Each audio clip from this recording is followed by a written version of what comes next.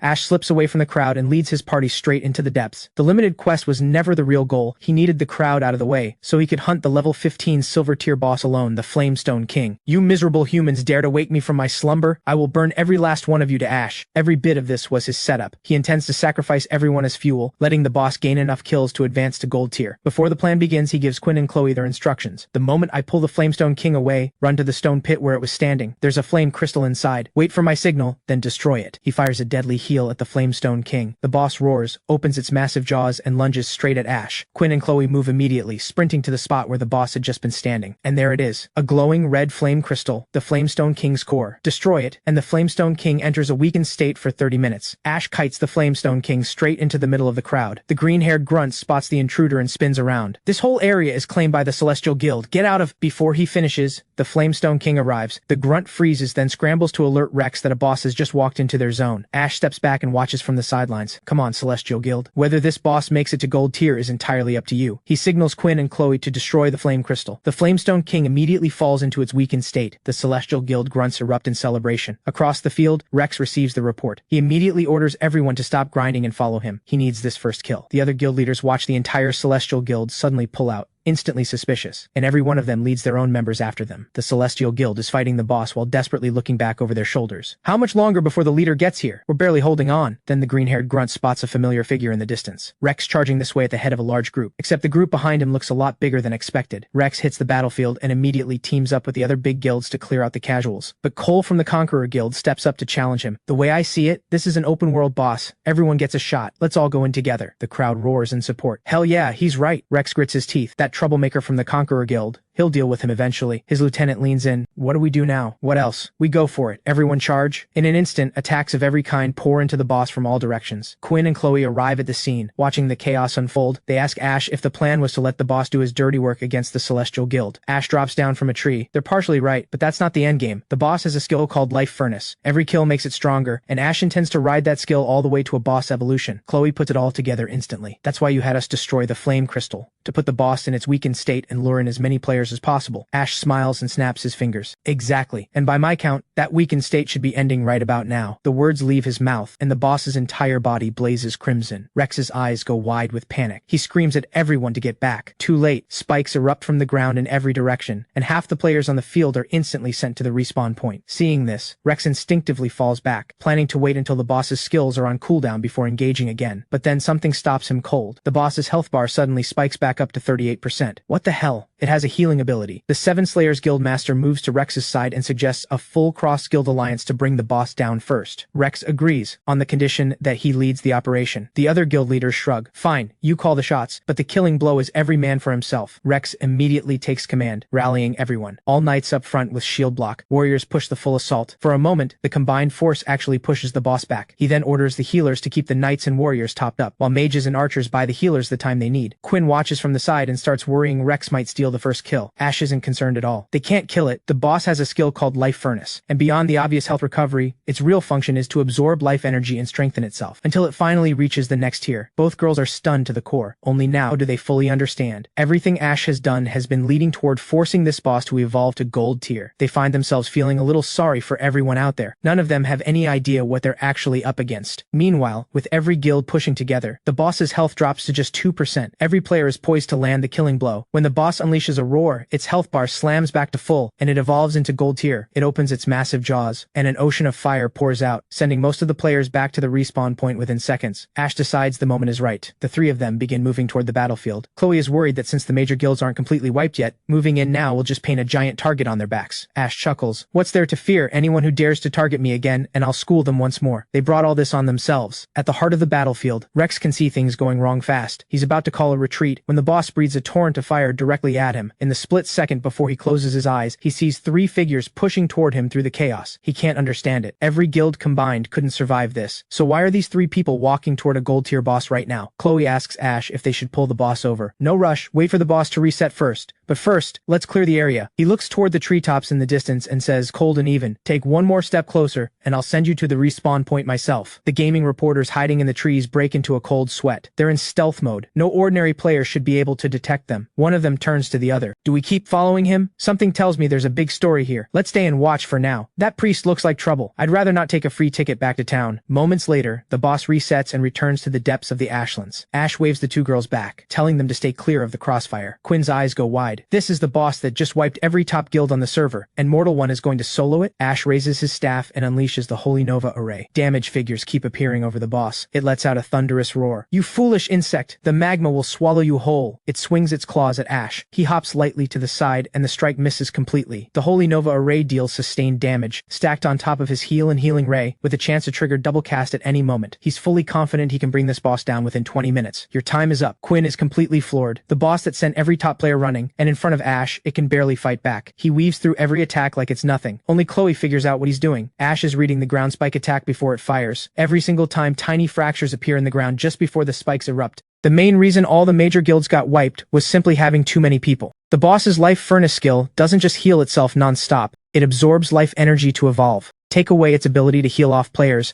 and the fight becomes twice as easy. Most importantly, none of them could match Ash's explosive damage output. While Chloe is still analyzing the situation, Ash has already knocked the boss down 80% health. Lava Rain is triggered. Torrents of flame pour from the boss's jaws. Ash kicks into full speed, circles behind the boss, and keeps the damage coming. When its health hits 70%, the boss slams the ground with full force, and a wall of fire erupts from beneath. But Ash is already above it, and a deadly heal comes crashing straight down. Nearby, the two gaming reporters hear the commotion and exchange a stunned look. They actually challenged a gold tier boss with 3 people. The male reporter grumbles that they're too far away to see the battle clearly. With Ash and the others occupied by the fight, now's the perfect time to sneak in closer. The female reporter's eyes narrow. She's not willing to take that risk. She'd rather stay put. Then, a system notification makes her eyes go wide. World announcement, gold tier boss Flamestone King, first kill achieved. Ash jumps 3 levels in one go, landing at level 15. He looks at the loot drops and breaks into a grin. Heart of the Flame Crystal, the Heart of the Flamestone King, equivalent to 1,000 flamestones in value. Demon Devouring Robe, skill damage drains 10% of the target's mana. A mana shield automatically activates when health falls below 50%. Thunderflame Staff. Every attack inflicts Thunderflame Paralysis, reducing the target's attack speed and movement speed by 50%. 3-star Skill Stone.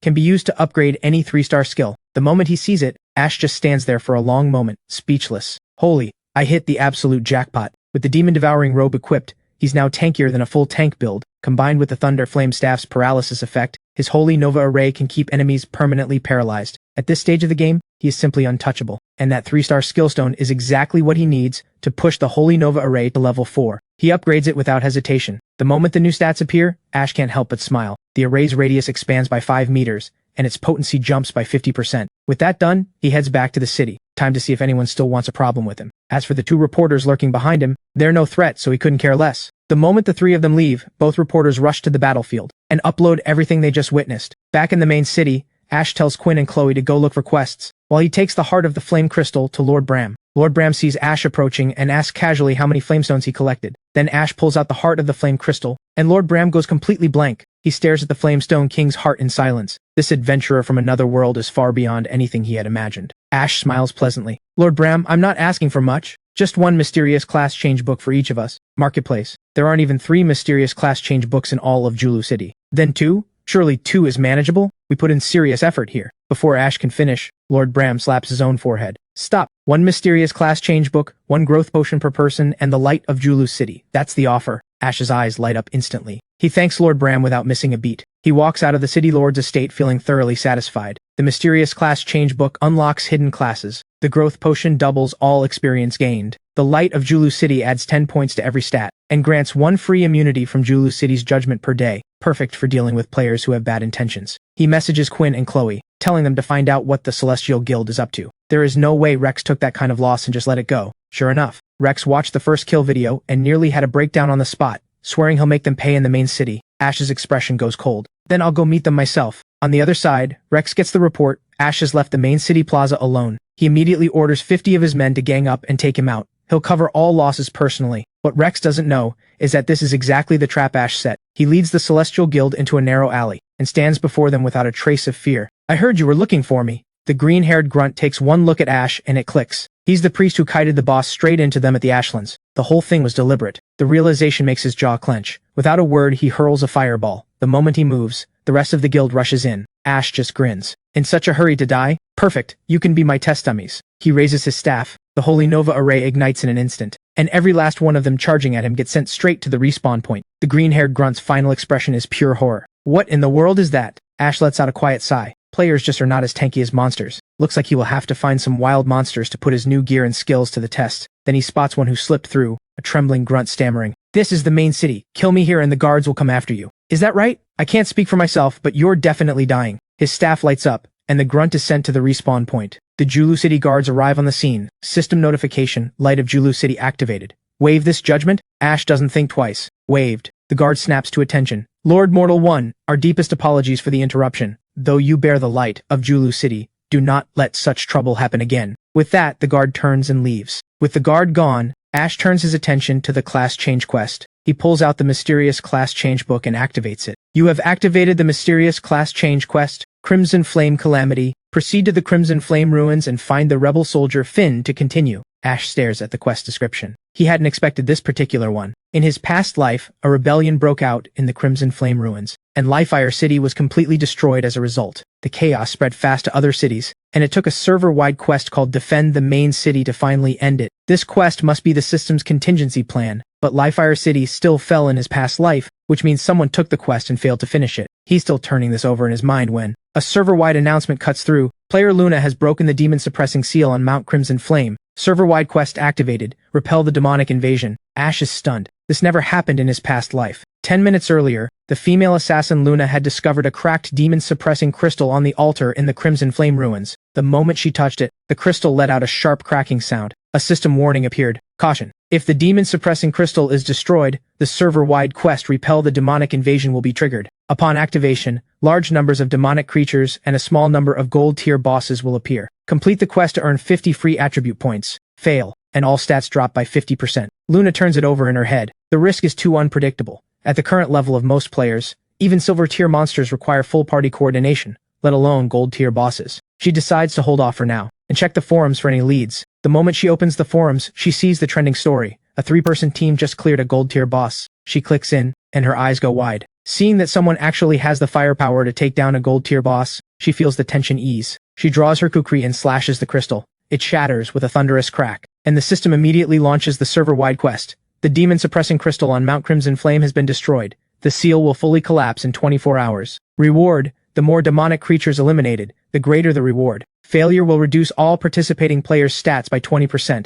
Chloe sees the quest pop up and hesitates. The reward is vague, and failure comes with a real penalty. She asks Ash whether they should take it. Ash thinks it over. This quest never existed in his past life, but for him, it's all upside. He can knock out his class change quest on the way. He tells Chloe to accept it, then he pulls off the headset and steps back into the real world. His stomach is growling. He thinks to himself, I need to get a game pod. Playing on an empty stomach is genuinely miserable. Just then, Ray walks into his room. Noticing the lights are on, she figures he must have logged off, and comes to get him for dinner. She's planning to serve him something hot to eat. Ash grins with a wicked smirk. Ray, are we still talking about food here? This hot dish you're serving, is it entirely wholesome? Ray freezes on the spot, but she quickly recovers and shoots back. Well, if it's something naughty you want, I can deliver on that too. Really? Obviously not. Now go eat. I'm not letting you starve in my apartment. The next day, the moment Quinn and Chloe log on, they're instantly surrounded. Players from every guild throwing recruitment offers at them from all directions. The two girls were so shocked their pupils practically turned into slits. If only we'd logged in earlier. Suddenly Chloe spots something through the crowd and lights up. Mortal One is here. Ash stands in the middle of the mob completely at a loss. What is going on? Quinn explains the whole situation with a long-suffering look, then grumbles at the crowd. Mortal One is right here and none of you even noticed. Ash tells the girls to ignore everyone and follow him to Livefire City. The three of them step through the teleport portal and arrive in Livefire City. Their destination is the Crimson Flame Ruins, which falls within Livefire City's territory. To get there, they must first cross the Desert of Death. Any player passing through has to stay alert for sandworm attacks. One moment of carelessness and it's back to the respawn point. This alone makes the quest dramatically harder. By now, large numbers of players have already gathered in the Crimson Flame Ruins. Luna, the one who triggered the quest, is hiding in a corner, waiting for Ash's group to show up. The three of them arrive. Ash takes in the surroundings. He never saw the Crimson Flame Ruins in their fallen state in his past life. More spectacular than he expected, but it carries the unmistakable feeling of a place that has been abandoned. Then he senses someone following them. His eyes go sharp. Stop hiding. Come out. Luna drops her stealth and steps forward. The first clear team really is something else. You actually detected me while I was in stealth. Ash recognizes her immediately as the one who triggered the server-wide quest. What he doesn't understand is why she's been tailing them. Luna speaks without much preamble. I want to work together. You already know I triggered the server-wide quest. I can share intel the quest description didn't mention, but I have two conditions. First, let me join your party. Second, I take command of the party during the mission. All three of them go silent. What is she thinking? The nerve of her. Seeing none of them budge, Luna explains herself. She has no ulterior motive. She just wants the quest to succeed, and in her view, her taking command gives them the best odds of winning. What she can't possibly know is that Ash could complete this quest alone without any intel at all. Ash turns her down flat. Luna panics. This party is her only shot. She rushes after them and says she'll share the intel. She just needs to be in the party. That makes Ash stop. Fine, but you follow my lead. Now talk, what do you know? Luna tells him there are 13 sealed gates on Mount Crimson Flame in total. 9 bronze sealed gates, 3 silver sealed gates, and 1 gold sealed gate. In order of difficulty, 1 gate unseals every hour. The first one opens in 30 minutes. We need to move now. Quinn can't help but roll her eyes. Just so we're clear on who's actually in charge of this party. Luna explains she's only worried that arriving late could cost them the entire server-wide quest. When a sealed gate opens, it doesn't just unleash demonic creatures, it also bleeds demonic aura into the surrounding area. Any player contaminated by demonic aura loses all health regeneration, and takes a penalty on death. Death under bronze tier demonic aura reduces all stats by 10%. Silver tier demonic aura, 20%. Gold tier demonic aura, 40%. So they need to get there early and hold good positions. There are also demon-suppressing shards scattered across Mount Crimson Flame that can temporarily seal any gate shut. When Luna finishes, Ash looks completely unbothered. He calmly asks if she has the locations of all 13 gates. Luna pulls up the map and says she can take them there right now. Ash shakes his head. No rush. I have something else to take care of first. Luna nearly bites through her own lip. She just laid out everything, and he's not even going? Is he messing with her? But the server-wide quest is on the line, so she swallows it. Ash approaches an elderly man nearby and asks if he knows someone named Finn. The old man hears the name and tells Ash that Finn is probably being escorted to the Holy City dungeon as they speak. But the quest says Finn is in the Crimson Flame Ruins, so why does the old man say he's at the Holy City? Something clicks. Ash asks where Finn lives. He follows the old man's directions to Finn's dwelling. The place appears empty, but Ash knows Finn has to be here. The quest says he's in the ruins, which means he wasn't captured. He's hiding. Sure enough, he finds Finn crammed inside a wardrobe. Ash tells him not to be afraid. He's here to help. Finn finally relaxes. He presses a letter into Ash's hands and asks him to deliver it to Lisa, and to tell her he was framed. He never touched that woman. Ash takes the letter. The system opens a new quest. Travel to the Crimson Flame Holy Palace and deliver the letter to Lisa, handmaid of the Holy Sovereign. Ash rejoins the party. Luna thinks they're finally heading to the server-wide quest, but Ash tells everyone to get ready, because they're going to the Crimson Flame Holy City. Luna's face goes cold. The server-wide quest is about to start. Where are you even going? Don't tell me you just used me for my intel. Ash looks back at her. The first gate is only bronze tier. Missing it won't affect the outcome. I have something more important to handle. He turns to leave. Luna flash steps and presses her blade against Ash's neck in an instant. Ash catches it and pins her in one smooth motion. The two bump into each other, suddenly finding themselves inches apart. Luna's face flushes crimson. You pervert, let go of me! Ash releases her immediately and says it wasn't his fault, though what he's actually thinking is, that wasn't bad. I don't have time for this. If you don't trust me, you're welcome to leave the party. Then he fixes a sharp stare at the tree line behind him. To the two folks hiding over there, seen enough? Both reporters drop their stealth. The female reporter immediately introduces herself. They're gaming reporters, they just happen to witness some impressive moves, and couldn't help wanting a closer look. The male reporter beside her is completely thrown. She literally just said, "Our video stars are here. Beautiful women really are natural-born liars." Ash recognizes them. They were the ones filming him from the trees in the ashlands. The female reporter rushes to explain that she only wanted some footage. No bad intentions at all. Ash smiles warmly. "I understand completely." Then he casually adds, "Since we're practically friends now, you wouldn't mind helping me post an ad through the official account, right? Just right, gold tier equipment for sale at Treasure Trove on the first floor of the Julu Mansion." The female reporter's mind goes blank. A moment later, both reporters stand there looking deeply wronged. They can't help but feel like they just got used for free. With that settled, Ash is about to head to the Crimson Flame Holy City, when Luna stops him. "You remember the server-wide quest requires eliminating all demonic creatures before the 9 demon-suppressing cauldrons are fully corrupted? I just got a system alert. One of the cauldrons is being eroded by demonic aura right now." Ash is genuinely shocked. Conservatively, there are tens of thousands of players participating in this quest, and they can't even hold a single bronze-sealed gate? The cauldron is only 10 minutes from the gate. He asks Luna whether other players can receive that alert. Luna shakes her head. Only the quest's trigger player gets it. It clicks immediately. Every other player is busy grinding on Mount Crimson Flame. None of them know that monsters are eating away at the cauldrons right now. He tells Luna to leave the party temporarily and wait for him to finish his quest before regrouping. As they part ways, Luna's cheeks flush slightly. "You won't let me down, will you? I'll be waiting on Mount Crimson Flame." Something about that feels off to Ash. He lets out a quiet sigh. Luna, when she's being serious like that, it's genuinely hard to look away. Quinn is bristling with jealousy right next to him. If Chloe weren't physically holding her back, she probably would have taken a swing at the woman flirting with Ash. Ash arrives at the Crimson Flame Holy Palace with Finn's letter in hand. He tells the guards he's here to deliver a letter to Lisa. The guard tells them to wait while he goes to report their arrival. A few minutes later, the guard returns. He allows Ash to enter alone, and keeps Quinn and Chloe outside. Ash is quickly brought before Lysa, the Holy Sovereign's handmaid. She holds out her hand. "You're the messenger? Where's the letter?" Ash raises an eyebrow. "You already seem to know whose letter this is." Lysa takes it. "There's only one person it could be from." She hadn't expected Finn to have the sense to evade capture. Then her eyes go cold, fixing on Ash. "What is your connection to Finn? Something doesn't add up."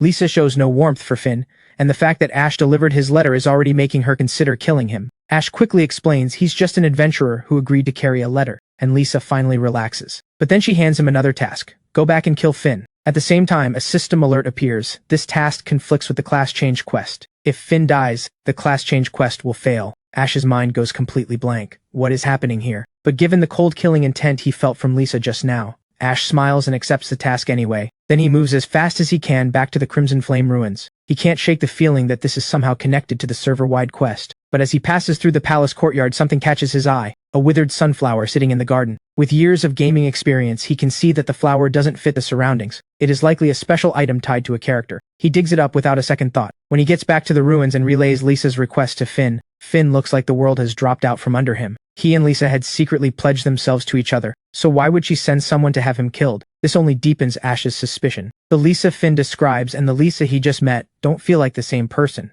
It turns out that 1 month ago, Finn had come to say goodbye to Lisa, and she arranged for him to work inside the Holy Palace. But when he woke up one morning, he found a woman in his bed. Then guards burst into the room, accusing him of assaulting her and demanding his execution. Hearing Finn's account, Ash is now convinced this was Lysa's doing. In his past life, the Holy Sovereign had been corrupted by a demon god which ultimately triggered the Crimson Flame Ruins uprising. And now Lysa's personality has completely changed. Something snaps into place. Ash asks Finn if he ever saw anything strange in the Holy Palace. Finn thinks for a moment, then says, there was a withered sunflower he noticed when he first arrived. He even mentioned it to Lisa at the time. Ash immediately pulls out the sunflower he dug up. The next second, it vanishes into thin air. Finn takes the container and immediately feels something strange radiating from inside. He asks Ash to escort him to the ever-loved snowfields on Mount Crimson Flame. He needs the frost aura there to neutralize the sunflower's flame aura. Only then can he determine what this strange energy actually is. And so, Ash and his party escort Finn toward the ever-loved snowfields on Mount Crimson Flame. When they arrive, all they see is a barren wasteland. No forest, no snow in sight. Finn steps forward and asks everyone to wait. A complex magical formation glows to life in his hands, and the scenery shifts completely. Snowflakes drift down from above. Finn begins to speak, quietly, about how the ever-loved snowfields came to be. This is when Ash learns the truth. The ever-loved snowfields was a gift from Ignis, the young lord of Lifire City, created with forbidden magic for the woman he loved. When his father fell gravely ill, Ignis was forced to leave. and was never seen again. The girl grew up to become the holy sovereign of the Crimson Flame Ruins, and concealed this place behind an illusory formation. Ash had never heard any of this about Livefire City's lord before. In his past life, all he knew was that Ignis was a grand mage who wielded both ice and fire, and now it seems the destruction of Livefire City in his past life was the holy sovereign's doing. Finn then uses his magic to gather the surrounding frost aura into a single crystal snowflake. Then Chloe speaks up. She just got a message from Luna. The gates are now unsealing every 30 minutes instead of every hour. The fourth gate is about to open, and at this rate, once the silver and gold sealed gates unseal, the demon-suppressing cauldrons will almost certainly fall. Ash doesn't waste any words. He tells Finn to stay and purify the soil. He'll be back as soon as possible. Then the party moves out at full speed toward the front line. Meanwhile, inside the Holy Palace, a guard reports to Lisa. The adventurer spent a long time in the garden before leaving. Lisa's expression darkens instantly. Cunning adventurer. It seems I'll have to deal with him personally. She rises into the air and vanishes. On the other side, every player on the field is being pushed back. The sealed gates are on the verge of falling. Then Ash's party arrives. He plans to link up with Luna first, then push toward the gates. Luna, still fighting among hordes of demonic monsters, receives his message and exhales. You're finally here. I was starting to think you'd wait until the last gate opened. Ash reaches Luna moments later. He's barely there when two system alerts fire back to back. The fifth and sixth sealed gates are both about to open. Ash stares at the notifications. 2 gates at once? Right then, the demonic horde launches an all-out assault. Luna tells Ash to fall back before the monsters tear him apart. Ash rubs his nose, so he's being looked down on. His staff blazes with light. A single heel flies out and instantly drops one of the monsters. He immediately turns and tells Quinn to pull the whole horde together. Luna moves to stop them, and Chloe steps in her way. Quinn charges into the middle of the horde and activates shield block. The monsters swarm toward her from every direction. Ash deploys the Holy Nova array from behind. In an instant, a hexagram array blazes outward from beneath his feet, and every single monster in its range drops dead. Luna stares, completely frozen. You call this a healer? This is literally cheating. With Quinn and Ash working in perfect sync, the surrounding monsters are cleared in no time. Luna watches it all with cold sweat running down her face. Is he even human? Ash, on the other hand, finds this pace frustratingly slow. Let's move. We're taking the sealed gate head on. The party reaches the 5th sealed gate. Ash opens with a heal right away. In this quest, only gold tier bosses drop gear, but these smaller monsters give massive experience and points. Ash hits level 16 fast, and Quinn and Chloe both reach level 15. Luna pulls them back before anyone can celebrate. Watch out for the demonic aura around the gate. Once you are contaminated, all health regeneration stops, and if you die to one of these small monsters, you take a 20% reduction to all stats. Ash glances at the black mist drifting around his staff and asks Luna, "Is this the demonic aura? I don't feel anything different." Luna rolls her eyes. That alone would terrify any normal player. Could you stop being so ridiculously casual about it? She suggests the party stay outside the demonic aura zone and grind from a safe distance. Ash says he wants to go inside the gate. Staying out here is too slow.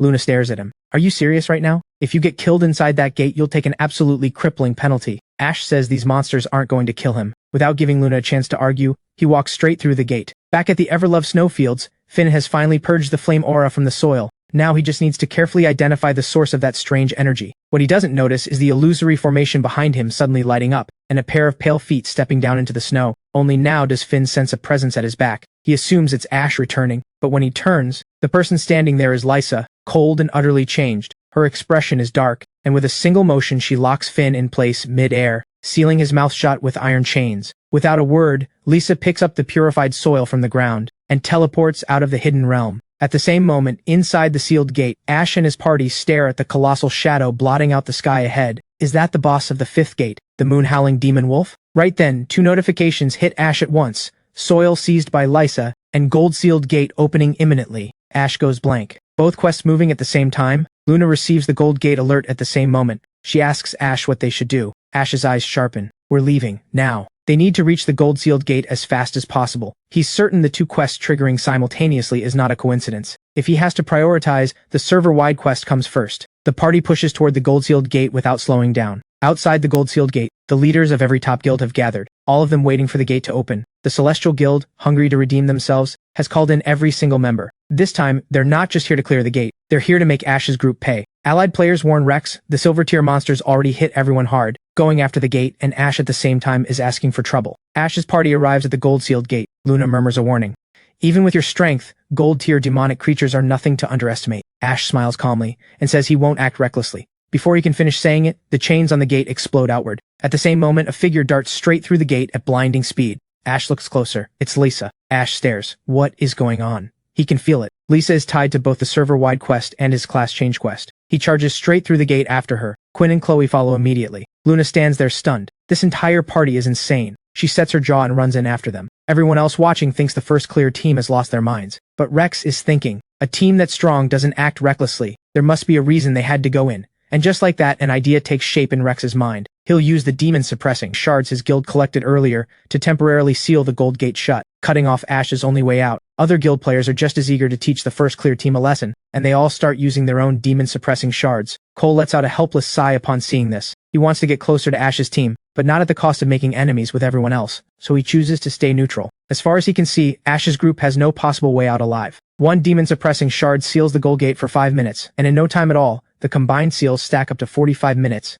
Inside the gold-sealed gate, the moment Ash steps through, a system alert fires. Tainted by gold-tier demonic aura. Health regeneration reduced by 99%. Death penalty. All stats reduced by 40%. Ash reads it, expression hardening. This one is not going to be easy. But unlike his previous life, when he fought alone, this time he has people he can count on. He turns and tells everyone to stay close, no matter what. He spots Lisa almost immediately, hovering in midair, chanting in a low, unbroken stream. She raises one hand and points. A complex magical formation materializes from nothing. Below her, the demon wolves' eyes blaze red. They go berserk, throwing their heads back in a chorus of howls. Even Ash feels his eyes narrow. No health regeneration, and now an enraged horde on top of it. This is worse than he expected. Then 9 system notifications stack up in rapid succession. The gold-sealed gate has been temporarily locked. Players have used demon-suppressing shards. Ash's gaze goes cold. Someone out there wants him dead. No way back. So he'll carve a way forward. He turns to the 3 of them and shouts, "From here on, you follow my lead." All 3 of them know this is no ordinary situation. Every trace of lightness vanishes from their faces. A thunderous roar shakes the air, and the entire demon horde surges toward them at once. Ash doesn't waste a second. His staff blazes with light and deadly heels fly out in a relentless stream. He orders Chloe to stay at the back of the group, and use her summons to pin down the elite tier monsters. Quinn is on crowd control. She pulls any mobs that get close to Chloe and keeps her casting uninterrupted. Luna handles cleanup. Anything that breaks through Quinn's line. Luna can't shake the feeling she signed up for serious trouble, but she does exactly what Ash says. There's no time to second guess anything. The only priority is getting out alive. With Luna in the mix, Quinn's pressure drops significantly. She can focus entirely on pulling aggro. Golden light explodes along Quinn's blade as she growls, "Sacred slash!" A wolf's head lands at Luna's feet. Luna stares, completely thrown. Wasn't she supposed to be some cute, helpless type girl always trailing behind Mortal One? Quinn winces internally. She slipped, went and showed her real strength by accident. Ash just smiles to himself. So she's been playing a role this whole time. Did she really think he wasn't paying attention? He sweeps his staff, the formation blazes outward from beneath him at full speed. At the same time he calls for Quinn to pull everything in.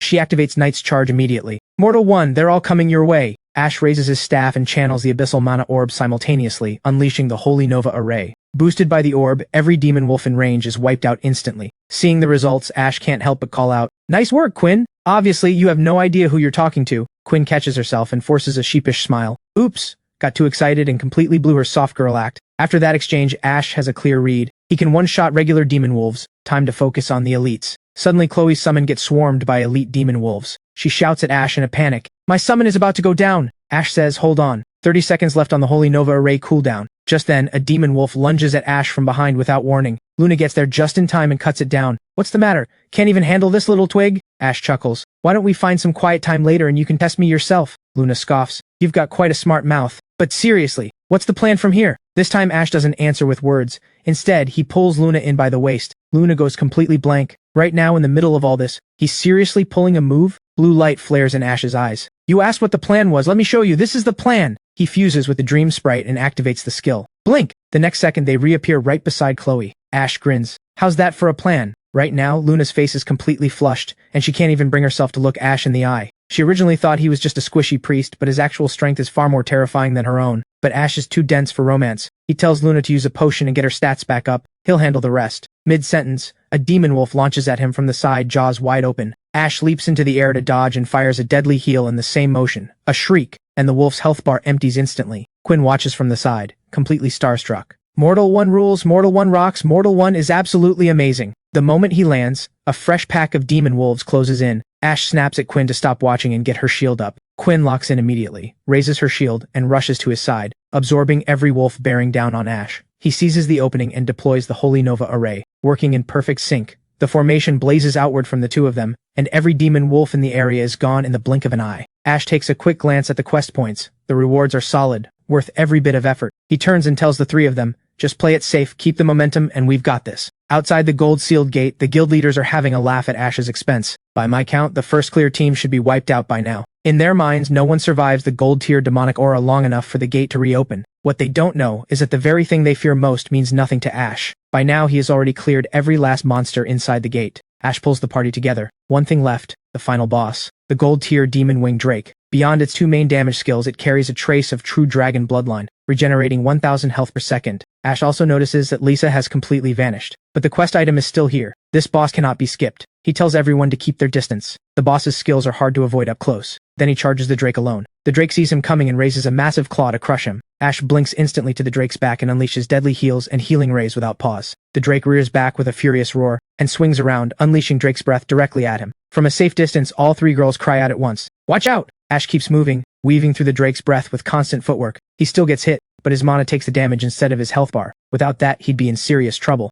Once he has the drake's attack pattern mapped out, Ash raises his staff and deploys the Holy Nova array again. Damage numbers pour off the drake in a steady stream. From here, it's just a matter of grinding the health bar down. Staring at the center of the battlefield, Luna watches Ash trade blows with the drake in absolute disbelief. Just what kind of monster is this guy? The Demon Wing Drake, unable to land a clean hit, throws its head back and activates Demon Wing Tempest. It beats its wings and summons 3 massive storm vortexes. Ash raises his staff and keeps the deadly heals and healing rays coming without pause. Man and Drake grind each other down for a full 20 minutes. Then the system alerts, the demon-suppressing shards have expired. The gold-sealed gate is about to reopen. Ash knows the moment has come. He raises his staff and fires a supercharged healing ray. "Die, boss!" The drake lets out one final defiant roar, and with a thunderous boom, vanishes entirely. Ash jumps 2 levels at once, hitting 19. On top of that, a massive haul of solo and shared quest points. He dumps every attribute point into intelligence. At this point, he can one-shot any average player. Quinn and Chloe erupt in excitement. They've both hit level 18. Luna can't help but laugh at herself. She wasn't even qualified to partner up with him. And instead of hanging around like a total leech just for the experience, she's better off on her own. She leaves the party and says her goodbyes. Ash watches her go. She's got too much pride for her own good. Whatever, let her be. What matters is that the class change quest is complete. The quest item is in hand. Next, he needs to return the vial to Finn. With the server-wide quest wrapped up, it's finally time to settle the score with the guilds. Outside the sealed gate, the crowd is completely baffled. The gate opened, but not a single monster came out. A bug? Rex is about to send someone in to check. When demonic aura seeps out from the gate, and footsteps grow louder from within, everyone squints, and out walks Luna, the one who triggered the server-wide quest. The demonic aura is radiating off her. The crowd erupts. How is she still alive? Does that mean there are no monsters left inside? Luna ignores every voice and keeps walking. Rex stops her, demanding to know how she got out and where the first clear team is. Luna laughs. "Why would I tell you anything?" Rex fixes her with an icy stare. "Because you're tainted with demonic aura. You value your life, don't you? We mean no harm. We just want answers about the first clear team." Luna laughs like she just heard the funniest thing all day. "You lot of useless rabble looking for the first clear team? Go in and find out yourself." Rex's lackey narrows his eyes. "So there's nothing to discuss?" Luna doesn't even turn her head. "We have nothing to talk about." She drops into stealth and vanishes. Whitehair assumes she's running and immediately charges his staff, activating Frostvine. Too late. Luna is already gone. The next second, she reappears directly behind Whitehair, and a string of damage numbers floats off his head. Rex watches with ice in his eyes. "You're determined to make an enemy of the Celestial Guild? Last chance. Talk or die." Luna doesn't flinch. "Then go ahead and try." Just then, Ash walks out of the sealed gate, unhurried. "All these people picking on one girl. Real impressive. Come at me instead. Just let me grab the loot first." The boss dropped a platinum tier corrupted drake staff and a dragon skull helm, both tainted by demonic aura and unusable until purified. There's also a 3-star skill book and a platinum tier fusion stone, which can fuse 2 matching pieces of platinum tier gear into one. Every player watching goes dead silent. Ash takes in their expressions. Apparently walking out alive is more shocking than he thought. He glances over at Luna. "You could have just told them I was still inside." Luna's expression sours. "Why did you come out at all? It doesn't matter if I die, but if the server-wide quest fails, that's a real loss." Ash laughs. "Quest is done. Of course I'm coming out. There are scores to settle." He quietly messages Luna, "Get back inside in stealth. Things are about to get dangerous out here." Luna reads it and hesitates. "There are too many of them. Can you really handle this alone?" She pauses, then her cheeks flush slightly. "Don't you dare die out here.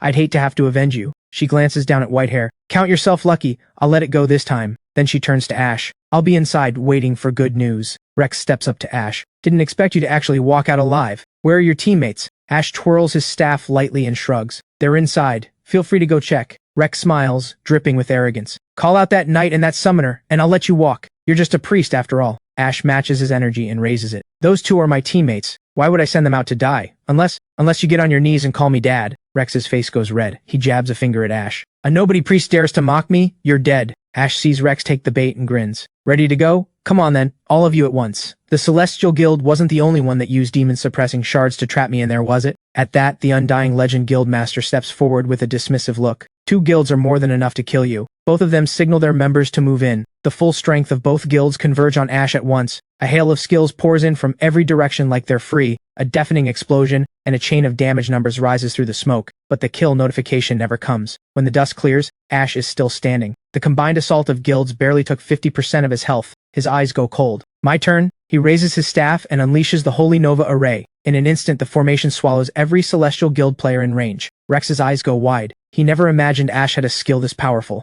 Whitehair feels it before it hits and screams for everyone to run. Too late. Every player caught inside the formation is wiped out instantly. Rex seethes with disbelief. You're supposed to be a priest. How is this possible? Ash doesn't bother answering. He fires a deadly heal and sends Rex straight back to the respawn point. He steps onto the blood-tied greatsword Rex dropped and fixes the Dynasty Guild with a cold stare. You're next. The Dynasty Guild Master stares back, expression tight. The Dynasty Guild has no quarrel with you. Ash stares back with cold eyes. In the region war of his previous life, the Dynasty Guild, to eliminate rivals on their own server, colluded with outside guilds and sacrificed an entire main city. People like that get no sympathy from him. Ash taps the side of his head. Something not working up here? You just used demon-suppressing shards to trap me inside the gold-sealed gate. And now you're saying we have no quarrel? The Guildmaster's composure slips. The Dynasty Guild used those shards for the server-wide quest, not to target the first clear team. What's done is done. Why don't we both step back and call it even? You don't want every guild on the server as your enemy. Ash waves it off. Not happening. He knows the Dynasty Guild well enough to recognize a stall when he sees one. Sure enough, the moment every last member arrives, the Guildmaster retreats to the back and roars, "You've crossed a line. The Dynasty Guild is not something you can afford to disrespect." He orders his players to attack. A wall of attacks descends on Ash from every direction. Ash doesn't use a single skill. Pure footwork. And every attack misses. The bystanders on the sidelines are completely blown away. So this is the canyon between a true top-tier player and mere mortals like us? Ash walks through it all without a scratch and laughs. Is that everything the Dynasty Guild has? The Guildmaster loses all composure and screams for the warriors to charge. There is no way a priest holds off a swarm of warriors. The warriors charge the moment he says it. Ash smiles calmly. Who said anything about fighting you up close? He fuses with the Dream Sprite in an instant, activates Blink. The next second, he materializes directly above the Dynasty Guildmaster. The Guildmaster spins to run. Too late. Ash deploys the Holy Nova Array, and the Dynasty Guildmaster, along with every last member, is wiped out in one shot. The spectators are speechless. The server's greatest warrior, and it's a support priest? Is this what a top-tier player actually looks like? The battlefield is empty except for Ash. He eyes the pile of weapons the Dynasty Guild dropped and thinks, these drops might just feed the Abyssal Mana Orb all the way to Platinum Tier. Then Maple from the 90X Guild carefully approaches from behind, saying they only used the demon-suppressing shards because everyone else did, and asks to make peace. Ash doesn't want the hassle. He names his price, 30 bronze tier pieces of gear, plus the full list of guilds that use the shards, and everything's forgiven. Maple agrees without hesitation. He then messages Ash the full list of guilds involved, and mentions one individual player named Stardust. Ash lets out a tired sigh. More guilds wanting me dead than I thought. He suddenly turns and calls out with a smirk, leaving so soon, Guild Leader Reign of Supreme? Makes me wonder what we ever did to offend you. Were you trying to get our party killed inside the sealed gate? Reign turns back with a strained smile. Mortal one, you must be joking. Why would I do something like that? It was just some of the younger members being reckless. Ash waves the excuse away with a smile. Save it. 200 bronze tier pieces of gear and we're even. Reign's pupils contract slightly. 200 pieces of equipment? Then don't blame me for being ruthless. He forces a smile. 200 is too much. How about 100? Ash is just about to agree when Reign suddenly activates a skill. Die. Soul Pierce. A blue orb launches from between Reign's brows straight at Ash, and connects instantly. The damage number appears above Ash's head. Reign bursts out laughing. Finally dead, are you? The spectators erupt in outrage. What a cheap shot from the Supreme Guild. What a waste for Mortal One to go out like this. But a few sharp eyes notice something off. Why did Ash's body shatter into fragments instead of simply vanishing back to the respawn point like everyone else? While everyone is still puzzling over it, Ash suddenly appears right beside Reign. Just before the attack lands, he activates the Phantom Boots, allowing him to negate a single target attack once. Reign's eyes widen in shock. Why aren't you dead? Ash chuckles. By all rights, that skill should have killed me. But then again, I've never been one for reason, so, goodbye. He channels his staff and the Holy Nova Array fires instantly, sending Reign straight back to the respawn point. Ash eyes the silver tier gear Reign dropped, and shakes his head with a quiet laugh. Guild Leader Reign really is too kind, bringing me such nice equipment himself. Combined with the bronze tier drops from the two guilds, it's more than enough to push the Abyssal Mana Orb up one tier. But he also knows the truth. This win came from information advantage and overwhelming damage. The next time he faces a major guild, it won't go this smoothly. Just then, a system alert hits. The remaining 5 sealed gates will open simultaneously. Every player who receives the alert rushes toward the battlefield. Ash freezes for a moment. Seems he'll have to spare the other guilds for now. The server-wide quest takes priority. He turns to the sealed gate and shouts, "You can come out." Quinn, Chloe, and Luna emerge from the gate. They watched everything from inside, and all 3 of them are completely won over all over again. Ash looks at Luna with a grin. Still thinking about leaving? If not, lead the way. Meanwhile, at the Livefire City respawn point, Crown's figure materializes within the respawn array. Fortunately, he had removed all his gear before confronting Ash, so he didn't lose much. Hearing this, Rex lets out a chuckle. "So many members of your guild were killed and you call that not much of a loss? I've really learned something today." Crown smiles, unbothered. "Instead of worrying about me, maybe check whether you have enough left to buy another gold tier piece. Word is, there's gold tier armor on sale at a shop in Julu City." That lands like a dagger. Rex snarls back, "Mind your own business." He rallies his members and rushes back to Julu City. He is not letting that armor go to someone else this time. Inside Julu City, a pretty pink-haired girl is searching everywhere for Ash's shop. She's none other than Ray, whom Ash knows in real life. She finds the treasure trove quickly, following the directions Ash gave her.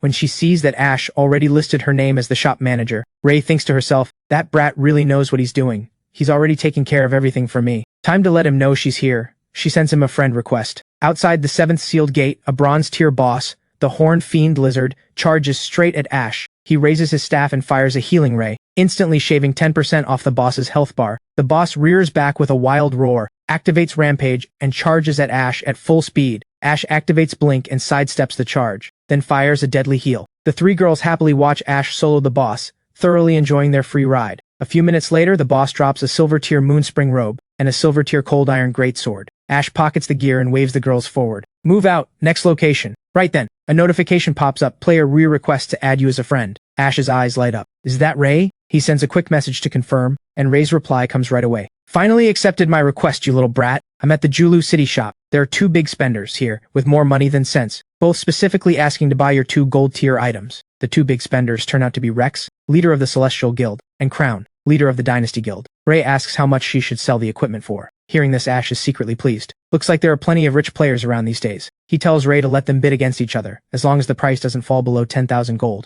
Ray reads the reply and smiles. She turns to the 2 of them. Floor price is 10,000 gold. Highest bidder wins. Rex holds up 2 fingers testing the water. Demon blood armor and the frostbite staff. 20,000 gold for both. Deal? Crown scoffs beside him. There are only 5 gold tier pieces on the entire server right now. And you think 20,000 covers 2 of them? He bids 25,000. Before the words settle, Rain from the Supreme Guild strolls in. Rex's face darkens immediately. "What are you doing here?" Rain grins. "Shopping, obviously. Can't let the Celestial Guild hoard all the gold tier gear." He bids 28,000. Rex's face goes stiff. "You're all doing this on purpose." He bids 30,000. Ray watches the bidding war unfold and genuinely cannot process what she's seeing. Gaming actually pays this well? She messages Ash, both pieces sold for 30,000 gold. Ash grins and puts her fully in charge of the shop. Right now, he needs to focus on the 9th sealed gate. Chloe frowns. "The 9th sealed gate has no players at all? They skipped the first 2 gates, but someone should still be here by now." Ash's expression darkens. It seems the simultaneous opening of all 5 sealed gates has put the players under tremendous pressure. Quinn asks what they should do. Just then,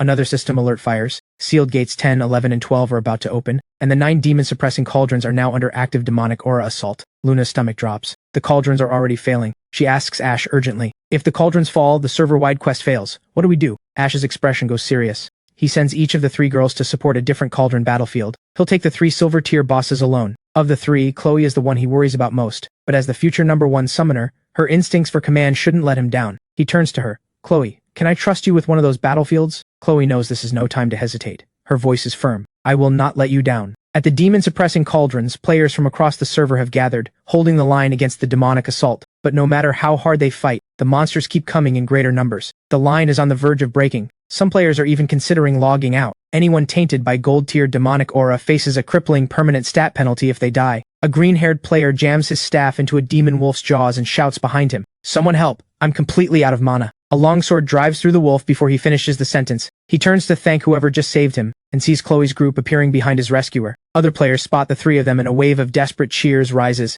"Help us!" Chloe surveys the battlefield, jaw set. If Mortal One trusts her with this, she will not let him down. She raises her voice over the chaos. "Everyone, listen to me. All ranged players on the right flank, fall back to the demon-suppressing cauldron and prioritize clearing nearby monsters. Don't let the cauldron be corrupted." The players quickly adjust their formation, following Chloe's instructions. Hearing this, Dragon Rider orders all of his guild members to follow her lead. The kid knows her stuff. Pulling the ranged players back was the right call. At the same time, Chloe orders all warriors into 2 ranks. Those above level 15 form the first line of defense. Those below level 15 form the second, ready to rotate in the moment anyone falls. Every priest in the back keeps a constant eye on the front line's health, especially the first rank. Warriors, keep them above 80% at all times. Within moments, the players fall into formation. Dragon Rider watches Chloe command the entire battlefield with calm precision, quietly stunned. Even while overseeing a battlefield this large, she can still keep track of the bigger picture. She's a rare command talent. If he could poach her for his guild, they'd have a huge advantage in future guild battles. But even with Chloe's help, there simply weren't enough players to hold out for long. Was this server-wide quest really going to fall at the final hurdle? On another front, outside, the 11th sealed gate, Ash has already made it to the second boss, the 3-tailed demon fox. He can't help feeling relieved. To his surprise, this boss is a ranged caster. If it appears on the battlefield of the 9 demon-suppressing cauldrons, it could wipe out every player there in no time. He had to finish it quickly and keep it here. With that thought, Ash raises a hand and fires a healing ray. The fox rears back with a furious howl, and all 3 tails charge up 3 orbs of ghost blue foxfire, launching them straight at Ash. Ash weighs his options. He could kite this out, but it would take too long, so he goes with the brutal option. Deploy the Holy Nova array and tank straight through it. 10 minutes later, the 3-tailed demon fox is dead. Dropping a gold tier star moon robe and an unyielding longbow, he goes at full speed straight for the last sealed gate. Back at the cauldrons, all 3 girls have regrouped. Luna snaps at Chloe. Right flank has been broken through again. Do something! Chloe says there's nothing more to adjust. This is already the best possible setup. Breaking through now comes down to one thing. Chloe keeps directing the players around her, holding the line against the demonic assault. She knows exactly what the play is. Stall. Hold with everything they have until Ash gets here. Dragon Rider's expression turns serious. I'll admit Mortal One is extraordinary, but he's still just one person. Can you guarantee that if we hold long enough he'll actually clear all of this? Chloe doesn't even pause. Yes. Seeing how serious she is, Dragon Rider decides to trust her one more time. He turns to his guild and roars, "Give everything you've got! Hold these monsters back!" Instantly the players are fired up and launch a fierce counterattack. But the sheer number of monsters is overwhelming. The counterattack gets pushed back almost immediately. A few even break through the line entirely, hurling themselves straight at the last demon-suppressing cauldron. Chloe sees it and frantically messages Ash, "Where are you? We're about to lose the line." The last demon-suppressing cauldron is on the verge of being breached. If it falls, the server-wide quest fails, and all players on the server suffer a stat penalty. Then Ash's voice cuts through the chaos. "Hold on, it's not over yet." The words barely land. When he materializes above the cauldron, standing on the demon-winged drake's back, staff raised high, the Holy Nova array blazing outward in every direction. Every monster surrounding the cauldron is wiped out in an instant. Ash hovers above the battlefield and calls out to everyone below. "From here, I've got your backs. I may be a priest who can't heal anyone, but killing monsters? That's exactly what I do." Every player on the battlefield lights up at once. It's Mortal One. He actually made it. Some are so overwhelmed they drop to their knees, declaring him the god of full-dive VR gaming, because casually riding a demon-winged drake to travel is apparently just something he does. Dragon Rider mutters under his breath. "Damn, what a show-off!" Quinn and Chloe grab onto each other and burst into tears. Neither of them had ever imagined a game could make them feel something this intense. With Ash on the field, every player finds a second wind, and they charge headlong into the demonic horde. Half an hour later, the ground is littered with demon wolf corpses. Chloe finally exhales. It's finally over. Quinn and Luna both agree. Once this is all wrapped up, they are taking a serious break. Ash walks up to all 3 of them. "Don't relax just yet. It's not over. The boss at the final sealed gate hasn't been cleared yet." He was on his way to hunt it down when Chloe's message came in, so he made a detour. Good thing the boss didn't show up here, though. If it had, every player on the server would have been toast. Luna frowns. Once the server-wide quest activates, all demonic creatures are supposed to converge on the cauldrons. So why didn't the boss show up? Ash says there's only one way to find out. Go check the 12th sealed gate. Outside the gate, a silver-tier boss, the demon serpent, is coiled and hissing at the players in front of it. Facing it is a 4-person squad, staring at the boss with grim expressions. They knew the boss would be tough. They just didn't expect it to be this tough. At this point, their only option is to push through. And if it comes down to it, pop a speed potion and run. The archer moves into position and gets ready to open fire. On a ridge nearby, Ash watches the squad engage. So someone got here first. He's not worried at all because he knows this squad has no chance against the demon serpent. If anything, it's a free opportunity to study the boss's moveset. Sure enough, the moment the demon serpent spits its poison, the squad completely loses track of it, and all they can do is watch its health bar climb back up. Worse still, they can't regenerate health either, and their shields can't hold for the full fight. The squad leader sees where this is going and calls a retreat. At this rate, they'll just run themselves dry. He leads all 4 of them out of the combat zone. Ash watches them disengage and signals his own party to get ready. The retreating squad spots Ash's group at the same time. Seeing that the party composition looks similar to theirs, they assume Ash's group will hit the same wall they just did. Then the squad leader has an idea and walks up to Ash, offering to help. The boss is tough, and they'd be happy to split the loot. Ash turns and stops. The four of them are Kyle, Lyric, Alan, and Sunny, all top-ranked players from the leaderboards of his previous life. He never knew they ran together this early. Do all future leaderboard legends just act like old friends out of nowhere? Ash waves them off without hesitation. If you're done fighting, please step back. Don't get in our way. Sunny's eyes go wide with outrage. She blasts Ash for being arrogant. Kyle was just trying to be nice. Why does he have to be so hostile? Quinn cuts in immediately. You couldn't handle the boss, and now you want to leech off someone else. Don't dress that up as generosity. And just so we're clear, we don't know each other. Sunny laughs and fires back. Go read the boss's info first. Don't get wiped and make a fool of yourselves. Ash's eyes go sharp. If you're not leaving, I'm happy to send all four of you back to the respawn point right now. Kyle's expression tightens. Sunny has a short fuse, but she's not wrong about the boss. We'll back off. But don't close the door completely. There might be a chance to work together down the line. Ash laughs quietly and keeps walking, not even turning around. Don't count on it. He tells Chloe, Quinn, and Luna to hold position and keep an eye on the four, then heads for the boss alone. All three of them can see Kyle's group eyeing the boss hungrily. They promise to hold the line. The moment Ash pulls up the Demon Serpent's stat panel, he understands exactly why the squad gave up. The boss runs a combo of toxic miasma and demonic regeneration. Without high enough burst damage to outpace the healing, the health bar simply won't budge. Kyle's group watches with clear skepticism. A priest is seriously going to solo this? Then the next second, all four of them go completely still. Ash raises his staff. A single heal, and 3,000 points vanish from the boss's health bar. The Demon Serpent whips around in fury and launches itself at him. Ash sidesteps with fluid footwork and fires a healing ray. The Demon Serpent rears back with a shriek. Kyle's group is stunned into silence. Those are clearly healing skill effects. So how does a single priest hit harder than all four of them combined? Kyle forces himself to stay calm and analyze it. It has to be his talent. The same way Sunny's heal converts into a shield through hers, his heal converts into damage. Watching Ash move through the fight like he has all the time in the world. Lyric laughs at herself. He had every right to turn us down. Sunny isn't convinced. High damage or not, he's still a squishy priest. The moment the boss activates its combo and starts healing, none of it will matter. Sure enough, the Demon Serpent releases toxic miasma, and Ash is swallowed by the fog, completely disoriented. But before Sunny can even enjoy the moment, Alan grabs her arm and stares ahead, face pale. Look, inside the toxic miasma, Ash moves without hesitation, completely unaffected. He closes in on the Demon Serpent. His staff blazes with blinding light. He unleashes the Holy Nova Array, landing a critical hit that sends the Demon Serpent screaming at the sky. Sunny stares, unable to process what she just saw. Priests don't have area skills. Is he hacking? Quinn bristles immediately. What an idiot. Just because you can't do it doesn't mean nobody can. Sunny starts to fire back, but Kyle steps between them and turns to face the battlefield. We were too arrogant. He must have gotten a high-tier skill book. That's the only explanation for area damage at this level. There's no other way those numbers add up.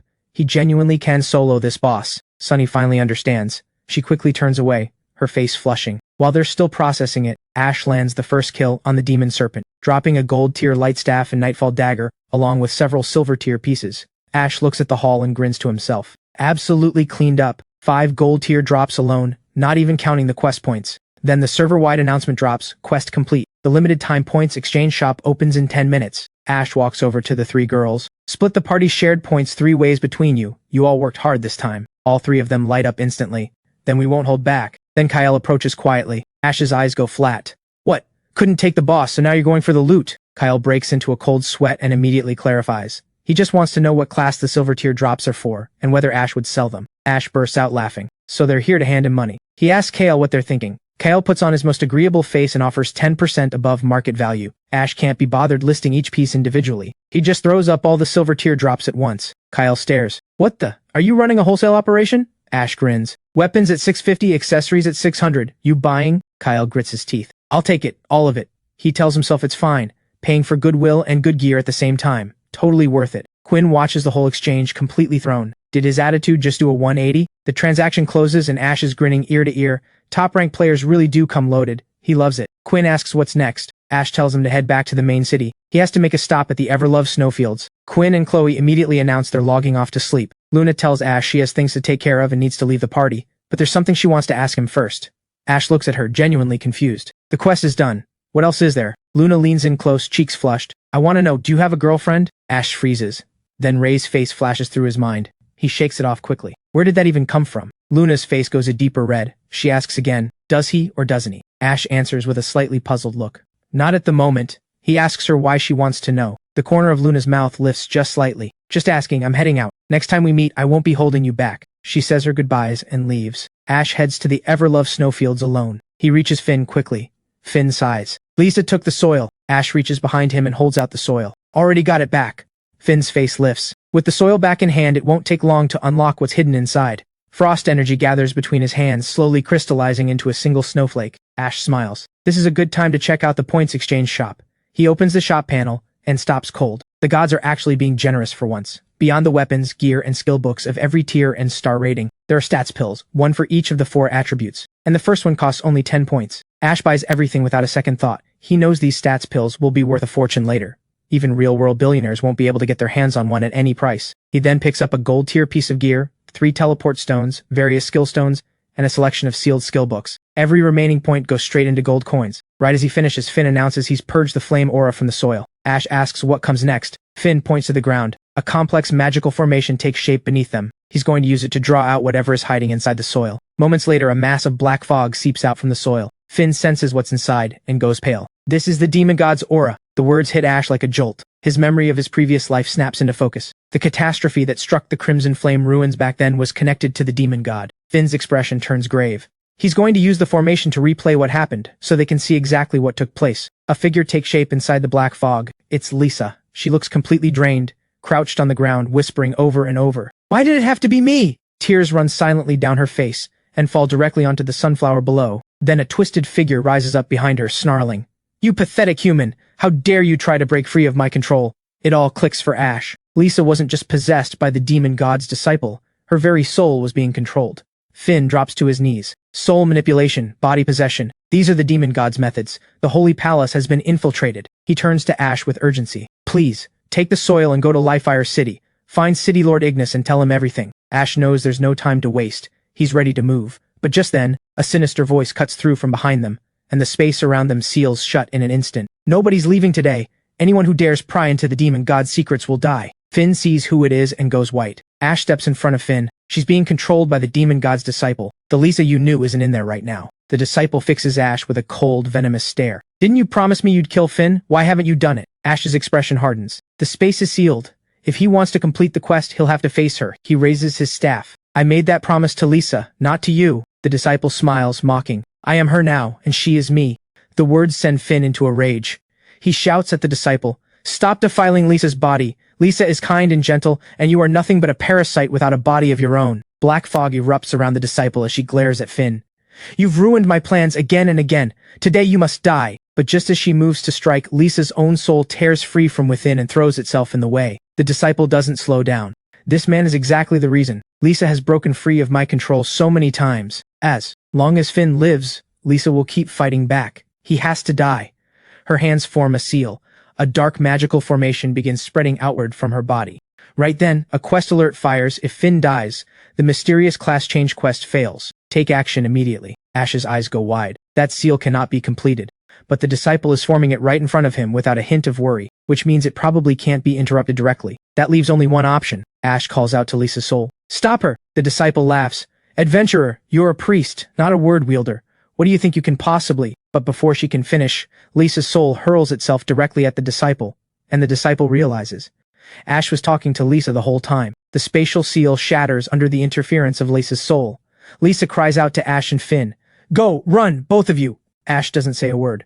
He grabs Finn and they run, but Finn grabs his shoulder. He knows a formation that can teleport them directly to Lifire City.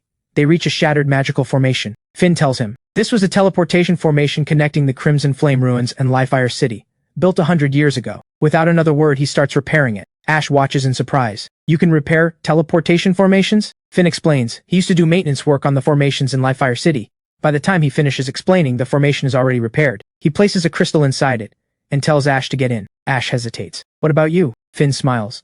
It's a sad one. That crystal was the gift I was going to propose to Lisa with. It only has enough power for one person. My part in this is done. The rest is yours to carry, and I need to go back and be with Lisa. Ash knows there's no time to argue. He makes Finn a promise. He'll come back as soon as he can. He arrives in Lifire City and tracks down City Lord Ignis. Ash drops the soil on the table.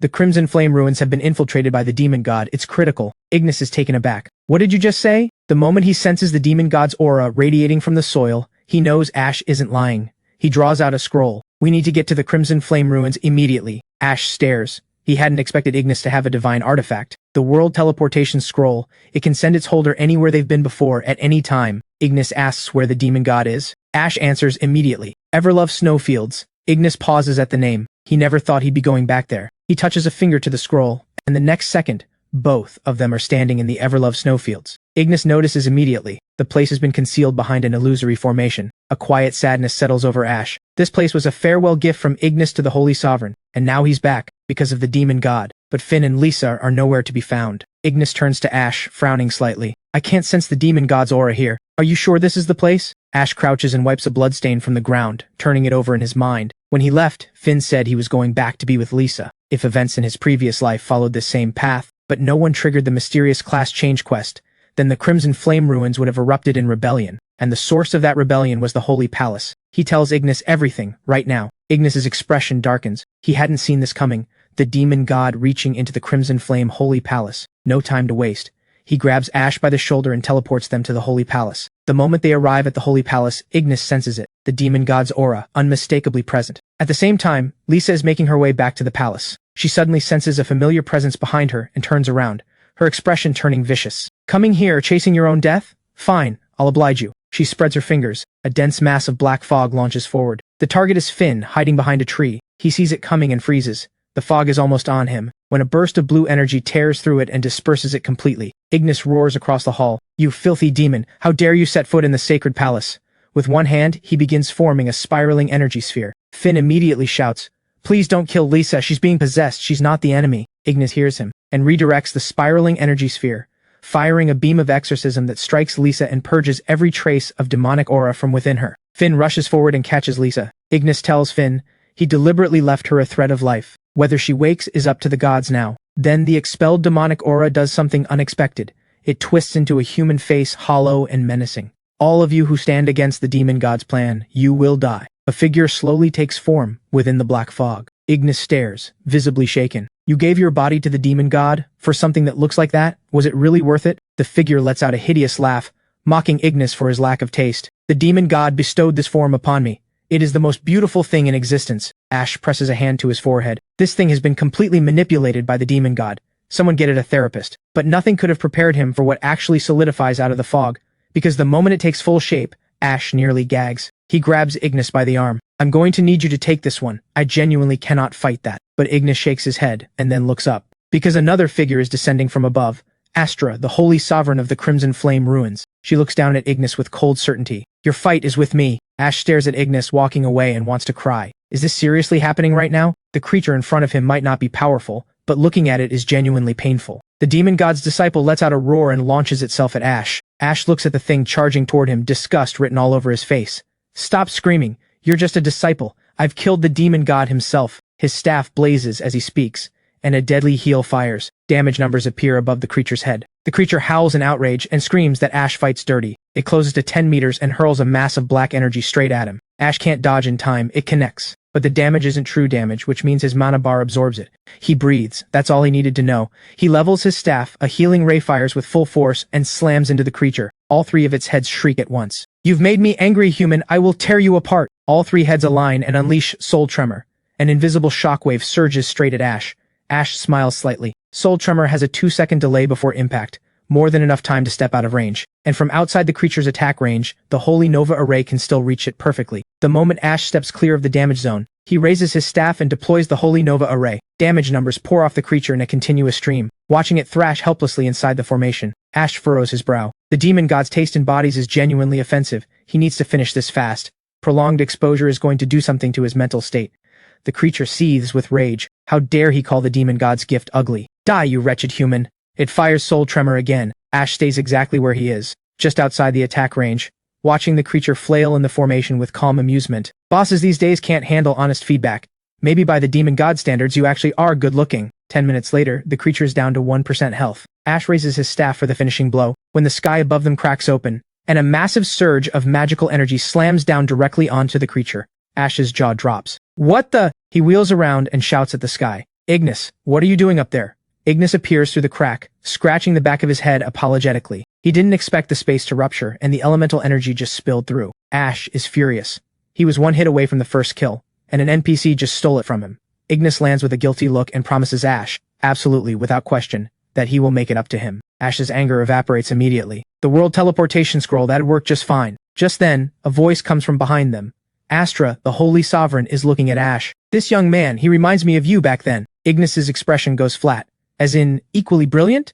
Astra looks at him like she just heard the most ridiculous thing imaginable. No, equally shameless, and just as quick to take advantage of any opening. Ignis stiffens and asks what exactly she means by that. Ash picks up on the charged atmosphere between them and breaks into a cold sweat. Could you two ex-lovers keep your argument from dragging in innocent bystanders? Astra doesn't hold back. Your ancestor disregarded the Holy Sovereign's opposition and the lives of the Crimson Flame people, and still forced the seal on demon god Ani here. Shameless, wasn't it? And you, his descendant, simply accepted it as the natural order of things. Tell me, isn't that also shameless? Ash is completely stunned for a moment. Damn, that's just shameless. But Ignis pushes back. If his ancestor hadn't done it, the Crimson Flame ruins Liefire City and every nearby city would have been reduced to ash. Astra scoffs. Very noble of him. But why should the people of the Crimson Flame ruins be the ones to bear the cost? Astra's voice rises as she speaks. Because Ani was sealed here. All the land's life essence from the Crimson Flame ruins gets drained to fuel the seal array, leaving the region growing ever more barren year after year. And the most despicable part, to keep it secret, you destroyed every teleportation formation in the ruins, and laid down a forbidden curse to make this a god-forsaken land, condemning every soul here to live and die without ever seeing the outside world. The hatred in Astra's eyes burns brighter with every word. If the gods have forsaken us, then what is wrong with joining forces with the demon god to break this curse? Ignis listens to every word and lets out a long, weary sigh. He can't defend what his ancestor did, but he knows that aligning with the demon god is a cure worse than the disease. And he has spent years searching the Crimson Flame ruins for another way. Astra's laugh is hollow. Do you remember promising to take me to see the snow? I thought you truly meant to find a way to ease the suffering of this land's people. Instead, you left behind an ice element forbidden spell and walked away. Ash listens from the side, quietly astounded. The romantic love story Finn described, and this is what it actually was. Ignis closes his eyes, the weight of it visible on his face. What happened back then, I failed you. But no matter what, I cannot allow the demon god to escape. Astra draws her sword, voice sharp with contempt. Words change nothing. Today we settle this. She charges at Ignis with the blade forward. Ash watches, genuinely surprised. He had no idea the Holy Sovereign was a swordmaster. Ignis raises a hand. A shield of interlocked blue and red light materializes, stopping Astra's strike cold. He warns her, voice low. If you keep pushing down this path, I will have no choice but to kill you myself, and after you're gone I will resign as city lord, and follow you. As he speaks, two energy orbs take shape in his hand. One red, one blue. Ash's eyes go sharp. The forbidden dual spell Ice and Fire? If that goes off, the entire Crimson Flame ruins gets caught in the blast. He stops thinking about the class change quest entirely, and rounds on Ignis. Your family really has no shame, you know that? Your ancestor trapped the people of the Crimson Flame ruins here. And you're worse, you're about to wipe the entire place off the map. Ignis has no answer for that. Astra is powerful, and he cannot let her release the demon god. This is his only option. Afterward, he will atone with his life. Astra attacks again, and turns to Ash as she does. This has nothing to do with you. Even if the people of the Crimson Flame ruins die, it is better than living like this. Seeing how stubborn they both are, Ash sighs in helplessness. He has no choice.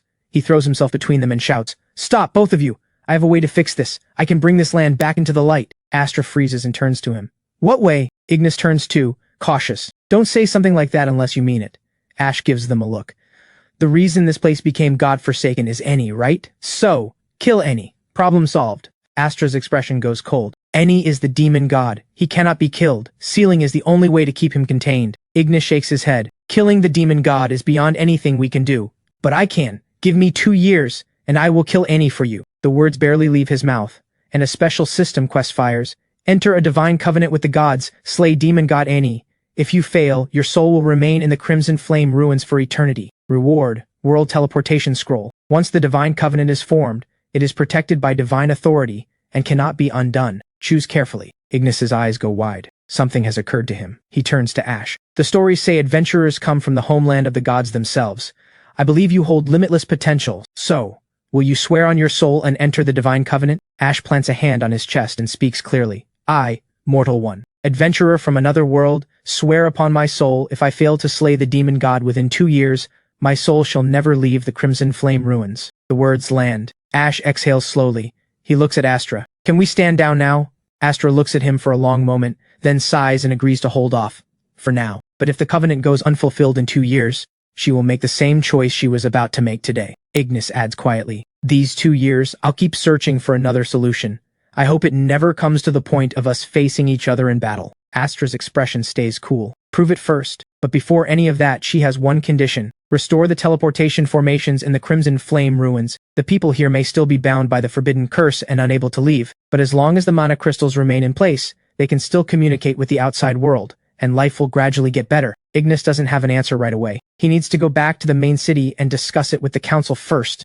Ash's stomach drops. They're heading back to the main city already. What about his class change quest? He clears his throat pointedly. Ignis reads him immediately and tells him to relax. He turns to Astra. Mortal One played a decisive role in resolving this. Could you open that place for him? Astra looks at Ash with a quiet smile. He's sworn on his soul. I have no reason to refuse. She turns and tells him to follow closely. At the same time, a system notification appears. Class change quest complete. Proceed to the Crimson Flame Holy Palace to claim your reward. Ash smiles to himself. No wonder nobody managed to finish this quest in his previous life. Of course, only I could pull this off. Astra places her sword into the hands of a statue, and it begins to glow faintly. A translucent spatial gate opens slowly before it. Astra looks back at him. Go in. The moment he steps through, the world around him completely changes. Ash looks around with curiosity. This sanctuary feels different from the Temple of Light. Ignis gazes forward, eyes full of reverence. This is the ancient sanctuary of light, built by the creator god himself. The current Temple of Light was only founded by the god of light, who was once merely one deity among many within this very sanctuary. Ash takes it all in. The ancient sanctuary of light is on a completely different level. They soon stand before a massive statue of the creator god, with 6 smaller stone figures floating behind it, each corresponding to one of the 6 priest hidden classes. The 6 split into 2 paths, the high priest path centered on healing and the inquisitor path centered on judgment. Astra tells Ash to place his hand on the crystal orb before the creator god statue to begin the class change ritual. She warns him, once the ritual begins, the forebears will test you. Earn a forebear's approval, and you unlock their corresponding hidden class. Pass all 6, and every hidden class is yours to choose from. Ignis cuts in before Astra can continue. Don't get ahead of yourself. The only person to ever earn all 6 forebears' approval is the current Pope of the Temple of Light. Ash goes very still. That Pope, the one said to be unmatched by anyone short of the gods themselves? In his previous life, rumor had it the man could have ascended to godhood long ago, but chose to stay and spread his faith instead. Astra pulls out a divine boonstone and hands it to Ash. This, she tells him, is the only item that can be used during the ritual. Ash reads the item description and frowns. The only usable item? What does that mean exactly? Astra explains. The moment the ritual starts, all equipment and skills are disabled. You fight on base stats alone. Ash nearly chokes. Are you serious? But he's come this far. He's not backing down now. He places his hand on the orb. In an instant, blazing light erupts, and a blinding white glow slowly engulfs him completely. As the ritual activates, Ash finds himself standing in a vast sea of stars. Before him rises the towering priest-class advancement tower. He looks around, stunned. This space is just like the illusory realm challenge, accessible by consciousness alone. He pulls up his stat panel, and sure enough, every equipment bonus is gone. Nothing left but base stats. At least the Yin-Yang Reversal talent is still active. The moment his feet touch the ground, a distant ethereal voice fills the space. Enter the priest-class advancement tower and face your trials. When he steps into the first floor, a wooden warrior suddenly appears beside him, along with a quick heal skill and a basic wooden staff. Ash notices quick heal can be used with Yin-Yang Reversal, but he stops himself. This floor is testing the core nature of a priest. The fact that the talent works here is almost certainly a trap. Right then, an identical wooden warrior appears across from him. A system prompt appears. If your ally falls, the trial ends. Ash breathes a quiet sigh of relief. Good thing he thought it through. If he'd just gone in swinging, he would have been eliminated on the spot. He raises his staff and points forward. Get in there. I'll keep you topped up. The 2 wooden warriors clash. Ash watches his ally's health tick down and starts calculating. Each heal restores exactly 150 points. To avoid wasting mana, he holds off until exactly 150 points have been lost before casting. 1 man and 1 wooden warrior, working in perfect sync, climbing floor by floor. Back in the ancient sanctuary of light, Astra stares at the statues with growing unease. He's been in there a while. Why hasn't a single forebear statue lit up? Ignis tells her not to worry. A priest who can single-handedly kill a demon god's disciple. His talent is clearly extraordinary. Astra keeps her eyes on Ash's still form. But no forebear has recognized him yet. It's hard to believe he can kill demon god Any within 2 years. Ignis sighs. But believing in Ash is the only option they have. No one born of this world has the power to kill demon god Any. Only an adventurer from another world could possibly do it. He looks toward Ash and tells Astra to give him more time. I believe in him. Anyone who dares to take on a divine covenant won't let us down. Astra isn't convinced. Wait for what? By now we should have cleared 4 floors, and still nothing. Before she can finish, 4 statues erupt with blinding light simultaneously. Ignis's face lights up. They're glowing. All 4 of them. 4 forebears at once. Astra stares, genuinely stunned. What on earth did he do in there? Inside the tower, Ash is practically in tears. All he did was casually mutter that the trials felt too easy, and the tower immediately doubled the enemies on the 4th floor. Ash directs his wooden warrior into the fight while fuming, cursing the tower for fighting dirty, throwing out heals like they cost nothing, desperately keeping his ally's health bar full. 10 minutes later, the 4th floor is finally cleared. Ash is about to head to the next floor with his wooden ally, when the system fires a notification due to outstanding performance. The Priest Class Advancement Tower is activating the final trial early. Face 12 enemies alone. The longer you survive, the higher your chance of completing the trial. Once the trial begins, the arena will continuously shrink. If enemies remain when the arena disappears, the trial fails. Ash goes very still. A string of curses comes pouring out. What a freaking setup! As the final trial kicks off and enemy puppets begin materializing ahead, Ash's mood shifts. A quiet confidence settles in. He knows this is designed to test how a priest survives without party protection. But as the server's only dark priest, he's stronger without teammates in the way. This tower couldn't have been designed better for him. He activates Yin-Yang Reversal, and Quick Heal flips into a damage skill in an instant. The words Final Trial begin echo through the void, and a storm of fireballs and ice spikes comes flying at him from all directions. Ash grins. Way too easy. Outside the tower, the 5th forebear statue blazes with light. Ignis feels a rush of relief. They didn't misjudge him after all. He looks at the 6th statue and murmurs, maybe I really will get to witness something impossible. He could become the second person to earn all 6 forebears' approval. Astra can't deny it. Earning the recognition of 5 forebears is once-in-a-generation talent. But 6? That's practically the stuff of legend. Before she can finish the thought, the 6th statue begins to glow. Both of them stare at the 6 glowing statues, unable to fully process it. He actually did it. All 6. It seems this adventurer from another world is going to become another figure like the Pope. Astra pulls Ignis back to reality. When the trial ends, his mental energy will likely be completely drained. Catch him. Just then, the central statue of the creator god blazes with light. Ignis's eyes go wide. What? Astra, am I seeing things?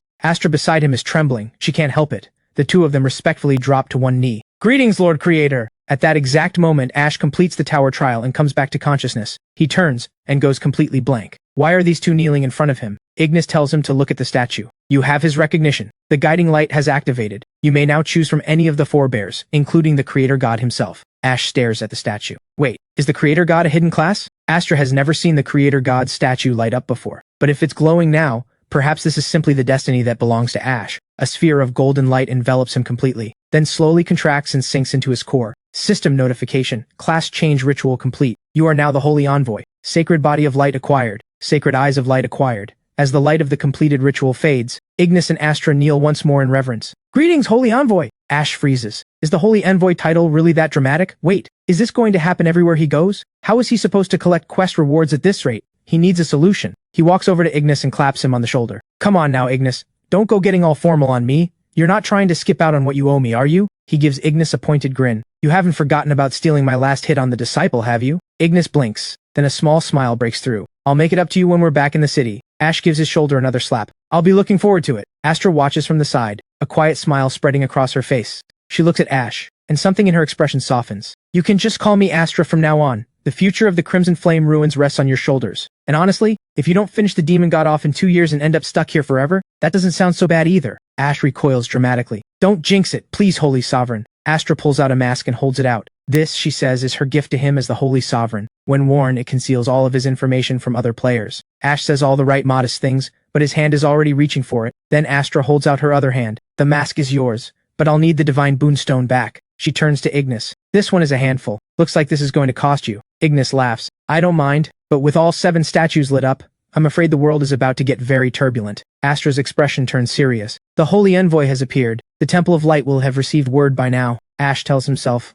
whatever the Temple of Light decides to do, as long as they leave him alone, he has no quarrel with them. At the Temple of Light headquarters, a bishop bows respectfully before the Pope. The Holy Envoy has not appeared in many years. This sudden emergence, it is difficult to say whether it is a blessing or an omen. The Pope gazes at the central statue, voice calm and devout. Who are we to presume to understand the will of the gods? Whether the God of Light's guidance is a blessing or a warning, time will tell. On the other side, Ash opens his stat panel, and his jaw drops. A growth-type hidden class. He hadn't expected that. Can learn all priest skills across both the High Priest line and the Inquisitor line. Basic Sacred Body of Light when active nullifies all control effects. Usable for a fixed duration each day equal to half the user's level in minutes, currently 9.5 minutes. Cost, none. Basic Sacred Eye of Light when active converts any skill used by a target, excluding forbidden spells, into a counterattack skill that fires back at them. Currently usable once per day. Cost none. Ash stares at the two abilities and swallows hard. Immunity to all control effects and skill reflection. He's genuinely untouchable. Then again, my opponents were never players. They're the gods of this world. Ignis claps him on the shoulder.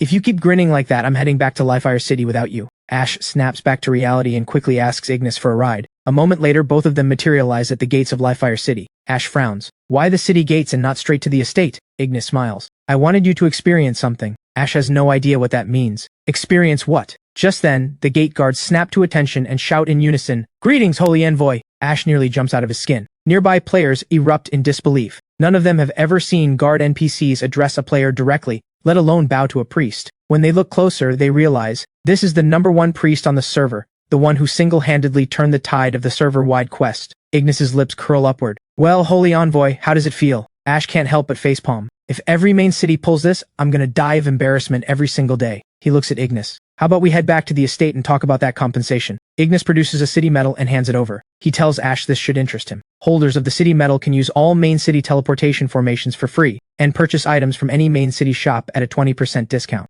Ash takes it. Not bad at all. With the reward in hand, his business here is done. He turns to leave. Ignis sighs quietly. This kid is always in such a rush. Ash is barely out of the city lord's estate when he runs into Stardust. He remembers, someone mentioned this to him before. Besides the 3 guilds that had targeted him, there was also one individual player with the ID Stardust. Ash steps into his path. I've got no history with you. Care to explain that demon-suppressing shard? Stardust turns his head slightly. There's nothing to explain. We'll see each other again. Ash stares after him, unsettled. Have they met before? What a strange person. He can't figure it out, so he lets it go for now. The skill books need unsealing first. A short while later, he arrives at the priest trainer's room in Livefire City. He pushes open the door, and comes face to face with a mountain of muscle, Trainer Billy. Ash stands there, completely thrown. He asks Billy what his relation to Roth is. Billy gives him a knowing smile. Sharp eye, adventurer. He's my cousin. He looks like he's about to say more, but Ash cuts him off immediately. Save it. Just unseal the skill books. 1 3-star and 1 4-star. He shoves both into Billy's hands. Billy's eyes light up the instant he sees them. The 4-star will take longer, so he'll start with the 3-star. Golden light ignites between his hands. 3-star Holy Judgment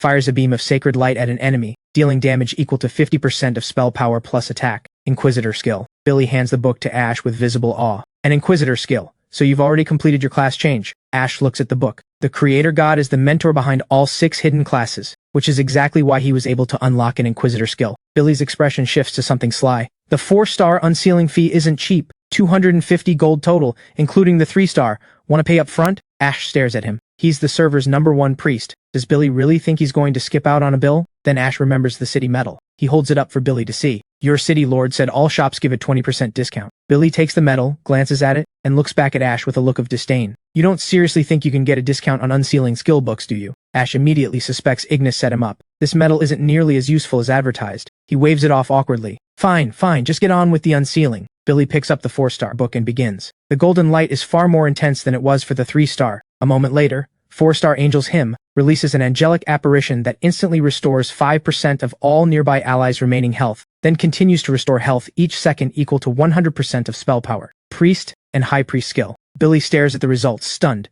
He can't understand how an Inquisitor-class priest is unlocking High Priest skills. Ash grabs the book out of his hands. It's a long story, let's leave it at that. He says a quick goodbye and gets out of there fast. Lucky he reacted in time. If Billy figured out he'd become the Holy Envoy, things would have gotten complicated. Too bad I only have 1 skill slot left. I could have used both. But if I have to pick one, it's this one. To unlock more skill slots, he'd need to buy expansion stones from the Mythic Shop. And the Mythic Shop doesn't open until level 20. After a moment's thought, he goes with the 4-star Angel's Hymn. Next, Ash activates Yin-Yang Reversal. When he checks out the inverted effects of Angel's Hymn, he can't contain himself. That is insane. The damage dealt is a whopping double the original healing amount. Right then, a notification arrives. Quinn and Chloe have logged on. A message from Quinn follows immediately, stating they've arrived at the Livefire City mansion. Ash tells the 2 girls he still has things to handle, telling them to redeem the server-wide quest rewards first, sweep up every single stats pill, and then buy the skill books. If there are points left over, buy skill stones. He's also planning to get his damaged gear repaired first. A person from his previous life suddenly comes to mind. Maybe he should go find him. He heads out immediately. Inside Anyu's smithy, the blacksmith Anyu is hammering away at a longsword. One swing, and the blade snaps clean in half. Anyu shakes his head at himself. Wasted effort again. Another customer's gear ruined. He tosses the broken blade toward the door, and it lands right at Ash's feet, who just walked in. Ash flinches. Anyu looks up and scratches the back of his head apologetically. Ash eyes the pile of snapped and broken weapons along the wall. This is supposedly the greatest blacksmith in Twilight of the Gods. He's not feeling confident. He's already turning to leave when Anyu calls after him. Don't go! I really am the best blacksmith across all the main cities, but this is Livefire City. Some failure rate is simply unavoidable here. Ash stops and turns back. What does Livefire City have to do with it? Anyu explains, the Livefire is a unique form of subterranean fire. While it has a chance to raise an equipment's forging tier, it also significantly reduces the success rate of the process. Ash can't tell if that's true or not. In his previous life, Lifefire City was destroyed, and a lot of knowledge went with it, but he decides to give Anyu a chance. Ash pulls out the ring dropped by Rain, hands it to him, and asks if he can repair it. Anyu takes one look and nods. He can, but with the materials on hand, the best he can manage is gold tier. The ring was originally platinum tier. Restoring it to that level would require amethyst teardrops from the abandoned mine in the northern rainforest. The problem is, the monsters in that area have been rioting lately. Amethyst teardrops are extremely scarce right now. Ash then pulls out 2 more pieces of gear contaminated by demonic aura, asking if they can be purified together. Anyu's eyes go wide at the sight. You actually have these? Boy, you're loaded. He can purify them. But the same problem applies. It requires pure spring water from the white cliffs of the northern rainforest. Anyu follows up with a commission, bring back 10 amethyst teardrops and 10 bottles of pure spring water from the northern rainforest. Ash hadn't expected to trigger a quest this way. He takes the bottle from Anyu, figuring it's the perfect chance to bring Quinn and the team along to grind mobs and hit level 20 as soon as possible. He heads to the main city plaza and messages Quinn and Chloe. New quest. He's waiting for them at the plaza. Then he spots something on the quest board. A new monster extermination quest. Location, Northern Rainforest. The riot must be serious if it's made it onto the board. No wonder the smithy's materials are running dry. Then a message arrives from Quinn and Chloe. They've run into 2 NPCs arguing on the second floor of the estate and being asked to mediate. They think it might be a hidden quest. Ash tells them to stay. This is almost certainly a prerequisite quest. He heads to the city gate alone. Looks like today he's going solo. The moment Ash arrives at the Northern Rainforest, every nearby player turns to look. As the server's #1 priest, he causes a stir wherever he goes. Ash forces a helpless smile and gets out of there as fast as possible. Honestly, dealing with a crowd of players is scarier than facing a gold tier boss. He activates the concealment item Astra gave him just in time. Without it, he'd never get a moment's peace. But after slipping away from the crowd and deactivating it, he finds a Galewind magic wolf locked onto him from behind. As the wolf launches itself at him, Ash instinctively reaches for his staff, ready to fire a deadly heal. But before he can act, a shout comes from behind him. Watch out! Ash turns on instinct. He's about to explain he has it handled, but the words never come out because a female warrior has already thrown herself in front of him. More players close in right behind her, all telling Ash to back off, just stand at range and keep everyone healed. Before he can say anything, one of them grabs his arm and pulls him toward the back. Once they're clear, she stops and rounds on Ash. A squishy priest wandering into the northern rainforest alone. Do you have any idea there's a monster riot going on out here? Then she dives straight back into the fight. Ash watches them go. The way they move. These aren't beginners, just genuinely good-hearted players. Since he's clearly not needed here, Ash slips away and heads straight for the mine. A few minutes later, the group finishes off the wolf, and only then do they notice Ash is long gone. Inside the abandoned mine, Ash studies the amethyst crystals embedded in the walls. Is this what Anyu was talking about? Sure enough. The moment he pries one loose, the system confirms he's received a high-quality amethyst teardrop. Ash stares at the notification.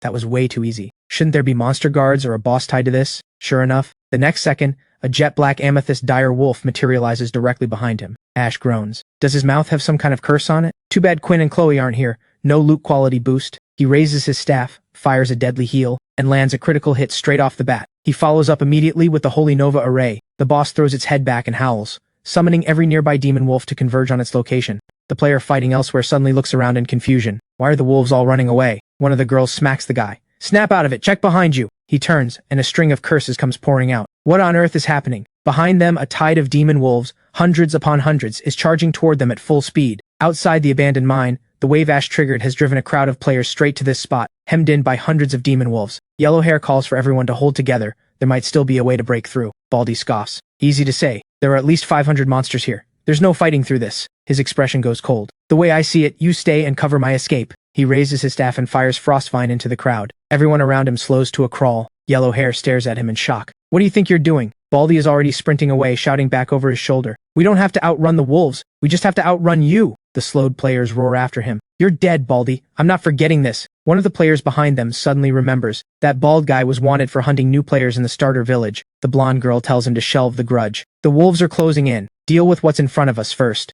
Vivian feels a chill. One mistake right now and it's over. That's the one thing about Twilight of the Gods. Death has a penalty no matter where or when it happens. Back inside the abandoned mine, Ash has already pushed the boss below 10% health. At the same time, 40 or 50 smaller demon wolves come flooding into the mine. Ash deploys the Holy Nova Array without hesitation. The hexagram array erupts from beneath his feet, and in an instant, the boss and every small monster are wiped out together. He picks up the rare item Amethyst Gem, along with 2 silver tier equipment drops. Ash reads the Amethyst Gem's description carefully. It's 10 times more valuable than an Amethyst teardrop, and can be used in forging or restoring equipment. This alone should cover everything the teardrops were needed for. Too bad Quinn and Chloe weren't here for the loot quality boost. He could have cleaned up even more. He heads for the exit. Time to find the pure spring. But the moment he steps outside, he spots the group of players who helped him earlier, surrounded by demon wolves. Even with the boss dead, the summon effect never cancelled. Ash thinks to himself, they did run out to protect him, even if he didn't need it. That counts for something. And once Twilight of the Gods bleeds into the real world, players like this will be a rare thing. He fuses with the Dream Sprite in an instant, blinks directly into the middle of them, and deploys the Holy Nova Array.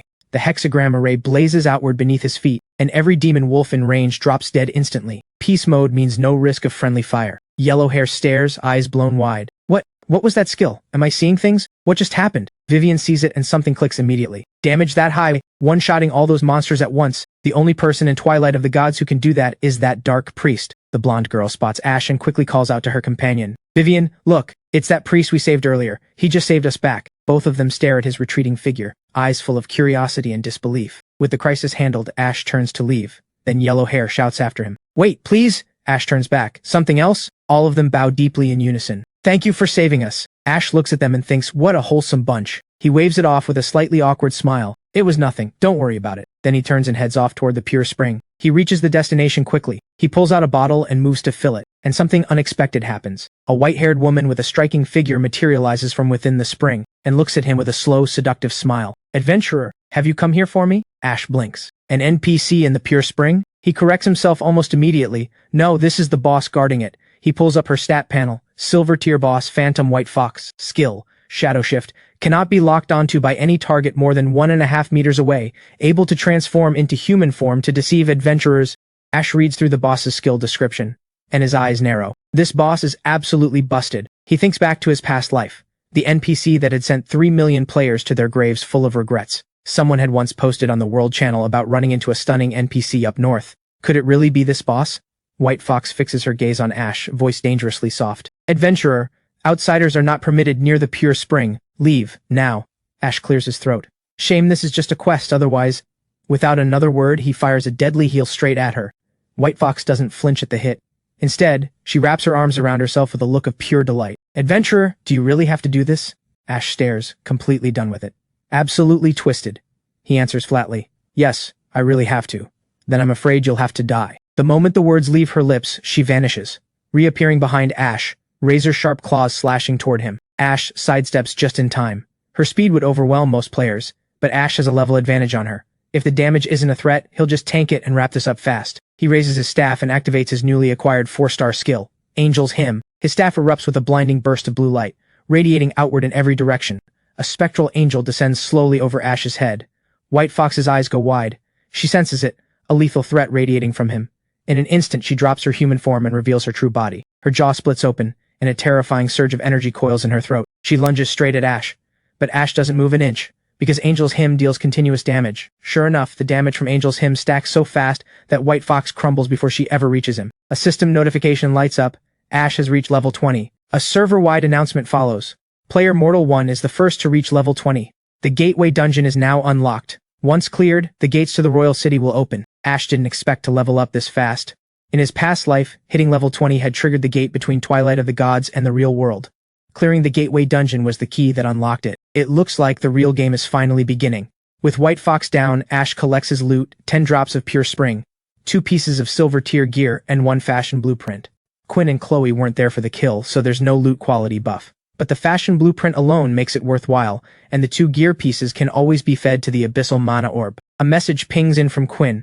They've picked up a hidden quest and need to head into the eastern swamps in Lightfire City to collect the hide of a giant thunder frog. Ash thinks it over for a moment, then tells them to go ahead and handle it themselves. At their current level, nothing in the area should pose a real threat.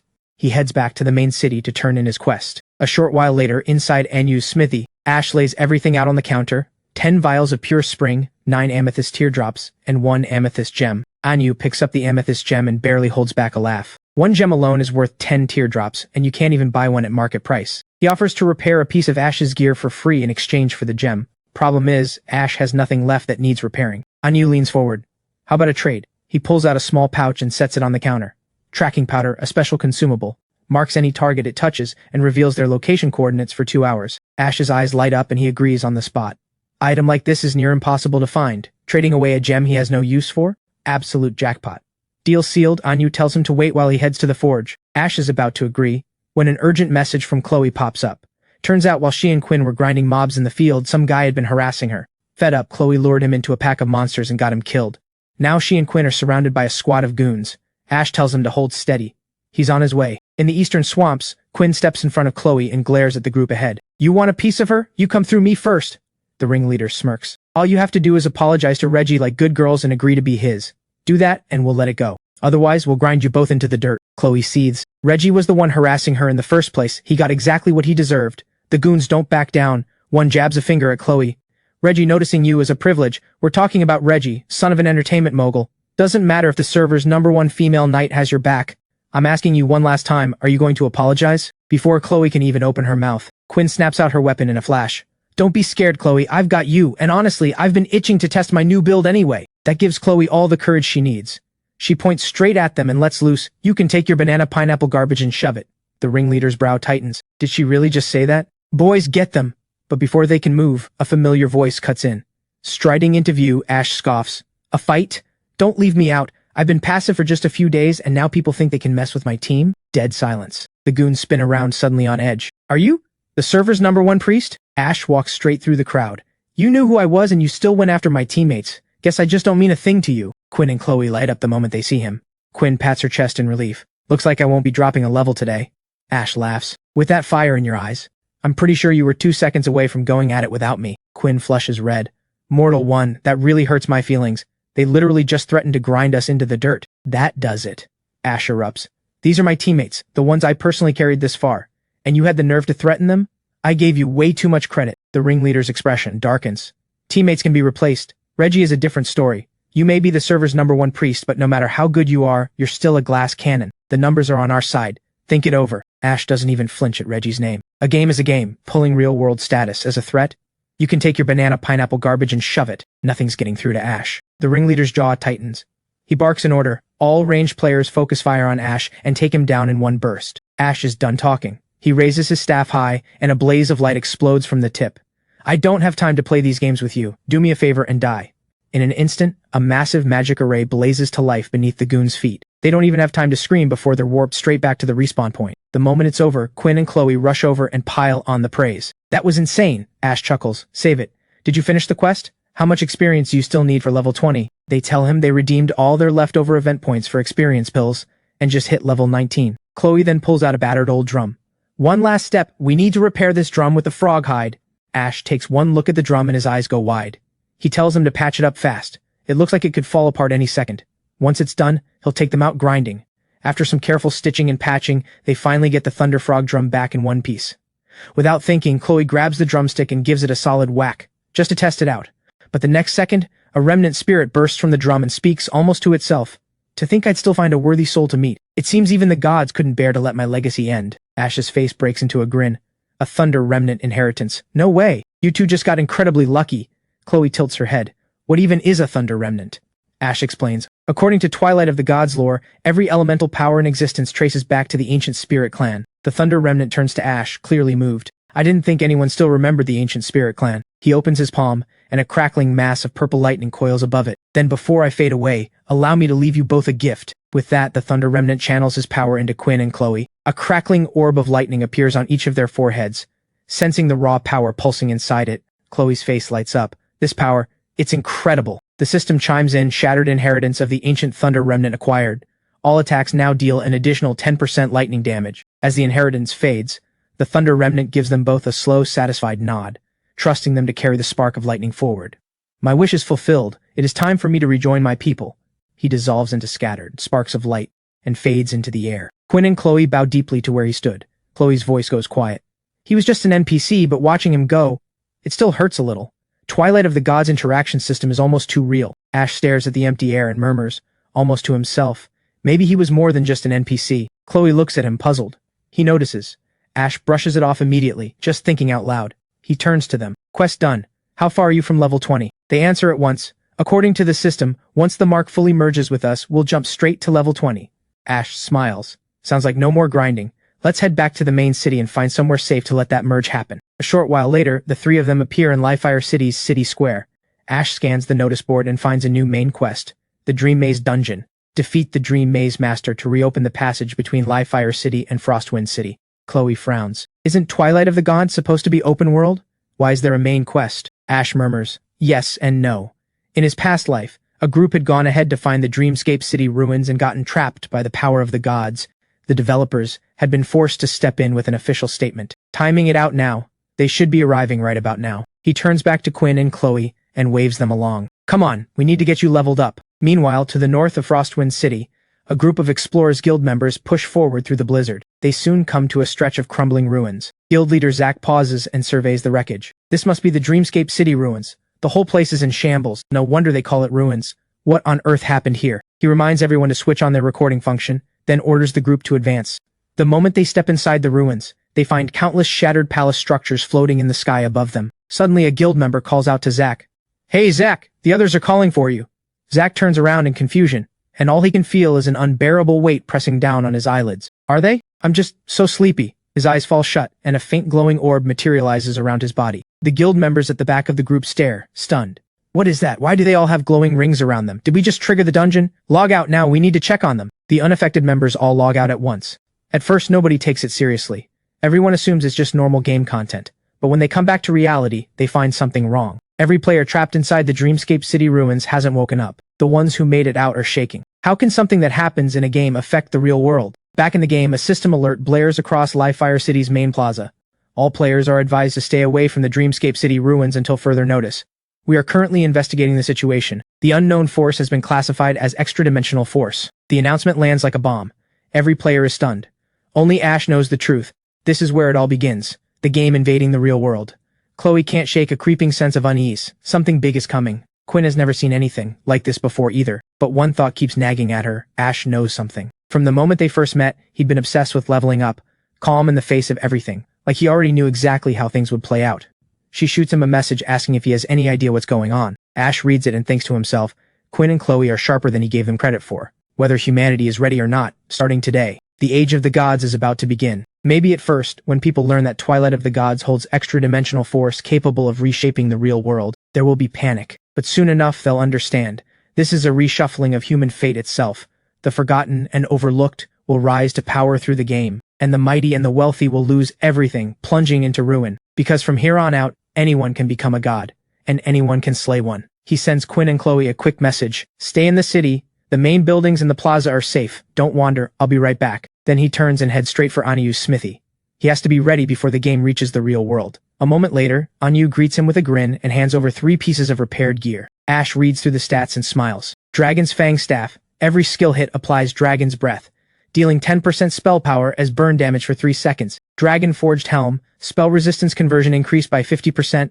Crit damage taken reduced by 30%. Angel's Ring. Grants spell power equal to 8% of total mana. Ash thinks it through. He doesn't need more damage right now, so the Dragon's Fang Staff won't do him much good. The Dragon Forged Helm fills the gap he's had without a helmet piece. But the real surprise is the Angel's Ring. The spell power boost it gives him outperforms any same-tier weapon he could equip. He then fuses several of his collected skill essences into a single 4-star skill essence, boosting Angel's him up 1 rank. Then he uses a 1-star skill gemstone to level up heal. With everything handled, Ash checks the time. Before long, the Twilight of the Gods team will release a global update announcement. All players will be locked out of the game from midnight tonight until 10 tomorrow morning. Once the update is complete, the 4 primary stats will fully merge into the real world. The thought alone makes Ash restless with anticipation. When the game bleeds into reality, it won't just transform the body, it will reverse aging, making players look younger. All they need to do is get Quinn and Chloe to level 20 before the maintenance window ends tomorrow morning. Then they can head to Dreamscape City. He sets a login time with Quinn and Chloe, then logs out and returns to the real world. He catches his reflection in the mirror. His face has already shifted slightly. The game's influence on reality is already starting to show. He's still turning it all over in his mind when Ray throws his door open, wrapped in just a towel, and calls out his name without a second thought. Ash spins around, eyes locking on immediately. Ray, you can't just walk into my room dressed like that. Ray frowns and fires back. Can you get your mind out of the gutter for 1 second? Twilight of the Gods invading the real world is trending everywhere. Something this huge is happening and you didn't even notice? That catches Ash off guard. Even Ray already knows. She crosses her arms. She's a Twilight of the Gods player too. Of course she knows. And the game forums are completely blowing up. She shoves her phone in his face. On the screen is footage of the Explorers Guild trapped inside the Dreamscape City ruins, their real-world counterparts lying completely unconscious. It cuts to an exclusive Zack, the Explorers Guild leader, speaking after waking up. On camera, he tells the world under the influence of the Dream Maze's power, he was trapped inside a dream realm for a full 20 minutes. The only way out was to find a crack in the illusion, or wait for the dream to run out on its own. The higher your level, the shorter the dream lasts. That's why he's releasing the footage, hoping someone out there can find a way to break the dream. And he has a gut feeling. Whoever cracks the dream is going to open the door to an entirely new world for humanity, because the guild ran physical checkups on every member who'd been trapped. And every one of them was healthier than before they ever started playing Twilight of the Gods. Ray snaps the screen off. Did you know about this all along? Is that why you kept pushing me to play Twilight of the Gods? How much of what's in that video do you actually know? Is our world really going to change because of this? It's the first time Ash has ever seen Ray look this serious. He puts a hand up. Don't panic yet, check the pinned post on the forum first. Just as he expected. The top pinned post is a maintenance announcement from Twilight of the Gods, global server update scheduled from midnight tonight to 10 tomorrow morning. Change is already underway. Faced with Ray's questions, Ash can only manage a vague reassurance.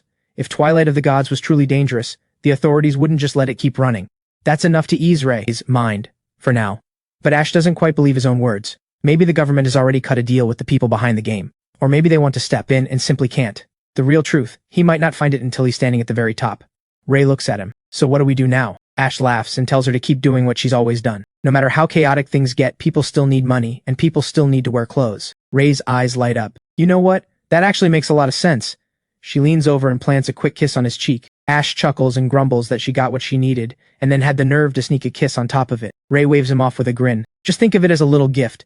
Make sure to farm plenty of fashion blueprints in-game. She turns and walks out. Ash stares blankly at the ceiling. Past level 20, the XP required to level up multiplies by the hundreds. Even a dedicated pro needs at least 2 weeks per level. Most people simply don't have the money or the stamina for that. And even with money, without natural talent, progress hits a wall fast. Bottom line, he has to get stronger first. Only then will he uncover the truth behind all of this. The next day, Livefire City's warp gate. Ash completely forgot. Today is server reopening day. Hundreds of millions of new players have flooded into Twilight of the Gods, leaving him stuck in a queue at the main city warp gate, shoulder to shoulder with the crowd. Quinn and Chloe are buried in the crowd too, fighting just to stay together. Quinn calls out to Ash, "Make sure you've got cold weather gear on." After a while, the three of them finally arrive outside Frostwind City's warp gate. None of them have ever seen this many people crammed into one place. Chloe lets out a helpless sigh. Yesterday's footage and the update announcement sent a wave of new players pouring into the game. Could the extra-dimensional force mentioned in the official notice actually be real? Ash smiles. Come on, even you must have felt the changes in your body by now. Chloe has noticed it. In the real world, her appearance has been slowly shifting to match her in-game character. And it's not just Chloe. Even Quinn, who usually doesn't sweat the details, can feel something is off. If Twilight of the Gods can actually affect the real world, can it still be called a game? Ash reassures them. Don't overthink it. For now, it's not a bad thing. But the road ahead is going to get a lot harder. And from this point forward, every loss comes with a real price. If either of you wants to walk away, now's still the time to... Chloe cuts him off before he finishes. She's not walking away. Not a chance. If this is real, she wants that power. Quinn says the same. Before long, the three of them arrive at the Crescent Tavern. Ash buys 30 bottles of Blazeheart brew from the owner. Quinn raises an eyebrow. Aren't we heading to the ruins? Why are we buying drinks? Ash explains. It's a Frostwind City specialty. Keeps the cold off for 30 minutes. Anyone who comes here without it is asking for trouble. Quinn's eyes light up. It keeps you warm? Well then, bottoms up. She and Chloe chug an entire bottle each in one go. Ash stares in disbelief. You don't have to drink the whole thing at once, but it's already too late. Ash goes stiff. Quinn and Chloe are staring at him. Faces flushed bright red, eyes locked on him like he's prey, drool threatening to spill from the corners of their mouths. Quinn fixes her glassy eyes on him and murmurs, completely shameless. Oh my, what a gorgeous guy. Are you taken? She steps closer and tilts his chin up with a finger. You look just like my mortal one, but too bad he's into guys. Could you maybe stand in for him, just one kiss? Ash freezes. Into guys? Since when? Chloe is cheering from the sideline, face beet red. Go for it, Quinn. Kiss him, kiss him! Ash presses his palm to his forehead, completely done. He really should have stopped them from chugging the whole bottle. Meanwhile, deep in the silver pine forest outside Frostwind City, a group huddles around a campfire plotting how to ambush Ash. Leading them is none other than Stardust, the same player who had ambushed Ash before. One of the goons is getting restless, wondering out loud if Ash already knows about the ambush and is deliberately staying away. Stardust is completely confident. Ash is arrogant. He trusts his own strength completely.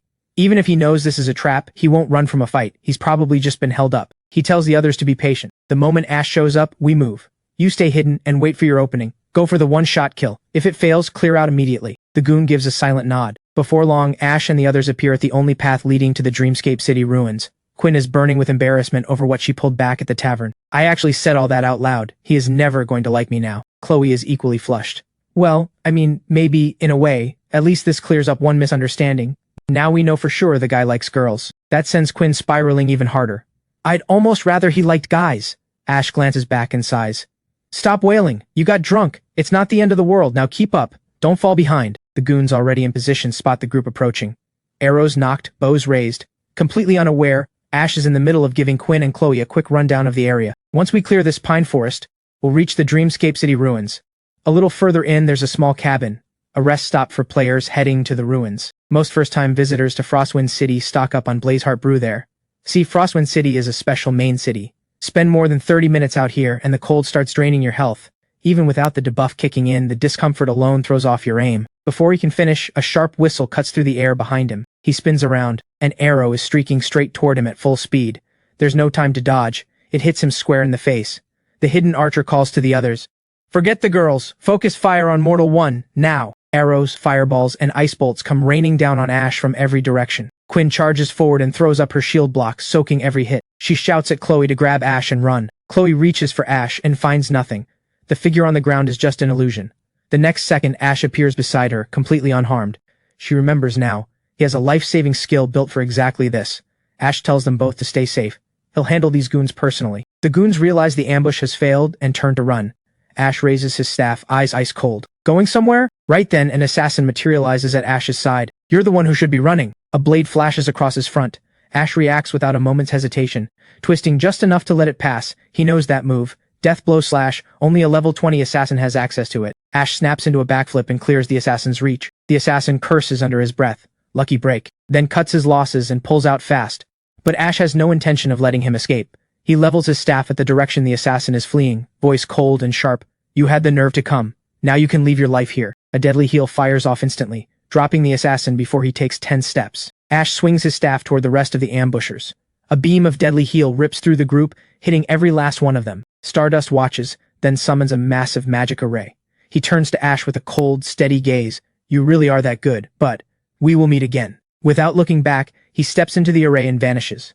Ash recognizes Stardust immediately, but for the life of him, he can't figure out what he ever did to make an enemy of him. Who is this guy? Pulling in top-ranked players from the leaderboard just to take me down, and he had a teleport stone ready to go. There was never any way to stop him from leaving. Quinn and Chloe come up beside him. You good? Ash waves it off. Fine, just a bunch of cowards who couldn't even show their faces. Right now what matters is getting to the Dreamscape City ruins.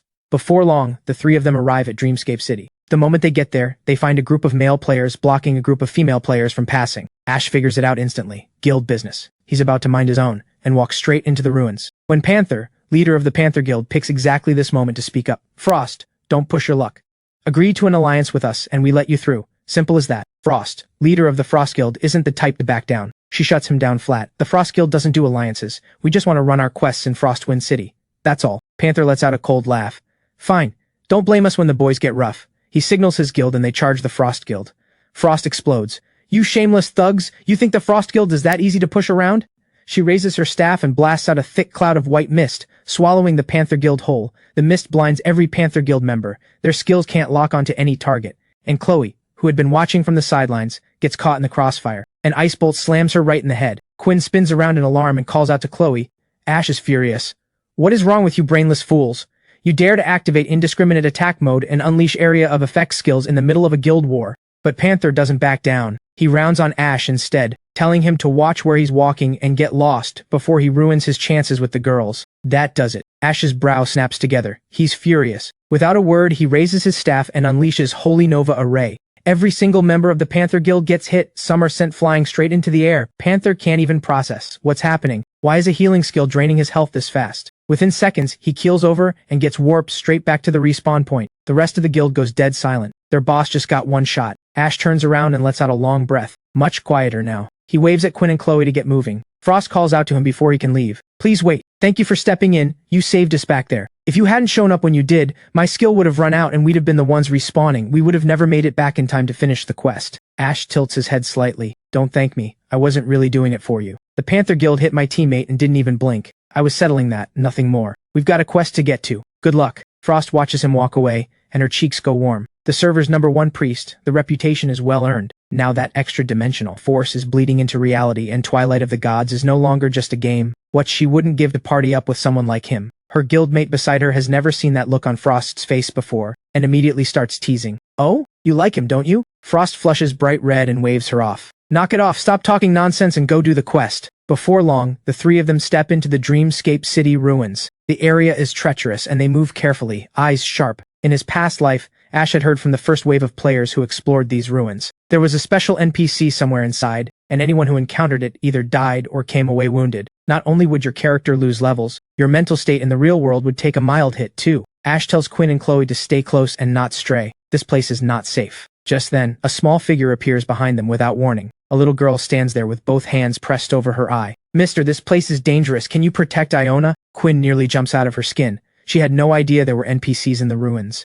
Ash's brow furrows. This early? He immediately tells Quinn and Chloe to shut their eyes. Now. They don't understand why, but they trust him and do it without question. The girl slowly lowers her hands, and where her left eye should be is nothing but a hollow, pitch-black void. "I'm very well behaved," she says softly. "Can Mister protect me? I need Mister to put my eye back. Without my eye, Iona hurts so much." Her voice climbs higher and sharper with every word. Ash immediately tells Quinn and Chloe to cover their ears. Don't let the shrieking get to them. He draws his staff, ready to strike. But a system message stops him. Iona is protected by the will of the Dreamscape City. She cannot be attacked. In his past life, all he had heard was that this NPC could hurt players in the real world. Nobody had ever mentioned how to deal with her. Since fighting isn't an option, Ash switches to a softer approach. He crouches down in front of her and extends his hand gently. "I can help you, but you have to stop screaming. Can you do that?" It works. The screaming cuts off instantly. "Thank you, mister," she says quietly. A system chime follows. Special quest triggered. Restore Iona's sight. She opens her small palm and holds out her eye, and asks if Mister can put it back for her. Only then can she confirm whether he is the one destined to find her. The moment Ash sees what she's holding, his heart jolts. He recognizes it immediately. In his past life, this had been the legendary Eye of Truth, an artifact so powerful that no one could resist its pull, and some had even been wiped from the server entirely because of it. So this is the Dreamscape City's special trial. Ash tells her to close her eye, and carefully sets the Eye of Truth back into her empty socket. The moment it's done, Iona transforms back into the sweet little girl she first appeared to be. System message: Iona's initial trust has been gained. Looking at her, Ash finds himself thinking he'd like to take her out of this desolate ruin, a city that has lain broken for centuries. But Iona stares off in a fixed direction and shakes her head. She can't leave, not yet, and there's something she needs to ask Mister to do. System message: follow-up quest triggered. Trial of the Dreamscape City Guardian. Ash goes still inside. Here it is, the real quest of Dreamscape City. He accepts without hesitation. Iona tells them to follow close behind her, and sets off at a quick pace in a single direction. Before long, having stayed too long in the Dreamscape City ruins, the dream maze's power begins to seep in, and all of them start sinking into a sleeping dream. Quinn starts to panic. She had spent hours studying footage of the dream realm and never found a single crack in it. Are they really going to get trapped here? Ash laughs. Relax, we're not getting trapped. He knows the truth. The dream realm only traps players who haven't accepted a quest. They have Iona to guide them through. Sure enough, the instant the dream closes in around them, the Eye of Truth blazes to life, sending a ring of pale blue light spreading outward from Iona, and the dream shatters around them like broken glass. But the effort draws a trail of blood-red tears down Iona's cheek. Chloe looks at her with wide, worried eyes. "Are you okay?" Iona wipes the blood away quietly. "I'm used to it. The Eye of Truth is too powerful for her to fully control. Every time she uses it, it costs her something." A short while later, all four of them arrive inside a massive hollow tree, its walls wrapped in thick iron chains. Iona asks the three of them to wait, then walks to the center of the chains with quiet resolve. In an instant, an intricate magic array blazes to life beneath her feet, flooding the hollow with dazzling blue light. The chains coil tight around her small body, and pain crosses her face. Quinn and Chloe can barely stand to watch. They ask Ash if there's anything they can do. Ash lets out a quiet sigh. She chose this herself. There's nothing we can do. Iona's skin begins to wither at a visible pace, and as it does, she tells them everything. 218 years ago, Dreamscape City was destroyed by a demon god. Her parents gave their lives on the battlefield to seal it away, and she fought to earn the recognition of the Eye of Truth, awakening a power within herself just to keep that seal intact. But she was only a child then, afraid she would give up from the pain, so she begged her parents to lock her here, forcing her to keep feeding power to the sacrificial circle no matter what. Chloe reaches out and gently steadies Iona, unable to hold back her concern. But even with all of that, she has not been able to stop the demon god's presence from leaking out. And now the fallen cannot rest. So I need you to help me put down the fallen, those corrupted by the demon god. Let them return to dust. Quest accepted. Destroy the fallen corrupted by the demon god, and let them return to dust. Reward: Guardian's Medal. No need for words. Ash leads Quinn and Chloe straight toward the horde of corpse fiends. Same formation as always. Quinn tanks the hits. Chloe uses her summons to pull the enemies. The moment they enter the corpse fiend's range, one lunges straight at them. Quinn charges forward and activates her shield block. Chloe summons both her wolf and her bear and sends them charging in. Before level 20, a summoner can only bond with one beast companion. Past that, the limit disappears entirely. With enough spell power, a single summoner becomes an army. Ash blinks. "When did you get a bear?" Chloe grins. "I snuck on early and tamed it. I'm closing the gap on you, you know." She commands her beast to charge into the corpse fiends and draw their attention. Ash smiles. Growing up fast, he raises his staff and unleashes Holy Nova Array, and every single corpse fiend is wiped out in an instant. Iona folds her hands over her chest and prays with quiet sincerity. People of Dreamscape City, you can finally rest. She turns to the three of them, eyes bright. On behalf of the people of this city, thank you, all of you. She holds out 3 medals, their reward. Special item, Guardian's Medal when equipped, increases maximum HP by 20 times the user's current level, and reflects 20% of all incoming damage back to the attacker. Quinn and Chloe take the medals and nearly drop them. Stats like these would go for millions on the open market. Then again, if every player who clears the quest gets one, the value wouldn't hold. Ash stares at his medal. Unless I'm wrong, we're the only ones who'll ever get one of these. He knew from his past life only the first group to clear the quest gets the full version. Everyone after them receives a medal with stats cut in half. He turns to Iona and asks, before finding them, had she met any other adventurers? Iona shakes her head. The gods would only lead her to someone truly capable of saving this ruined city. Then her expression darkens. She has one final thing to ask of Mr. She needs him to kill someone. Ash's gaze sharpens. Who? My brother, the Dream Maze Master. System message, final quest triggered. Slay the Dream Maze Master and bring peace to this land. Iona explains. The demon god Ramus is using my brother as a vessel to break free from the seal. Kill my brother, and I will give you the Eye of Truth. Ash doesn't hesitate. He leads Quinn and Chloe straight to the entrance of the Dream Maze dungeon. Everything that's happened leaves Chloe with one thought she can't shake. Is this world real? If it is, losing her parents and being chained to that sacrificial circle for 200 years, how much must Iona have suffered? Quinn feels the same. Even if it's just part of the story, it breaks her heart. Ash tells them not to dwell on it too much. Even he can't explain the secrets behind Twilight of the Gods. Even when he had reached the pinnacle of the stairway to godhood in his past life, the truth of the game remained out of reach. Nobody knows whether this world is a reflection of something real, but many people believe every NPC in this world truly exists. The only thing I can tell you, Ash says, is to stay focused on what's in front of you. Clear the dungeon. Finish the quest. With that, he leads them both inside the Dream Maze dungeon. The world shifts around them in an instant. System warning, you have entered the Dream Maze dungeon danger zone. Proceed with caution. Quinn stares in disbelief. Nothing here looks ruined. Nothing even looks old. Chloe is quicker to catch on. This is the Dream Maze Master's version of Dreamscape City, she tells Quinn. The city as it was, before it fell. Ash takes it all in, quietly stunned. The Dream Maze Master couldn't accept the truth of what happened, so he used the Eye of Illusion to build this, a perfect hollow lie of the city he lost. The people on the street begin to notice them. One by one they stop walking and stare, eyes completely blank. Quinn and Chloe tense up immediately. It's the kind of scene that would unsettle anyone. An entire street full of people freezing in place and turning to stare in unison. Ash looks up and addresses the air above him. You can still control the environment, so you haven't completely lost your mind. But look at what you've done to yourself, you coward! A hollow voice echoes through the illusion. Silence. All of you who dare disturb the peace of Dreamscape City deserve to die. Dreamscape City never fell. It never will. In an instant, every pedestrian on the street transforms into a level 20 nightmare wraith, and they all come screaming toward Ash at once. Quinn throws herself in front of Ash and blocks everything, but these are elite enemies. Even her shield block won't hold for long. Ash runs the numbers fast. Quinn's HP is sitting just above 1,000, enough to absorb around 10 hits, but the Wraith's resistance is too high. Holy Nova Array probably won't one-shot them. That leaves Angel's him. He immediately calls out to Chloe to group them all up. Chloe responds without a word, summoning her wolf and bear to draw every Wraith into one spot. Ash steps back and charges up the skill. He raises his staff high, the light building and building. A spectral angel materializes overhead and holds its gaze. Then, every single nightmare wraith is erased in one hit. No exceptions. Even Ash didn't expect the damage to be that high. He figures Angel's hymn must have a built-in counter effect against dark creatures. Chloe's eyes go wide. That damage! Is that your new skill? Deep inside a great hall in the illusion, a pair of eyes slowly open. Those who disturb Dreamscape City will die. The illusion shifts without warning. A dark, ancient temple rises up before them from nowhere.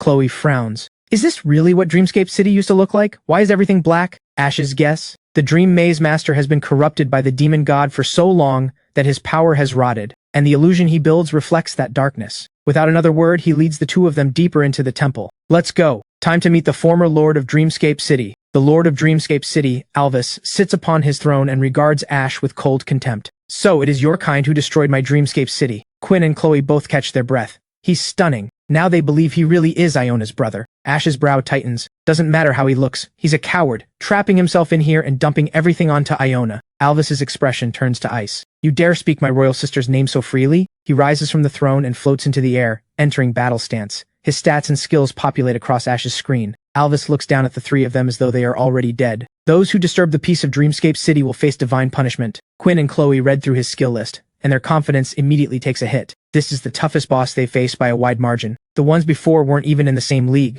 Even Ash looks serious. The Dream Maze Master is no easy fight even for him. He's going to need a plan for the strongest boss in the Dream Maze dungeon. Alvis launches himself off the throne and unleashes his skill in rapid succession, Void Blade. An invisible blade materializes less than a meter from Ash's face, and damage numbers appear above his head before he can even react. Ash grits his teeth. Too fast, there's no dodging this. Just like in his past life, the Void Blade ignores all movement and evasion. It always connects. If he can't dodge it, he won't bother trying. He pulls out the Abyssal Mana Orb instead, using the orb's dual cast. He channels his staff and fires a heal straight at Alvis. But Alvis makes a strange gesture, and a golden eye of illusion shield materializes around him, blocking the hit. Alvis mocks him for such a foolish attempt, then his expression snaps. The hexagram array of Holy Nova Array blazes to life directly beneath his feet. Alvis reels from the damage and roars, "A lowly outsider dares to injure me?" He ignores the continuous damage ticking away from Holy Nova Array, and hurls wave after wave of Void Blades straight at Ash. Quinn suddenly bursts forward, throwing up her shield block in front of Ash. "Mortal One, leave the tanking to me." Alvis lets out a cold laugh.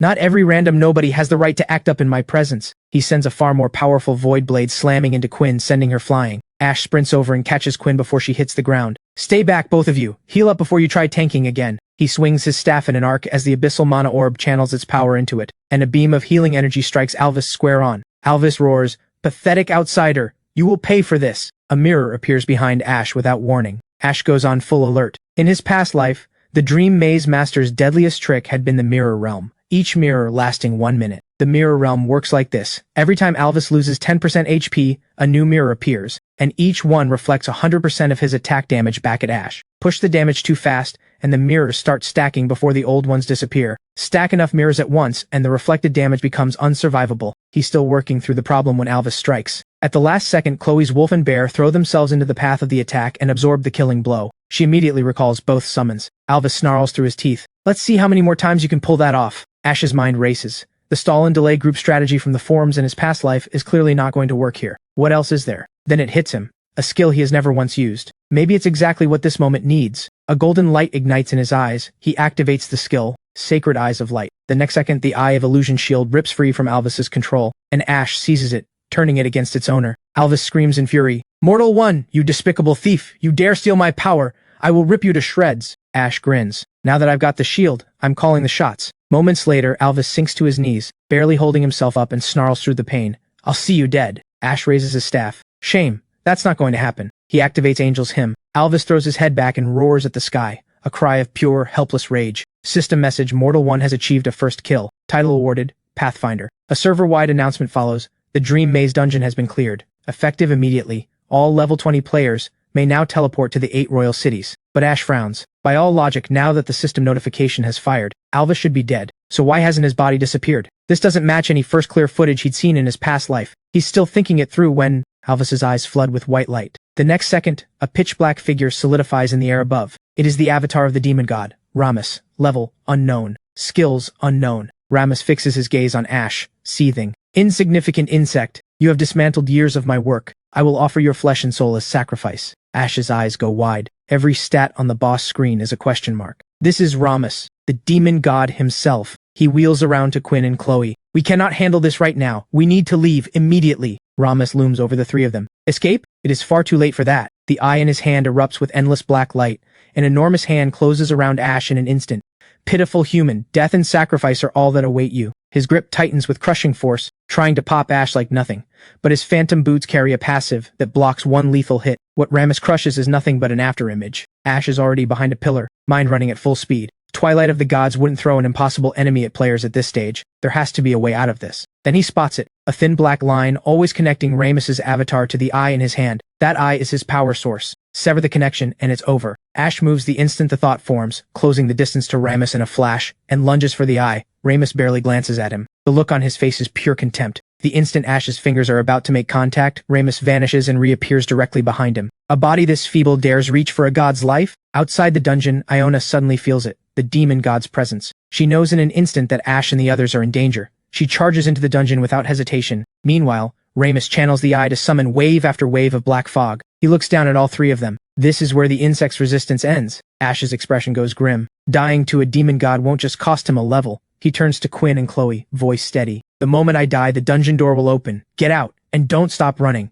The words have barely left his mouth when Rammus's attack tears through the air, and there is nowhere left to go. At the last possible second, a burst of red light explodes through the attack and scatters it apart. Ash looks up. It's the Eye of Truth. Iona's eye. Iona's voice rings out from behind him. Mister, the Eye of Truth can sever the link between the Eye of Illusion and the demon god. Ash catches it without missing a beat. Rammus, looks like your visitor's pass to the mortal realm has expired. Time to crawl back to your seal. He raises the Eye of Truth high, and a blaze of red light, fiercer than anything Rammus's black fog could answer, erupts outward, slicing clean through the link between the Eye of Illusion and the demon god. As the seal drags him back, Rammus snarls one final warning. The insect who calls himself Mortal One, I will not forget you. Ash closes his hand around the Eye of Illusion and fires straight back. Good, because I remember you too. Next time we meet, you're dead. Now get out of here. System message, Phantom Eye acquired. The avatar of the demon god Rammus has been dispersed. 2 gold tier items drop alongside it.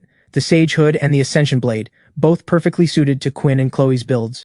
He decides to hand both pieces over. In the late game, he won't be able to carry everything alone. If they grow into their potential, they'll be a real asset down the line. Quinn calls out across the hall. Mortal One, Iona looks really bad. Is she going to be okay? Ash walks over, places the equipment in their hands, and tells them to leave Iona to him. Quinn stares at the gear in her hands, completely at a loss. Gold tier? Just like that? Chloe practically vibrates with excitement. I won't let you down, I swear it. Iona lies in Ash's arms and quietly asks him to carry her back to the sacrificial circle. Ash can't hide the reluctance in his eyes, but he nods and agrees. A short while later, they're back inside the hollow tree. Ash sets Iona gently on the bed. With Rammus's avatar dispersed, the demon god's power has been weakened. He asks her what she plans to do now. Iona's voice is soft. I want Mister to carry my eye out there and see the world for me. My parents once promised to take me outside to see it, but I can never leave this place. Quinn and Chloe watch her in silence, hearts aching. Then Ash looks up. Maybe I can take you with me. Iona's eyes light up instantly. She looks at him. Is that really true? If you're willing to form a pact of equals with me, Ash says, I think I can get you out of here. Twilight of the Gods has many types of contracts, all capable of forming a soul bond between a player and a being of this world. The pact of equals is the most respectful of them all. A smile breaks across Iona's face. She tells him she's willing, but first, Mister needs to come with her to pay respects to her parents. Ash blinks. Meet her parents? He has no idea why she's asking this, but he carefully sets the Eye of Truth back into Iona's socket regardless. He's not about to let her stand in front of her parents missing half her sight. Before long, they're standing in front of a gravestone. Iona runs her fingers along the stone. Before they died, they asked to be buried here. Even in death, they wanted to watch over the people of Dreamscape City. And I made them a promise that I would bring whoever formed the Pact of Equals with me to stand before them. She turns and asks Ash to place his hand on the stone. Ash does as she asks. System message, Pact of Equals formed with Iona. You may now communicate with Iona through thought and access her basic information. The moment the pact is sealed, Iona's profile populates in front of him. He reads her class and stops. Arcane Mystic? That class had never appeared in his past life. Not once. Iona explains. Adventurers from outside this world cannot become arcane mystics. The class requires an inheritance. As she says this, she summons an arcane tome, the weapon her parents left behind when they died. Iona looks up at him with a small, bright smile. Mister, I'll work hard to be useful to you. With everything settled, Quinn asks Ash where they're headed next. Ash turns and looks in one direction. The Royal City. After they warp back to Frostwind City, a crowd of players quickly surrounds them, congratulating Ash on yet another first clear. Ash presses a hand to his forehead. Fame really does make it impossible to keep a low profile. He weaves through the crowd smooth as ever, nodding as he goes. Sorry, got somewhere to be. They make their way to Frostwind City's Warp Plaza before long. Ash turns to Quinn and Chloe. There are 8 royal cities in Twilight of the Gods. You can only access them after hitting level 20. Where we're going now is Celestia Royal City. The system chimes, you have arrived at Celestia Royal City. The world around them transforms in an instant. Buildings stretch out before them in every direction, layered and endless as far as the eye can reach. Ash walks and talks. Once you hit level 20, Royal City NPCs allow you to change your class. After specializing, your class and growth paths open up in much more detail, and the first 100 players to enter each Royal City get access to that city's Royal City Academy, though everyone has to go through the Academy's special welcome ceremony first. As he finishes, they arrive at the gates of Celestia Academy. A student nearby catches the tail end of what Ash said and grins. Not bad. For a new outsider, you really know your stuff. Since you already know how things work here, hand over the fee. Ash lets out a dry laugh. He knew this was coming. Celestia Academy students and their little habit of shaking down newcomers. The student's smile drops. Watch your mouth. I'm giving you outsiders a lesson in how things work here. You'd better cough it up, or else. Ash cuts him off before he can even finish. Pointing past the man's shoulder, Ash sneers. Where did this hothead come from? That's not how the welcome ceremony works. Maybe turn around before you keep talking. He spins around and immediately stumbles over his words. Professor Lucas, what are you doing here? Professor Lucas lets out a cold grunt. If I hadn't come, I'd have been fishing you out of the Royal City jail later. He tells the student to hand over the academy badges. Now, and makes his meaning clear. Once they're inside the academy, you can welcome them however you like.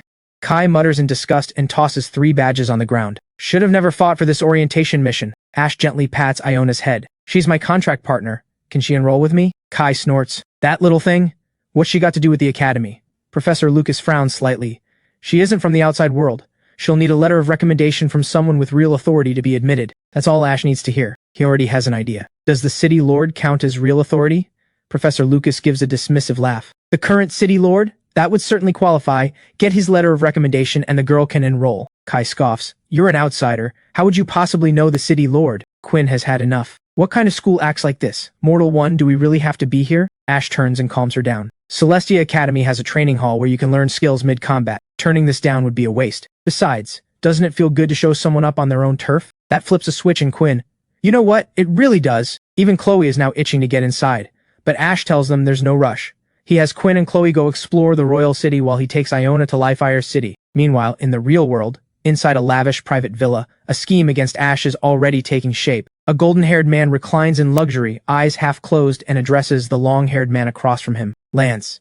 What's the situation? Lance delivers his report without a flicker of expression. Victor, you tasked me with intercepting the first clear team. It failed. At this point, no one out there is likely a match for him. Do you want us to keep moving against him? And that man is none other than Ash's rival in the game. Stardust. Victor listens, and a slow, dangerous smile spreads across his face. Can't beat him in the game? Then stop thinking inside the game. The gods have already crossed into reality. Why limit ourselves to playing by its rules? Find out who he is in the real world. Have a little conversation, and if he doesn't know what's good for him, take care of it. Lance goes very still for a moment, then gives a quiet nod. His thoughts turn to Mortal One. You've been making yourself too visible. This one's on you. Back in the game, Ash arrives at Lifire City with Iona. He hasn't even stepped through the city lord's gate before shouting, Ignis, I've got work for you. Ignis takes one look at Ash's wide grin and already knows trouble is coming. Same cheeky self as always. Mortal One, you should be at the royal city. What are you doing at my door? Ash grins. Just bringing my contract partner over to introduce herself. Iona, say hi to Ignis. Iona lights up with a bright smile and calls out, Hi, Ignis. Ignis's expression shifts completely. He pulls Ash aside with the gravest of looks. Look, I'm not judging, but she's lovely and all. She's also clearly a child. You can't pull something like that. Ash blinks. Then it hits him exactly what Ignis is implying.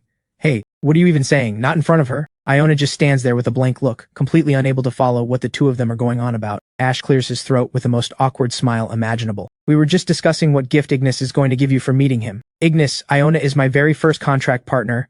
You're basically her honorary big brother now. Don't you think you owe her a welcome gift? Like, say, a letter of recommendation for Celestia Academy? Ignis's face goes completely flat. I knew you didn't show up just to say hello, but even as City Lord, I can't just hand out recommendation letters. She'd better have real potential. Otherwise, putting my name on it would embarrass Lifire City. Iona's eyes flash. She stands up straight and reveals her class without hesitation. I have an inheritance. I won't embarrass you. Ignis freezes at the mention of Arcane Mystic. You are of the City Lord of Dreamscape City's bloodline? His whole demeanor shifts. In that case, this recommendation letter is indeed justified. He hands Ash an envelope and a talisman. System message. Ignis's resonance talisman acquired. In times of danger, use this talisman to summon Ignis for aid. Ash grins. Ignis, you're always so generous. Ignis's voice turns serious. Once you step into the royal city, you'll be truly entering this world for real. Stay alive. I'm counting on you to kill the demon god. Come on, I'll send you back to Celestia Royal City myself. He pulls out his world teleportation scroll and opens it. In an instant, Ash and Iona are back in Celestia Royal City. Ash lets out a dry laugh. Was he really that eager to get rid of me? Iona bounces with excitement. Mister, does this mean I get to stay with you all now? Ash nods. That's right. We're heading to Celestia Academy right now. A short while later, the two of them are back at Celestia Academy. Before they even reach the door, they can hear older students shouting, calling the outside world adventurers a bunch of cowards. Ash spots Quinn and Chloe blocked in by a group of seniors. What happened here? Quinn's face floods with relief when she sees him, then frustration as she explains. After getting his message, she and Chloe came ahead to wait for him, and this group of seniors found them, demanding they take part in the initiation trial. Kai is still pressing hard. A bunch of cowards. No guts? Hand over the badges. Ash's expression cools. You've got time to keep shouting. Use it to show me what this initiation trial is actually about. Kai's lips curve into a mocking smile. It worked. Don't say you weren't warned. We'll see you at the arena. Before long, all of them are standing at the arena. In his past life, Ash hadn't made it into the top 100 spots, so he'd never joined any Royal City Academy. But he had seen it on the forums. The initiation trials across the Royal City Academies were all more or less the same. Newcomers had to defeat senior students on the arena stage, and senior students at every academy were at minimum level 24. He tells the three of them to wait below, then steps up onto the arena alone. Kai watches Ash walk up alone and sneers. Coming up here to drop to your knees and beg already? If you get down on your knees and call me daddy, I will let you walk away. What do you say?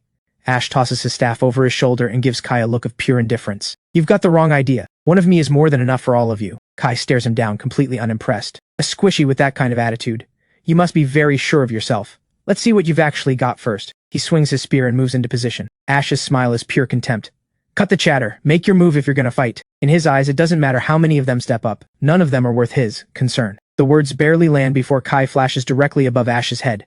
You think I'd give a caster time to cast? He activates Dragon King Break.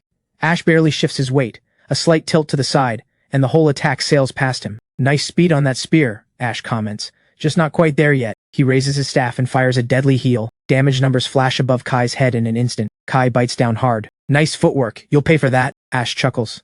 Not bad yourself, just slightly better than I expected, just slightly. Most level 24 players don't have HP like that. I'll admit, Celestia Academy students aren't nothing. Kai's face darkens seeing Ash chatting casually. Taking on all 5 of us alone? That's empty arrogance. Guys, take him down. The next second, arrows, ice spikes, and fireballs rain down on Ash like they cost nothing. The other 4 draw their weapons and charge. The students watching from the sidelines hold their breath. Kai's squad always plays dirty and they work together like clockwork. Plenty of seniors have gone down to them. This new guy is finished. If he wasn't so cocky about going 1 against 5, he might have had a chance to turn this around. Even Professor Lucas is there, speaking quietly to the figure beside him. That's the outsider I mentioned to you. I thought he had potential. Didn't expect this level of arrogance. He's already lost this fight. But the man beside him simply shakes his head. Something in his eyes says he's already seen past the surface. I wouldn't be so sure. The words barely finish leaving his mouth when the combined attack tears straight through Ash's body. Professor Lucas watches with a quiet nod. Kai's squad has more than enough firepower to one-shot a squishy priest. Even with a hidden class, there's no coming back from that. In his eyes, Ash is already finished. The man beside him lets out a quiet laugh. Take a closer look. The figure that took the hit slowly dissolves like paper in the wind. Professor Lucas's eyes go wide. It was an illusion all along. Bait to draw them all in, while Ash silently teleports behind Kai. Take out the leader first. 1 hit. The fight is decided. Ash extends his staff and fires a deadly heal. It strikes Kai an instant. Ash rolls his shoulders and smiles. Looks like that's all we needed. But Kai isn't done. So you passed the initiation trial, so what?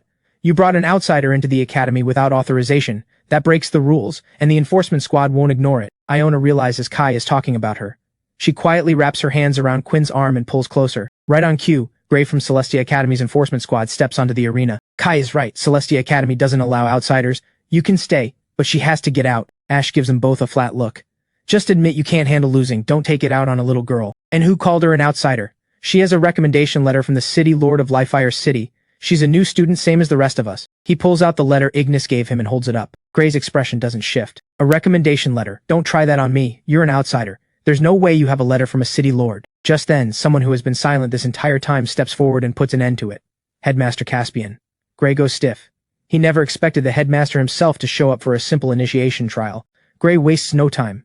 Headmaster, Mortal One violated academy rules by bringing an unauthorized outsider inside. Headmaster Caspian cuts him off before he can finish. Enough. Haven't you embarrassed yourselves enough already? I arrived the moment you all set foot on the arena. My eyes still work perfectly fine, and I saw everything that happened. Gray pushes back anyway. Mortal One is an outsider. There's no way he has a personal connection to any city lord. That letter has to be forged. Ash's expression darkens. His grip tightens around the envelope. Kai chimes in from the side. That's right, Headmaster. You can't let him off just because he's the top outsider player. Headmaster Caspian looks at them both with quiet disappointment. Your little initiation trials. I looked the other way, thinking it was healthy practice between students. I didn't expect you'd show this level of stupidity on top of it all. Open your eyes and look, really look, at what's written in that letter. He throws the envelope straight at Gray. They open it and fall completely silent. The seal at the bottom is the unmistakable private stamp of a city lord, and the name on that letter is Ignis himself, the legendary city lord of Lifefire City. Headmaster Caspian's expression is ice. See it now? Wasted your time learning all the wrong things. Now get off the arena and go collect your punishment. Ash watches all of it with quiet satisfaction. He turns to the headmaster. Now that that's settled, can you arrange our enrollment? What surprises Ash is how completely the headmaster drops all formality. He takes Ash's hand with genuine warmth, practically beaming. Of course you can, lad. Got put through the ringer, huh? Ignis reached out personally and told me to keep an eye on you. Kai and Gray, already heading down to take their punishment, freeze on the spot. We're the ones who got humiliated here, aren't we? Ash hears the opportunity in those words immediately and turns on the charm. It was a little rough, yeah. Some kind of compensation would really help smooth things over. Headmaster Caspian clears his throat awkwardly. Mortal 1, Celestia Academy has strict rules. Milking the system is entirely forbidden here. He then turns to the girls. He tells Quinn and Chloe to head to the mansion and complete their class specializations first, then return to study. Iona, as a contract partner, can enroll directly. As for Ash, Ignis had mentioned it to him. Ash holds the most mysterious hidden class in the entire game, the Holy Envoy. Ash looks up with genuine curiosity. What makes it different from everything else? Headmaster Caspian's tone shifts immediately. Careful, deliberate. Do you know about the Holy Church of Light? That class of yours means you'll inevitably have dealings with them. But those people, he doesn't get to finish. Ash is yanked out of the world entirely, pulled into a completely separate space. Before he can even process what's happening, 3 figures are walking straight toward him. Don't listen to that old man, kid. The Holy Church of Light welcomes all who seek the light. We are the most sacred place in this world. This is the divine space. A power exclusive to our church. Impressive, isn't it? Would you like to learn it? Ash recognizes him the instant he sees the robes. This is the Holy Church of Light's Cardinal, Cardinal Aurelius. Every guard in Ash goes up instantly. Why did you drag me in here? What do you want? Cardinal Aurelius raises an eyebrow, genuinely surprised. You know who I am? Ash knew the upper ranks of the Holy Church of Light all had some degree of mind-reading ability. What he hadn't expected was for it to work this fast. One glance and his thoughts were already laid bare. The Cardinal laughs warmly as if this is perfectly routine. Don't be alarmed, I'm here on the Archbishop's orders, specifically to invite those who align with the light to join our church. I trust you won't refuse. A white glow ignites in the palm of his hand, making it very clear what happens if Ash says no. Ash holds his ground, ready to move at any second. And if I do? Cardinal Aurelius closes his eyes slowly, as though the outcome was never in question.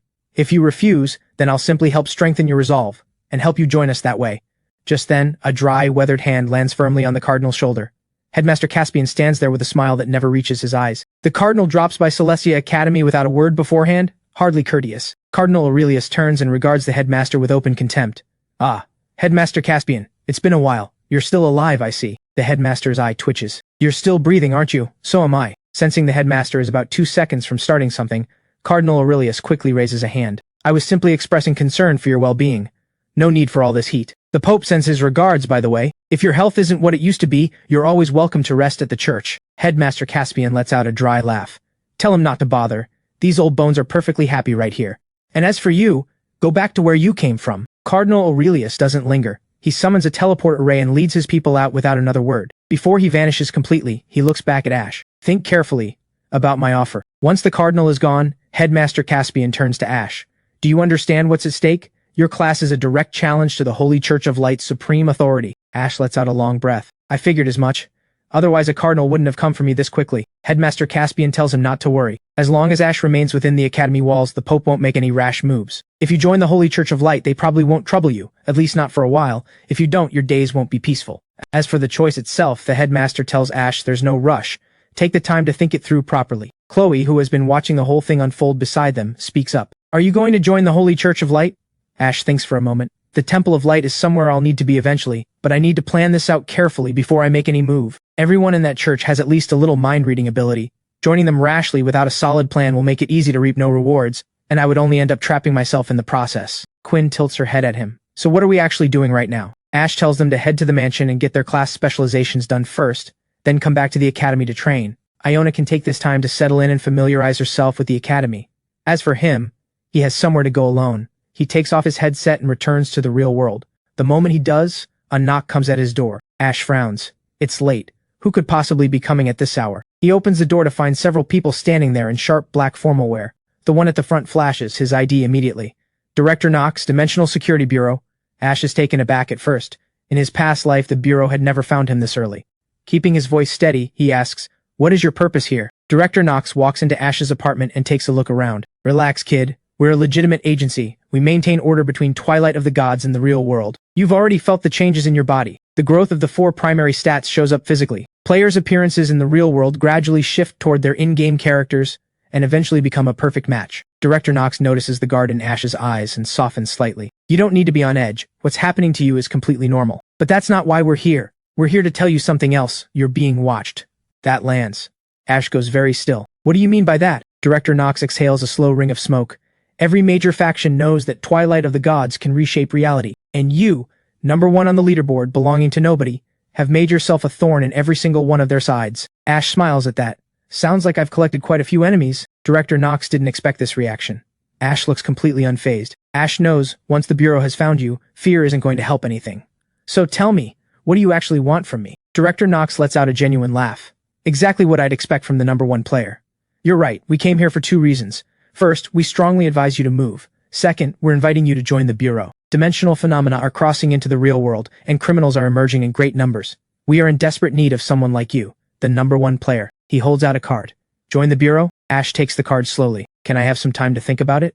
Director Knox gives a relaxed nod and heads for the door. Of course.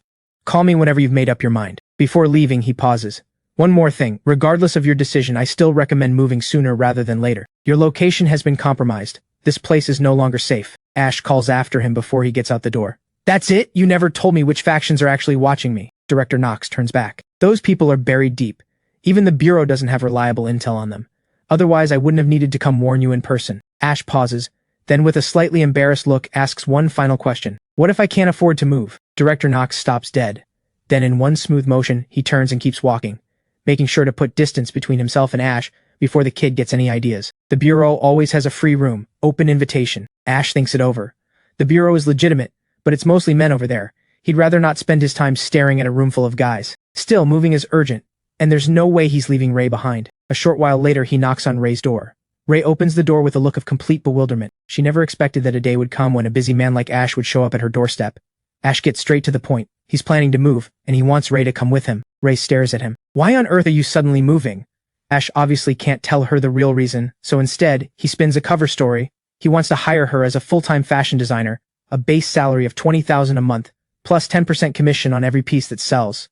And to make sure the partnership runs smoothly, it would be best if she lived with him. Ray gives him a slow, knowing smile. Your scheming is written all over your face. Fine, what can I do? You're my little troublemaker. Let me pack up and get ready. Neither of them sleeps that night. The next day, Estate 1.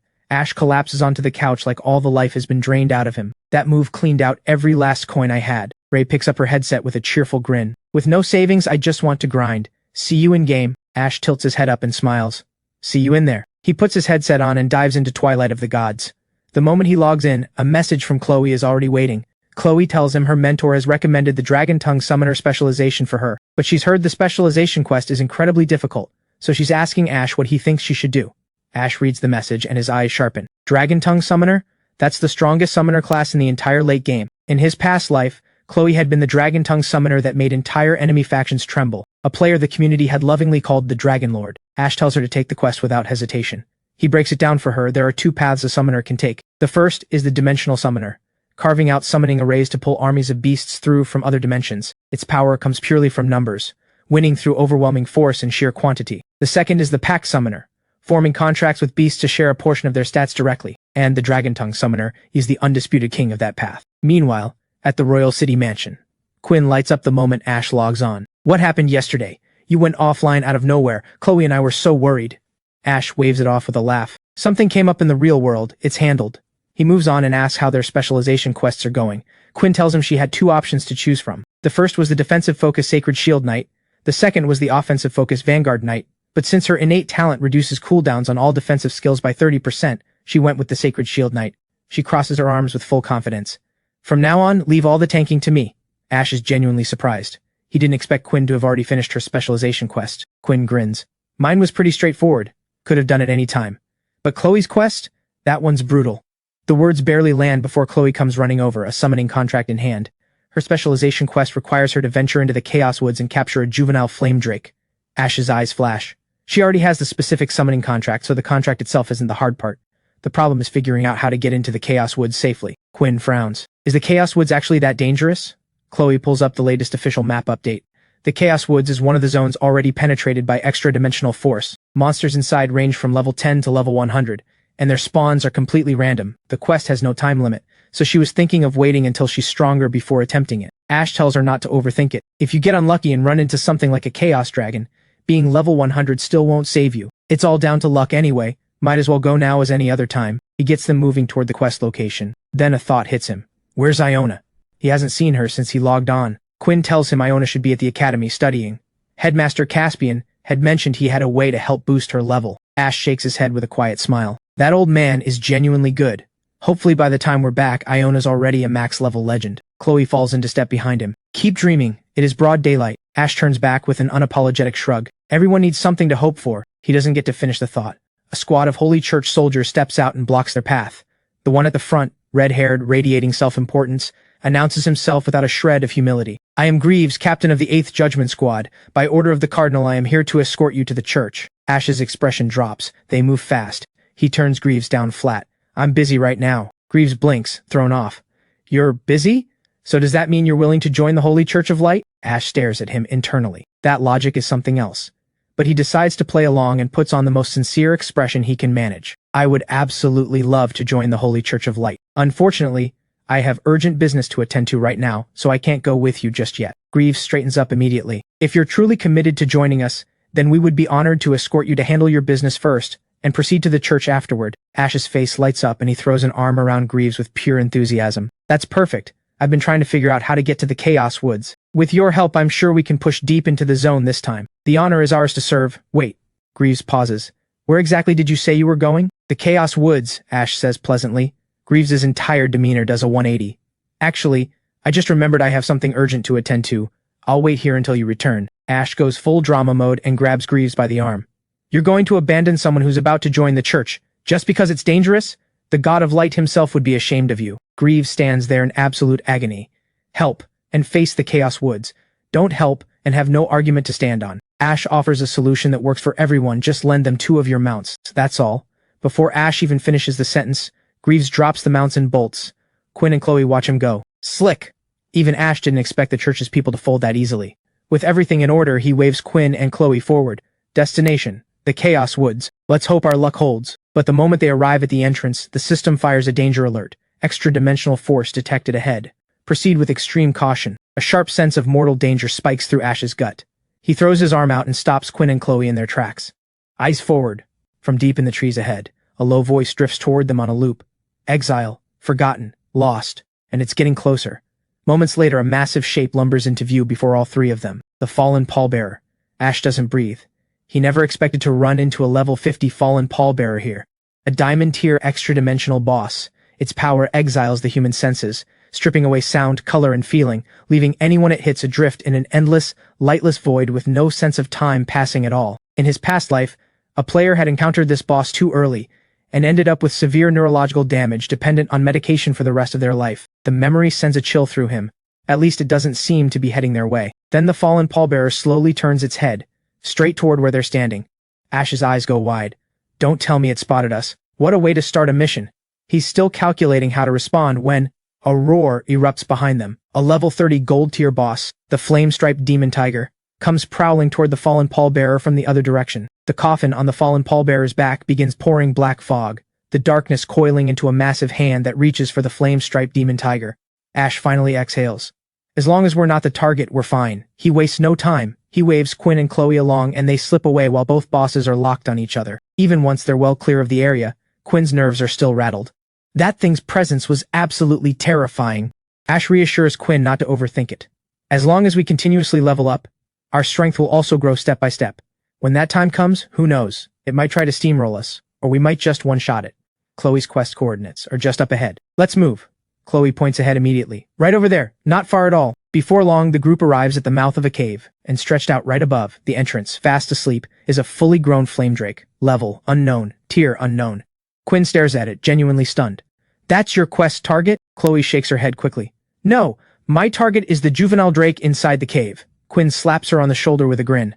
A true warrior faces dragons head-on. Go get it, Chloe. Chloe stares at her, totally speechless.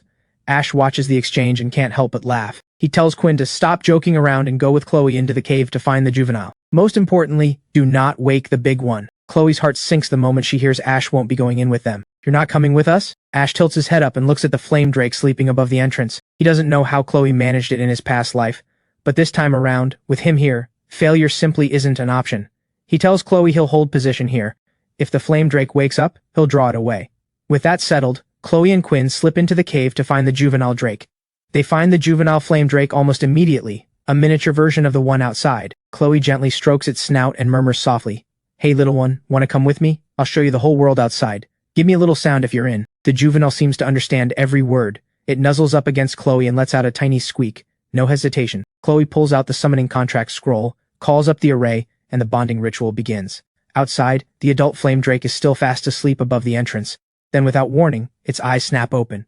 Something in its juvenile's presence has changed. It can feel it. It stares at the glowing array pulsing from the cave entrance, confused. It doesn't remember placing any array in there. Ash instantly feels his scalp prickle. Damn it, the flame drake has actually awakened. Chloe still hasn't come out. If this drags on, the flame drake could one-shot all of them before anyone gets a chance to run. To buy Chloe more time, Ash raises his staff and casts a deadly heal straight at the drake. The flame drake turns and stares at Ash, completely baffled. A low, puzzled rumble escapes its throat. What is this tiny human doing? Inside the cave, Quinn hears the roar and her eyes go wide. Mortal One isn't in trouble, is he? At that exact moment, Ash is sprinting in the opposite direction from the cave, with a very angry flame drake right on his heels. He knows the bonding ritual cannot be interrupted. Chloe has to be protected. So he made the call without hesitation, lead the drake away, alone. Without warning, the flame drake throws its jaws wide and breathes fire directly at Ash. It catches up in an instant. Ash glances back, cursing internally at how fast the incoming attack is. He merges with his dream sprite and activates Blink. The next second he reappears right at the outer edge of the blaze. Without his talent passive, even Blink wouldn't have pulled him clear. At his current level, his agility stat is far too low to dodge through movement alone. His only option is the lightning paralysis effect. Slow the drake down and buy precious seconds. The second he thinks it, he unleashes Holy Nova Array. But even his signature skill only buys him 1 second against this thing. The flame drake launches itself at him, and every muscle in Ash's body locks up. The level gap between them is simply too wide. There's almost no technique that can bridge this kind of power difference. The instant the strike is about to connect, Ash activates his Phantom Boots clone skill without a heartbeat of hesitation. His figure reappears beside the cliff face. Blink is still on cooldown for a few more seconds, and he has no idea how close Chloe is to finishing, or whether she's in danger. He makes the call, gamble on the cave. Whatever's inside has to be safer than being torn apart by the flame drake. But the moment his foot moves, a magic array blazes to life directly beneath him. Ash goes completely still. A hidden array? Here? Did the flame drake actually set this? The array's glow fades, and the world around Ash shifts entirely. He stares around, completely disoriented. Then he notices it. Every girl in this village has a pair of wings. Is this a Featherwing settlement? According to forum records from his past life, the Featherwings were one of the most mysterious hidden races in Twilight of the Gods. Unknown traits, unknown abilities, almost never encountered.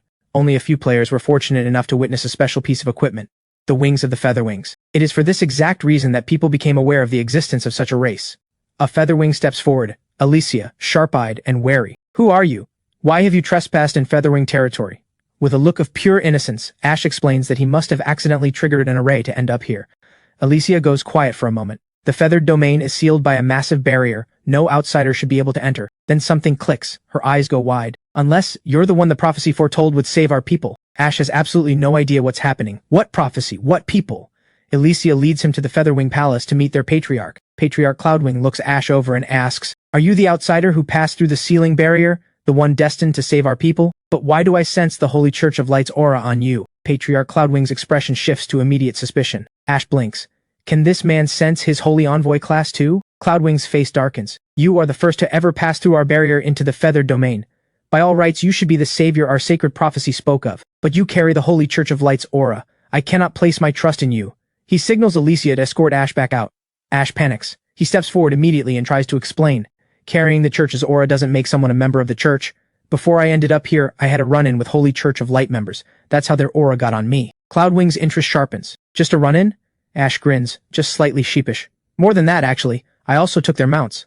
Cloudwing blinks. Are you broke? Ash goes completely still. That's part of it, Ash admits. But more importantly, the Holy Church of Light has always been holier than thou. All piety on the surface, pure ruthlessness underneath. I want nothing to do with them. The Holy Church of Light has a blood-soaked history that never made it into any of their sacred texts. What surprises Ash is that these words land. Cloudwing's expression shifts. He nods slowly, a heaviness settling over him. You are not wrong. Our people were massacred by those very same holier-than-thou hypocrites. We went from thousands upon thousands down to the few hundred that remain today. Even our queen was struck down by the Pope himself, gravely wounded, and still unawakened to this day. He turns toward the throne at the far end of the hall, and grief crosses his face. With the queen locked in her wounded sleep, the Featherwings have lost their life spring. The clan can no longer bring new life into the world. They are slowly fading away. Cloudwing asks Ash to save their queen, to wake her. Even Ash, who has heard a lot, feels the weight of this. The Holy Church of Light went too far. Unfortunately, his Holy Envoy class means he'll inevitably have dealings with the church regardless. But that's a problem for later. Focus on what's in front of him first.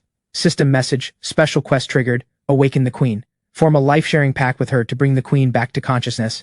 Hearing this, Ash ponders to himself. Forming a life-sharing pact permanently cuts the initiator's base health in half. But he can offset incoming damage through his mana bar, In practice, it barely affects him at all. Cloudwing, worried Ash might refuse, lays out his terms: awaken the queen, and the entire Featherwing clan will stand as his allies. Once the queen wakes, Cloudwing will bestow the ancestral wings upon Ash, granting him the power of flight. Ash is more than willing, but there's a problem. The life-sharing pact requires consent from both parties, and the queen is still asleep.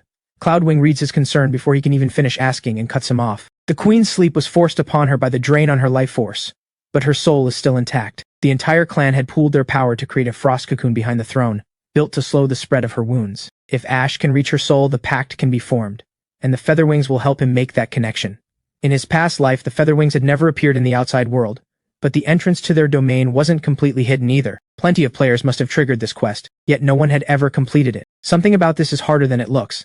Ash asks Cloudwing to walk him through exactly what needs to be done. Cloudwing produces a small orb. Approach the throne and make contact with the queen. The spirit orb will guide you into her soul realm. That's the crux of it. Reaching the queen's soul, Ash takes the spirit orb from Cloudwing's hands. Cloudwing offers a final warning. The spirit orb can bring you into the queen's soul realm, but the soul realm is unpredictable. If you find yourself in danger, focus your mind on the orb. It will pull you back. He gives Ash a deep, formal bow. We are counting on you. Ash activates the spirit orb. The soul realm materializes around him. The queen sits upright on an ice throne not far ahead.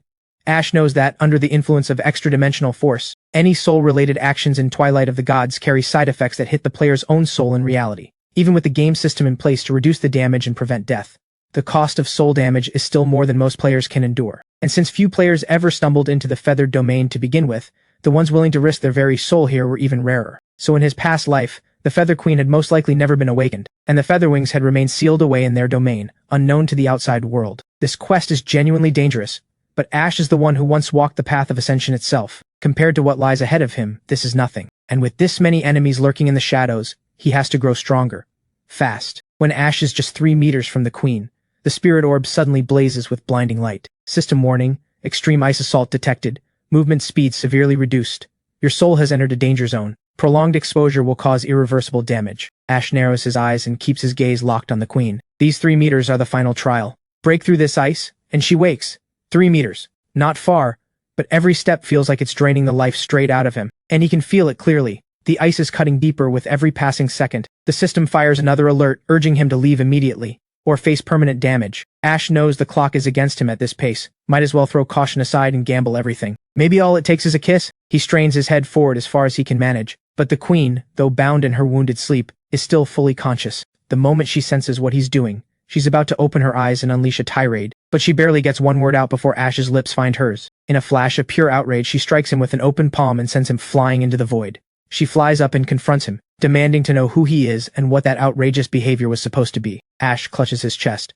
I'm here to save you. The queen looks him up and down, thoroughly unimpressed. Is this how outsiders wake souls? With cheap tricks like that? Ash stands there, thoroughly embarrassed, and manages an explanation. The power gap between us is too great for me to stay here long. I had to wake you to form the life-sharing pact. That was the only option I had left. What surprises him is the queen stepping right up close. You've done a great service for my people, she says quietly. If you have certain thoughts, I wouldn't entirely rule them out. Ash's face lights up. Are you serious? The queen gives a slow, meaningful smile. What do you think? A pulse of deep crimson light spreads out from her fingertips. Words are useless here. Let us form the pact first. The life-sharing pact is sealed. The spirit orb dims and falls to the ground. In the physical world, the Feather Queen's body stirs and awakens. System message: quest complete. Awaken the queen of the Featherwings. Cloudwing watches the queen open her eyes and drops into a deep, reverent bow. The Feather Queen looks at Cloudwing. It has been so long, and gives a quiet smile. How has the clan fared all these years? After the battle, the Featherwings have been recovering within the feathered domain, Cloudwing tells her. But with you in slumber, the life spring went cold. No new clansmen have been born in years. Now that you've awakened, the life spring flows once more. The Feather Queen gives him a slow, grateful nod. You've carried a heavy burden while I slept. Thank you. Cloudwing shakes his head. Seeing you awake makes every bit of it worth it. But the adventurer who woke you, where has he gone? The words barely leave his mouth before Ash claps a hand on his shoulder from behind. Right here, Cloudwing. Cloudwing startles and then laughs, a little flustered. Mortal one, you are the Featherwing's greatest benefactor. Allow me to take you to the ancestral stone to claim your ancestral wings. The Feather Queen rises from her throne. She tells Cloudwing to attend to the clan's other matters. She will escort Ash to the ancestral stone herself. A short while later, the two of them stand before a massive stone. The Feather Queen tells Ash to open his mind to it, The ancestral stone reads a person's innate talent and grants the wings best suited to them. Ash stares at the stone and looks over at the queen. Once I have the wings, can I actually fly, like you? The queen smiles. You'll find out soon enough. Moments later, a pair of wings unfolds from Ash's back. System message, Yin-Yang wings acquired. 2 forms available, white wing form and black wing form. Black wing form enables high-speed flight at 10 times the speed of white wing form. Daily usage time equals your current level divided by 10. White wing form enables standard flight with a 100% agility boost. Daily usage time equals your current level in minutes. Even Ash didn't expect to receive 2 wing types at once. Even the Feather Queen raises her eyebrows. I've never seen the ancestral stone grant 2 forms before. It seems the stone has taken quite a liking to you. Ash can barely contain himself. He spreads the wings and tries to take flight. The moment his mind shifts, he shoots straight up into the sky. The Feather Queen watches from below. Ash, the wings suit you perfectly.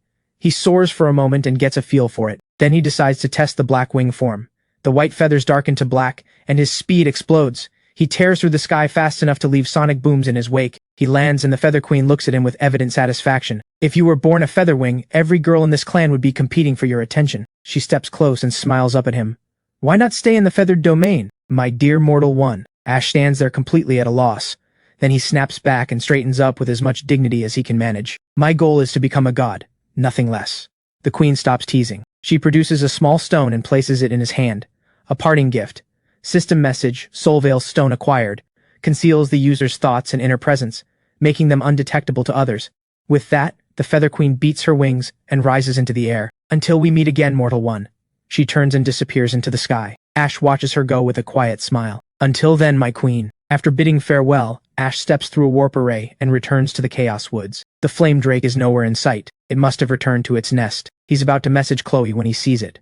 Hundreds of unread messages piled up from Quinn. The short version, Chloe's specialization quest is done, but the 2 of them are trapped inside the flame drake's territory with no way out. Ash hadn't expected the feathered domain to cut off all outside contact. At least it wasn't for too long. They're safe for now, which means he can use this time to track down the unicorn first. He messages them to hold on a little longer. He'll be there soon.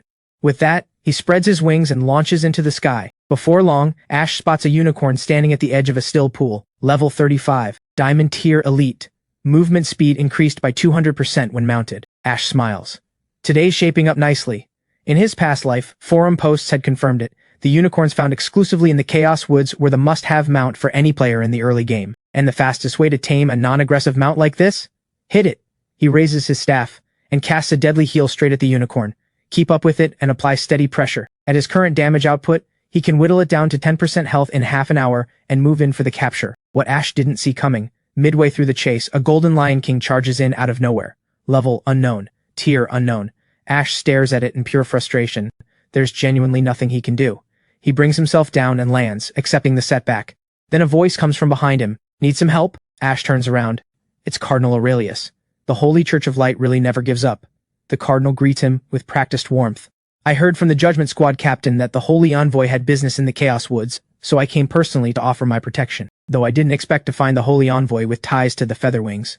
That hits Ash like a jolt. Sharp eyes on this one. The Featherwings and the Holy Church of Light have bad blood. He has to bury this right now. Ash puts on his most innocent face. Cardinal Aurelius, what are you talking about? Featherwings? The Cardinal's smile thins. He begins carefully. Centuries ago, the Featherwings offended the Church and received divine punishment. After that, they vanished without a trace. And their most defining trait, those God-given wings. Ash's mind runs fast. Without solid proof, the Cardinal won't risk making a move, but he needs to name-drop something bigger, and fast. Ash puts on a look of confused offense. What does any of that have to do with me? These wings were given to me by the one who guided me to become the Holy Envoy, the Creator God himself. The Cardinal looks genuinely thrown. The Creator God? That's not possible. Ash turns on him with sudden fury. How dare you? Can you not feel the aura of these wings? Are you standing here questioning the ancient sanctuary of light, questioning me, the Holy Envoy? The Cardinal immediately unravels. There is no way he can afford to be on the receiving end of a charge that serious. He backtracks at once. He didn't mean it that way. He had simply never seen the Holy Envoy display these wings before. But one thing still puzzles him. Why can't he read the Holy Envoy's thoughts right now? Ash sees exactly how much Aurelius fears the Creator God, and leans into it completely. The Creator God sensed that someone was watching me, Ash says gravely, so he guided me into the Chaos Woods. To obtain these wings and receive this new power. He turns on Aurelius, eyes sharp. I am the Holy Envoy, Cardinal. Do you truly believe the Creator God will overlook your overreach? The Cardinal is completely at a loss for words. Cold sweat breaks out across his forehead. He scrambles to recover. The creator god's reach is truly boundless. I spoke out of turn. I apologize. A beat. Then carefully. What are the holy envoy's plans from here? Ash smiles. Nothing too serious, really. But since you ask so sincerely, it would be a shame not to share. It's simple. Just capture that unicorn over there and hand it to me. The corner of Cardinal Aurelius's mouth twitches. The nerve of this kid. Before he can say a word, Ash throws an arm around his shoulder and gets chummy. My dear Cardinal, we're practically family at this point. Why stand on ceremony? I'm counting on you for this mount. Aurelius breaks into a fresh cold sweat. He tries to decline gracefully. Urgent business, so sorry. But Ash cuts him off smoothly. Oh, if you're busy, don't worry about it. I just wonder, when the cardinals in the other royal cities hear that the holy envoy joined Celestia's branch and couldn't even get a single mount out of it, that might be. Please give me just a moment. Capturing a mount really won't take long at all. Cardinal Aurelius raises his staff with visible reluctance. The space around the unicorn seals shut in an instant. He turns to Ash. You may begin the contract. The unicorn won't resist. Ash grins broadly. Cardinal Aurelius, you are genuinely one of the good ones. He walks up to the unicorn and initiates the contract. The moment the bond is formed, Ash swings up onto its back. Cardinal Aurelius, see you back at the royal city. He kicks off, and the unicorn rockets away. Once Ash is gone, Cardinal Aurelius stares after him, jaw clenched. Insufferable holy envoy. If the church hadn't ordered me to bring him in at all costs, I would make him regret every second of this. He turns and takes every last bit of his frustration out on the Golden Lion King instead. Behind him, a warp array flickers to life and a figure steps forward. Shall I go teach him some manners, your eminence? Aurelius thinks it over and swallows his pride. After all, every cardinal knows the holy envoy is operating on his turf. If anything happens to Ash, the blame lands squarely on him, and there are already plenty of people inside the church who want Ash dead. No need to dirty his own hands. Meanwhile, Ash rides hard and exhales quietly. Lucky that Aurelius has so many things holding him back. Otherwise that bluff might not have worked. He'll need to be far more careful once he's properly inside the church. Keep the black wing form out of sight for as long as possible. He follows Quinn's messages and tracks down where they've been hiding. With the unicorn speed boost, they clear the danger zone in no time. Before long, the group is back in Celestia Royal City. Ash tells Quinn and Chloe to go turn in their quests. He has something to take care of first. A man in white robes spots Ash returning and hurries over, practically beaming. Holy Envoy, an honor to meet you. I am Aldrich, Vice Bishop of Celestia's Light Chapel. Cardinal Aurelius is permanently stationed in Giovanni City, so this branch falls under my care. Ash's brow tightens slightly. Something about this man doesn't sit right. He keeps his guard up. What do you want? Inside the Celestial Light Chapel, Aldrich walks Ash through everything with practiced deference. He makes a point of mentioning that Cardinal Aurelius personally sent him to receive the Holy Envoy. What a shame the Cardinal is based in Giovanni City. Had the Holy Envoy joined his branch directly, the prospects would have been limitless. Ash gives him his most polished non-smile. That's perfectly fine. I think the Light Chapel under Vice Bishop Aldrich's management looks very promising. Aldrich presses a fist to his chest immediately. The Holy Envoy will not be disappointed, I give you my word. He then continues his introduction. The Holy Church of Light maintains 8 chapels in total, 1 in each of the 8 royal cities, divided among the 4 cardinals. Celestia Royal City and Giovanni City both fall under Cardinal Aurelius's jurisdiction.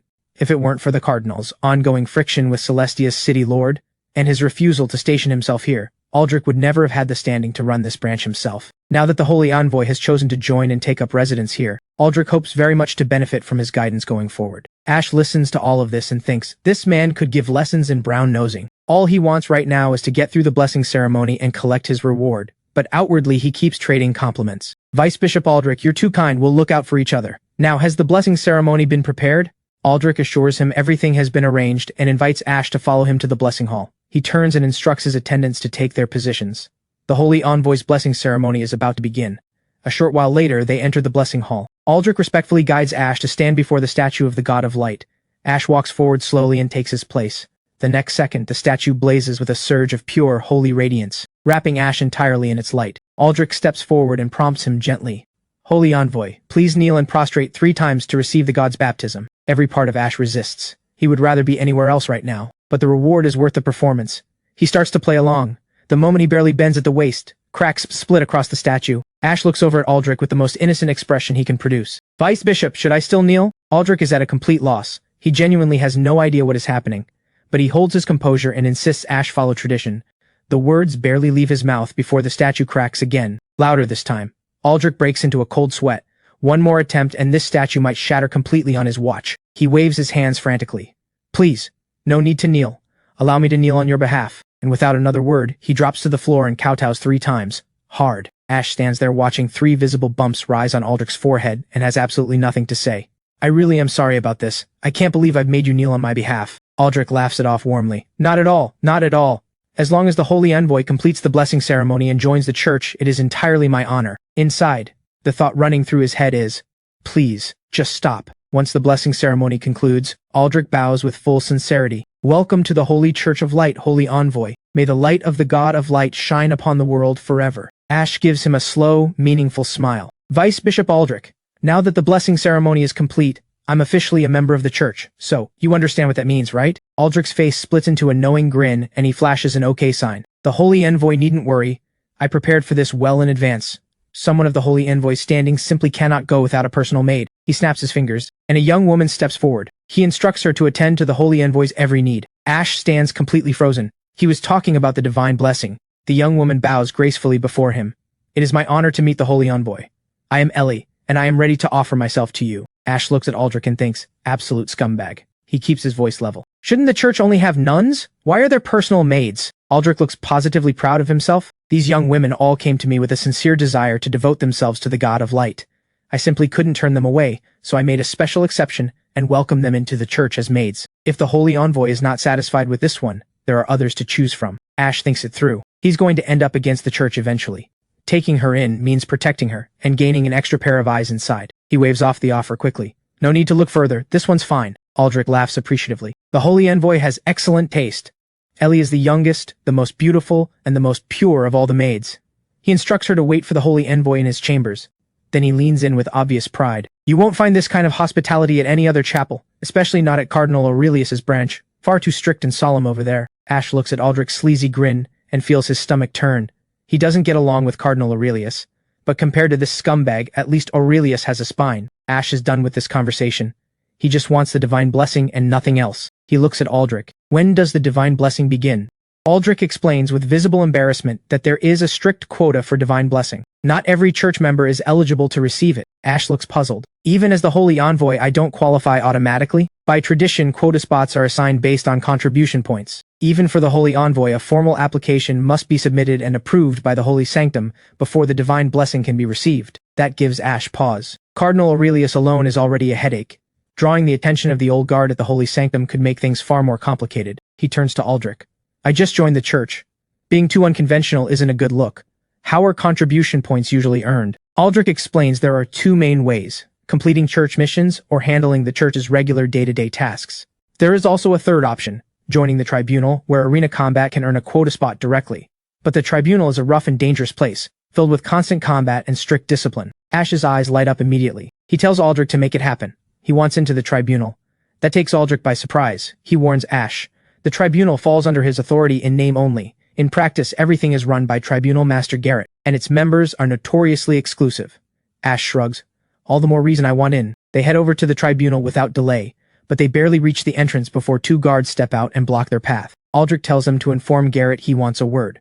The guards respond with barely concealed contempt. Tribunal Master Garrett is unavailable right now. We can pass along whatever message you have. Aldrich's eyes narrow. His dignity stings. I want to arrange someone's entry into the tribunal. Is that really the kind of thing you two can relay for me? Even that direct challenge goes nowhere. The guards stand firm. The tribunal's work is dangerous. Joining requires passing an evaluation, and they simply dare not pass along a request to bypass that procedure. Ash watches Aldrich get shut down and draws a quiet conclusion. The vice bishop doesn't hold nearly as much real power in Celestia's church as he lets on. Aldrich snaps. How dare you? Since when is it your place to decide who enters the tribunal? Step aside and get Garrett out here, now. The guards don't flinch.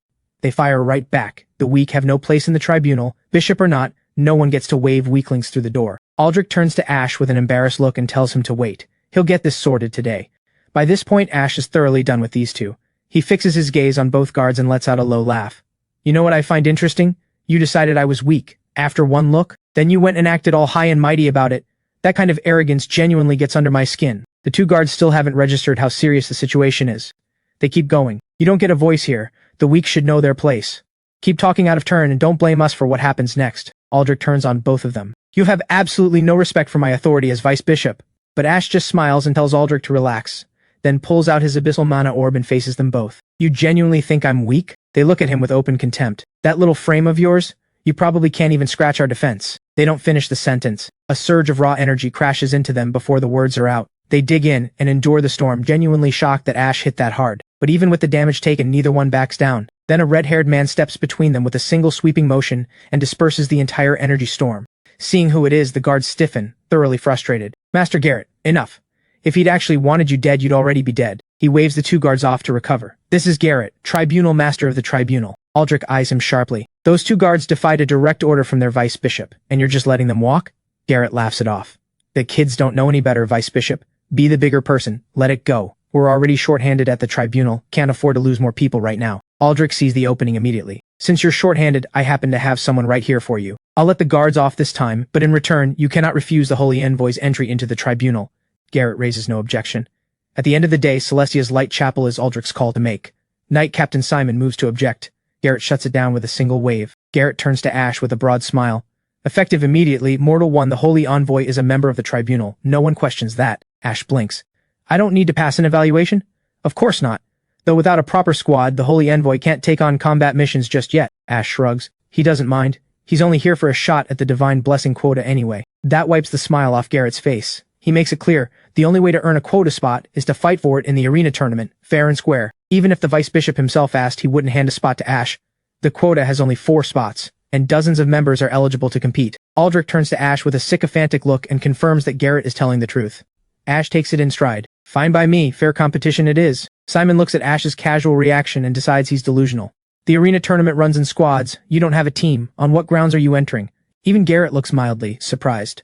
You're sure you want to enter the arena tournament? Ash gives him a genuinely puzzled look. Is there a rule against entering alone? Garrett smiles. There isn't. I just worry the Holy Envoy might not last long. When Ash hears the tournament is 3 days away, he doesn't hesitate for a second. Done. He and Aldrich turn and leave. Aldrich warns Ash, if you run out of steam on the platform, tap out immediately. The people from the tribunal are ruthless. Don't try to tough it out against them. Ash stops walking.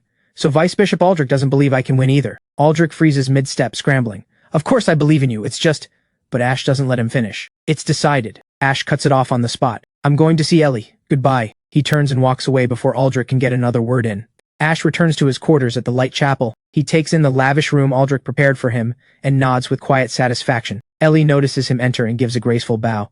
Welcome back. Then, without a word, she begins to undo her outer garment. Her face flushes softly as she says she's ready to give herself to the Holy Envoy. Ash's face turns beet red. He stumbles back and asks frantically what she thinks she's doing. Seeing his reaction, Ellie looks genuinely hurt. Does Lord Ash not like it? Lord Aldrich taught us to devote ourselves to the light, and only by giving ourselves to the Lords will the light shine upon us. And it clicks. That's what Aldrich's version of devotion means. Ash seethes internally.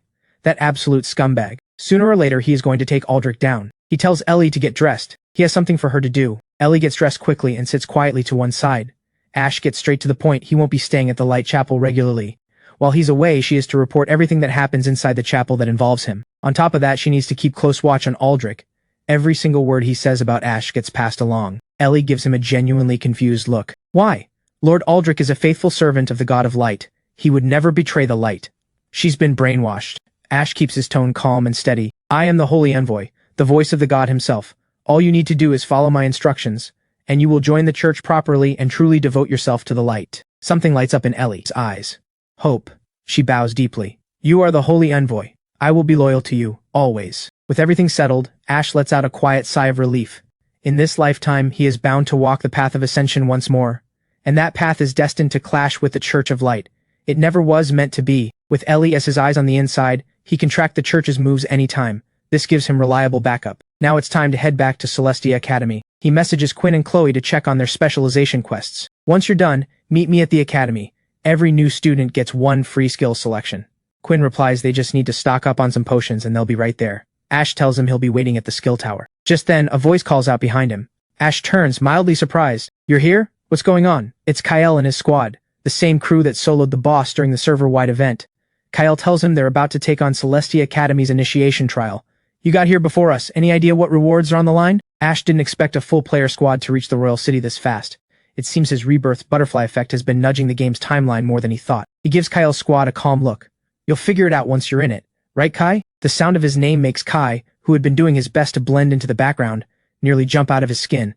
He turns with extreme care. Mortal One, hello. Then he turns to Kyle's squad with noticeably less warmth. Mortal One's right. Your initiation starts soon. Stop asking so many questions. But the moment he faces Ash again, the tone shifts completely. About last time, I really did owe you an apology and never got around to it. If you're free, you're more than welcome to come watch the trial with me. Ash watches this two-faced performance with secondhand embarrassment.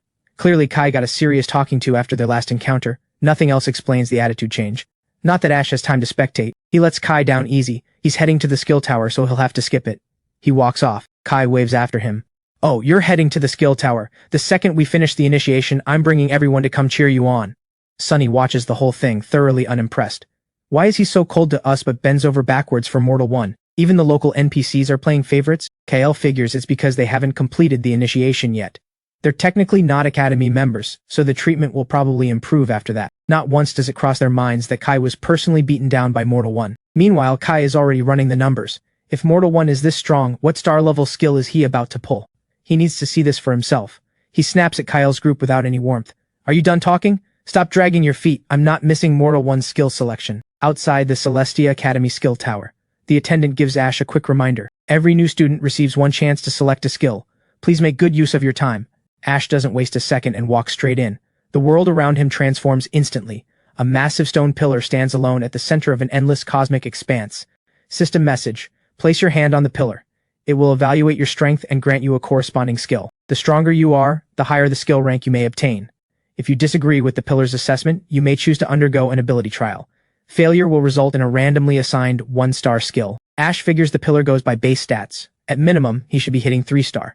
Sure enough, the moment his palm touches the stone, 3 rings of light rise from the pillar. Word of Ash entering the skill tower has already spread to the Academy's training grounds. Senior students come pouring in from every direction, all desperate to see what star-level Mortal 1 hits.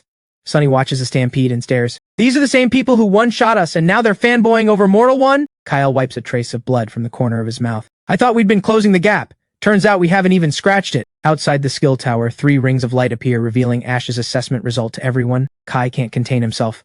3 levels lit up. Headmaster Caspian was right. This guy's the real deal. Someone beside him nods.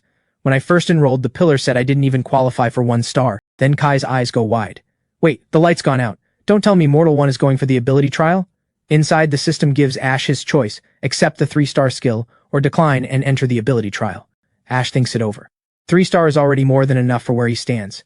But taking a skill he doesn't need, he'd rather push his luck. And he has every reason to believe he can clear the trial. His mind is made up. He selects the ability trial. 2 orbs drift down from the top of the pillar. 1 white, 1 black. 1 represents a healing skill, the other a damage skill. System message: special class detected. Choose which ability trial to unlock. The corresponding skill will be awarded upon completion.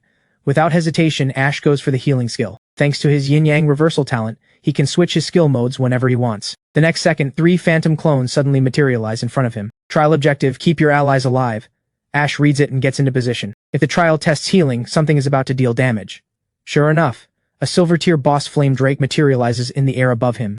Ash calls out his abyssal mana orb. If healing alone can't keep phantom clones alive, he'll just kill the boss instead. Outside the skill tower, the crowd has swelled into a wall of people, not a gap in sight. Even the Academy's teachers have made their way over. Professor Lucas draws a sharp breath in surprise. It seems our holy envoy is highly confident in his own strength to actually choose the ability trial. Professor Rigby sees it differently. I'd call it ambition more than confidence. A shame he's underestimated what the skill tower demands. Professor Steele, standing beside them both, just shrugs. Young people need that spirit of risk. Failing never hurts. Quinn watches it all unfold and sighs. Mortal 1 is about to start flexing again.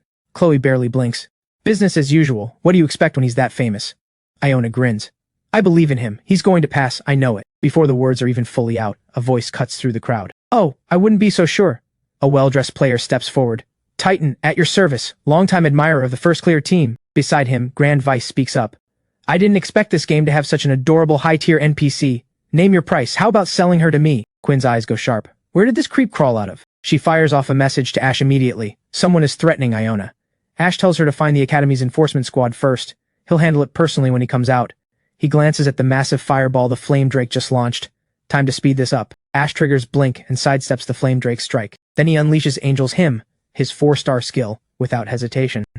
The Flame Drake seems to sense something deadly in the descending angel form above it and lets out a furious roar. On the other side of the grounds, Quinn is already standing in front of Iona, glaring daggers at Grand Vice. She sends Chloe to find the enforcement squad. She's got this covered. Grand Vice just smirks, utterly unbothered. Let's all be friends here. Why make a scene over an NPC? I'm the 5th-ranked mage on the leaderboard. I promise this is worth your while.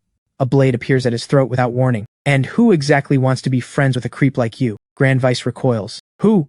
Celestia Academy Enforcement Squad and I run it. So you're the one harassing Mortal One's girl? Chloe chimes in from behind. That's him, right there.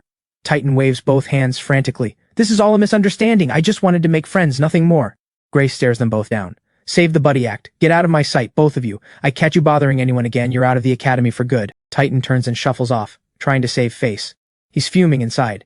If that NPC hadn't interfered, Grand Vice would have been the perfect bait to probe the rest of the first clear team's strength. Once they're gone, Gray turns to Quinn with a wide grin. Mortal One's girl. After that day, Headmaster Caspian gave us a serious talking to. We're all completely won over by Mortal One. Anything you need while you're in the academy, just say the word. Quinn's face goes scarlet. You really don't have to call me that. Chloe and Iona exchange a glance, then both say it right back to her. Understood. Mortal One's girl. Just then, the fourth ring of the skill tower blazes to life. The crowd erupts. Even Professor Lucas's jaw drops. He actually lit up 4 levels of the skill tower. Professor Rigby looks genuinely caught off guard. A 4-star ability trial? Interesting. Anyone who clears one undergoes a tremendous boost in strength. It seems I've underestimated Ash. To put it in perspective, even Nox and Ignis, the 2 foremost city lords in the game, had only acquired 5-star skills just before graduating from the academy. Clearing 4 stars on his very first attempt is genuinely remarkable. Professor Lucas turns to the other two. Come on, let's get this to Headmaster Caspian before Ash even walks out. Professor Rigby hesitates. We're leaving? Without waiting to see if he tries for 5 stars? Professor Lucas shakes his head. Since Celestia Academy was founded, no one has ever cleared 5 stars on their first attempt. He won't be any different. Fair point. Even Nox and Ignis needed years of growth before they reached 5-star. Let's go. Inside the skill tower, Ash has just finished clearing the 4-star trial. The system gives him a choice. Attempt the 5-star trial? Declining means exiting immediately with the 4-star skill. Ash stares ahead and works through it. The 4-star trial was keeping his allies alive while dropping the boss's health below 30%. That means the 5-star trial probably means finishing the Flame Drake entirely. The moment the thought lands, his answer is already decided. He accepts. The instant he does, the Flame Drake unleashes its skill. Meteor Storm. Massive fireballs rain down from every direction. Ash spreads his yin-yang wings, shifts to black wing form, and rockets through the storm. The priority? Keep the boss locked onto him, while dealing steady damage. 10 minutes later, the 5th ring of the skill tower ignites. The teachers stare at the light with pure disbelief. He actually cleared the 5-star trial? Am I seeing this right? After all these years, the skill tower has fully lit up once again. This kid Mortal One is the real deal. Even Quinn and Chloe are swept up in the moment, shouting with the crowd. The skill tower is fully lit. Nobody is grinning wider than Kai. Now that he sees how powerful Ash is, there's no shame in losing to him. Titan watches from a distance, unconvinced. 5-star skill, sure. But is all this really necessary? Grand Vice sidles up and says flatteringly, these students are nothing but low-level native NPCs. They've seen nothing of the world. Titan, the second Mortal One walks out, you walk in. Let Gray see just how strong you really are. Titan straightens up with a deeply self-satisfied look. Come on, don't oversell it. Mortal One, the server's #1 priest, is only a little bit below me. Gray was way too smug earlier. I'll show him what's what, just waiting on Mortal One to come out first. The female priest in Titan's squad is quietly running her own calculations. Ranked in the leaderboard's top 10, she should be pulling at least 4 stars. Inside the skill tower, the system confirms. 5-star trial cleared. Place your hand on the skill stone to claim your reward. Ash can barely contain his anticipation. He presses his palm to the crystal stone. System message, 5-star skill acquired. Sacrifice of life. When the target's health falls below 70%, sacrifice 10% of your own maximum health to instantly restore 10% of the target's maximum health. Ash didn't expect a sacrifice-type skill. He immediately applies Yin-Yang Reversal to it. The effect flips entirely. When the target's health is above 70%, restore 25% of your own maximum health, and reduce the target's maximum health by 25%. This skill is completely broken. For Ash, the true meaning of sacrifice of life is simple: let someone else do the sacrificing. A short while later, Ash walks out of the skill tower. He sees the crowd and raises an eyebrow. Why is everyone out here? Iona calls out his name and flings herself at him. Ash catches her and thinks back to Quinn's message. What happened out here? Gray says, someone tried to mess with your girl, we ran them off. Ash's expression darkens. They've got a death wish. Grand Vice steps forward and pushes his luck. It's just an NPC. If you didn't want to sell, fine. But throwing your weight around over it? Somebody takes this game way too seriously. That confirms it. Ash looks at Grand Vice and knows, this is the one. Grand Vice still hasn't read the room. He keeps going. The next second, a street lamp nearby explodes without warning. Grand Vice flinches hard. Ash glares at him fiercely. You're lucky that combat isn't allowed in the main city. Stay in line from here on out, or the next thing that explodes won't be the lamp. Grand Vice snarls back, refusing to back down. You got a 5-star skill. Big deal. Titan can do the same. Fed by Grand Vice's non-stop flattery, Titan instantly gets cocky. Easy. Once I walk out of that skill tower. Grand Vice plays his part perfectly. Then let me congratulate you in advance on getting that 5-star skill. Ash doesn't even blink. Him? You think he can protect you? Remember this, touch anyone on my side again and nobody in this world can save you. Grand Vice glares. I'll make sure Titan hears every word you just said. Ash is already done with him. He turns away and heads off with the 3 girls. Quinn frowns. We're just leaving it at that? Ash keeps walking. No rush. He'll leave the main city eventually. One clean hit. That's the only thing that'll stick with someone like him. Because past level 20, the death penalty in Twilight of the Gods stops being just a level drop. Iona comforts him. Ash, Iona is fine. Don't worry about me. Ash looks down at her, his voice gentle. You just focus on studying.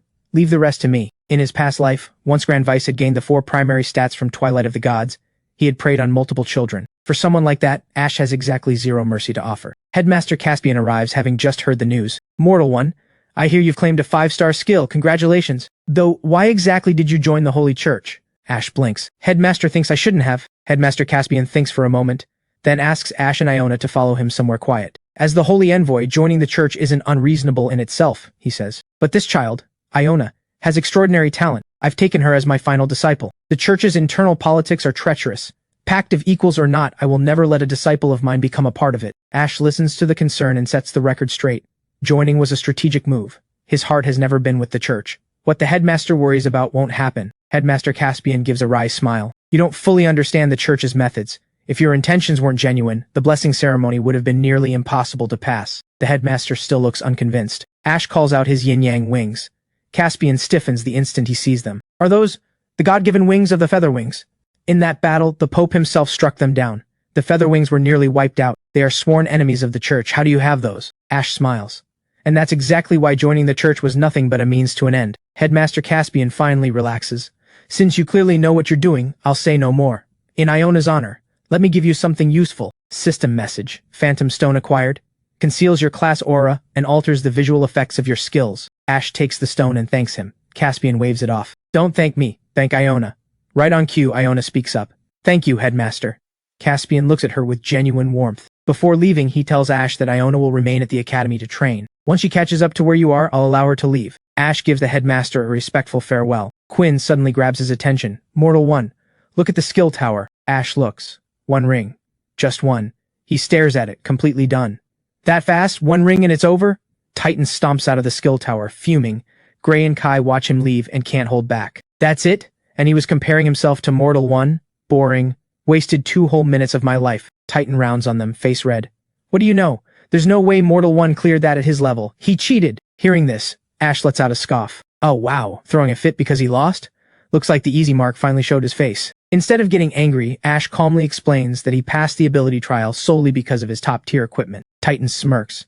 Are you seriously trying to compete with me in gear? My entire kit is top-tier auction house gear, including 1 gold-tier piece you won't find anywhere on the market. Ash is genuinely caught off guard.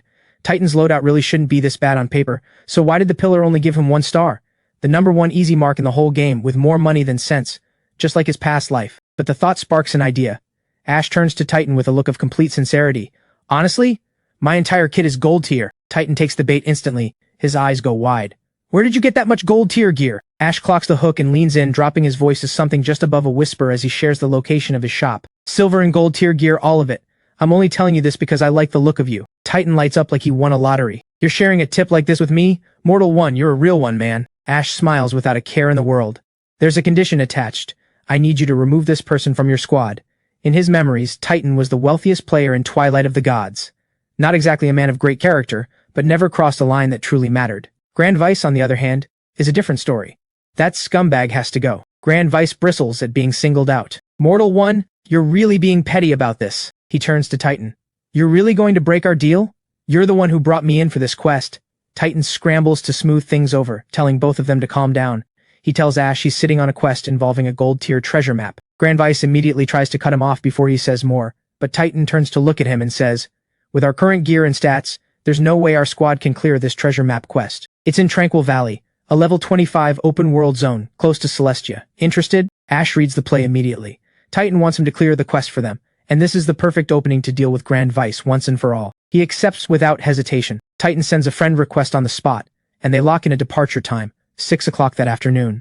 A short while later, Ash arrives at the Mythic Shop. This is where the rarest special items are sold in Twilight of the Gods. The inventory refreshes every 2 weeks, offering 6 items per cycle. Ash scans the 6 items on offer and realizes every single one is something he urgently needs. He buys all of them without hesitation. He immediately uses the mid-tier backpack to expand his inventory to 200 slots, then uses 2 expansion stones to unlock his 6th and 7th skill slots. The previous slots simply weren't enough. He has a skill book sitting unused. Now it finally has a place to go. Next, he applies Yin-Yang Reversal to the skill, flipping Holy Judgment into a healing spell on the spot. Effect releases a beam of holy light at an ally, restoring health equal to 2.5 times the combined total of intelligence and strength. Ash can barely contain himself. This is his very first actual healing skill since becoming a priest. He finally lives up to the class name. He then exploits a hidden refresh mechanic, one that wasn't discovered until much later in his past life, and triggers a system bug to refresh the mythic shop a second time. A new set of items materializes: a skill stone, an oblivion stone, an origin stone, a greater storage stone, and 2 teleport stones. Ash gives a satisfied nod. 3 of these are exactly what he needs right now. He buys them without a second thought. After all, his dream sprite hasn't leveled up in quite a while. He then brings Quinn and Chloe to the training hall at Celestia Academy. He gives them clear instructions. Grind levels here for today. I have to meet Titan at 6 for the quest. Anything else can wait until tomorrow. He then heads into Celestia City's training room. The longer you rent, the higher the price, so Ash books 3 hours total. With more time, his leveling speed could go even higher. Moments later, dozens of wooden warriors materialize in front of him. Before they launch their attack, Ash decides to test the Phantom Stone first. He raises his staff and fires Holy Nova Array, and where the usual blue light would blaze, there is only red. Ash's eyes light up. Works exactly as promised. With the skill's visual effects completely disguised, he can deal with the Holy Church's old guard without giving anything away. Right then, a system notification pings. 37,000 gold coins received. Simultaneously, a message from Ray. Some big spender named Titan just bought 2 gold tier pieces, and the payment has been transferred. Ash raises an eyebrow. The richest player in the game actually takes advice. He sends Ray a quick reply. Your cut is coming tonight. He turns back to the wooden warrior formation. He's 20% short of the next level. 3 hours in here is more than enough. 2 hours later, every single wooden warrior in the room has been reduced to nothing. His level ticks up to 21, adding 1 point to each of the 4 primary stats and granting 6 free attribute points. Ash blinks. 4 additional attribute points. Is that from the Eye of Illusion? He checks the Eye of Illusion's stats.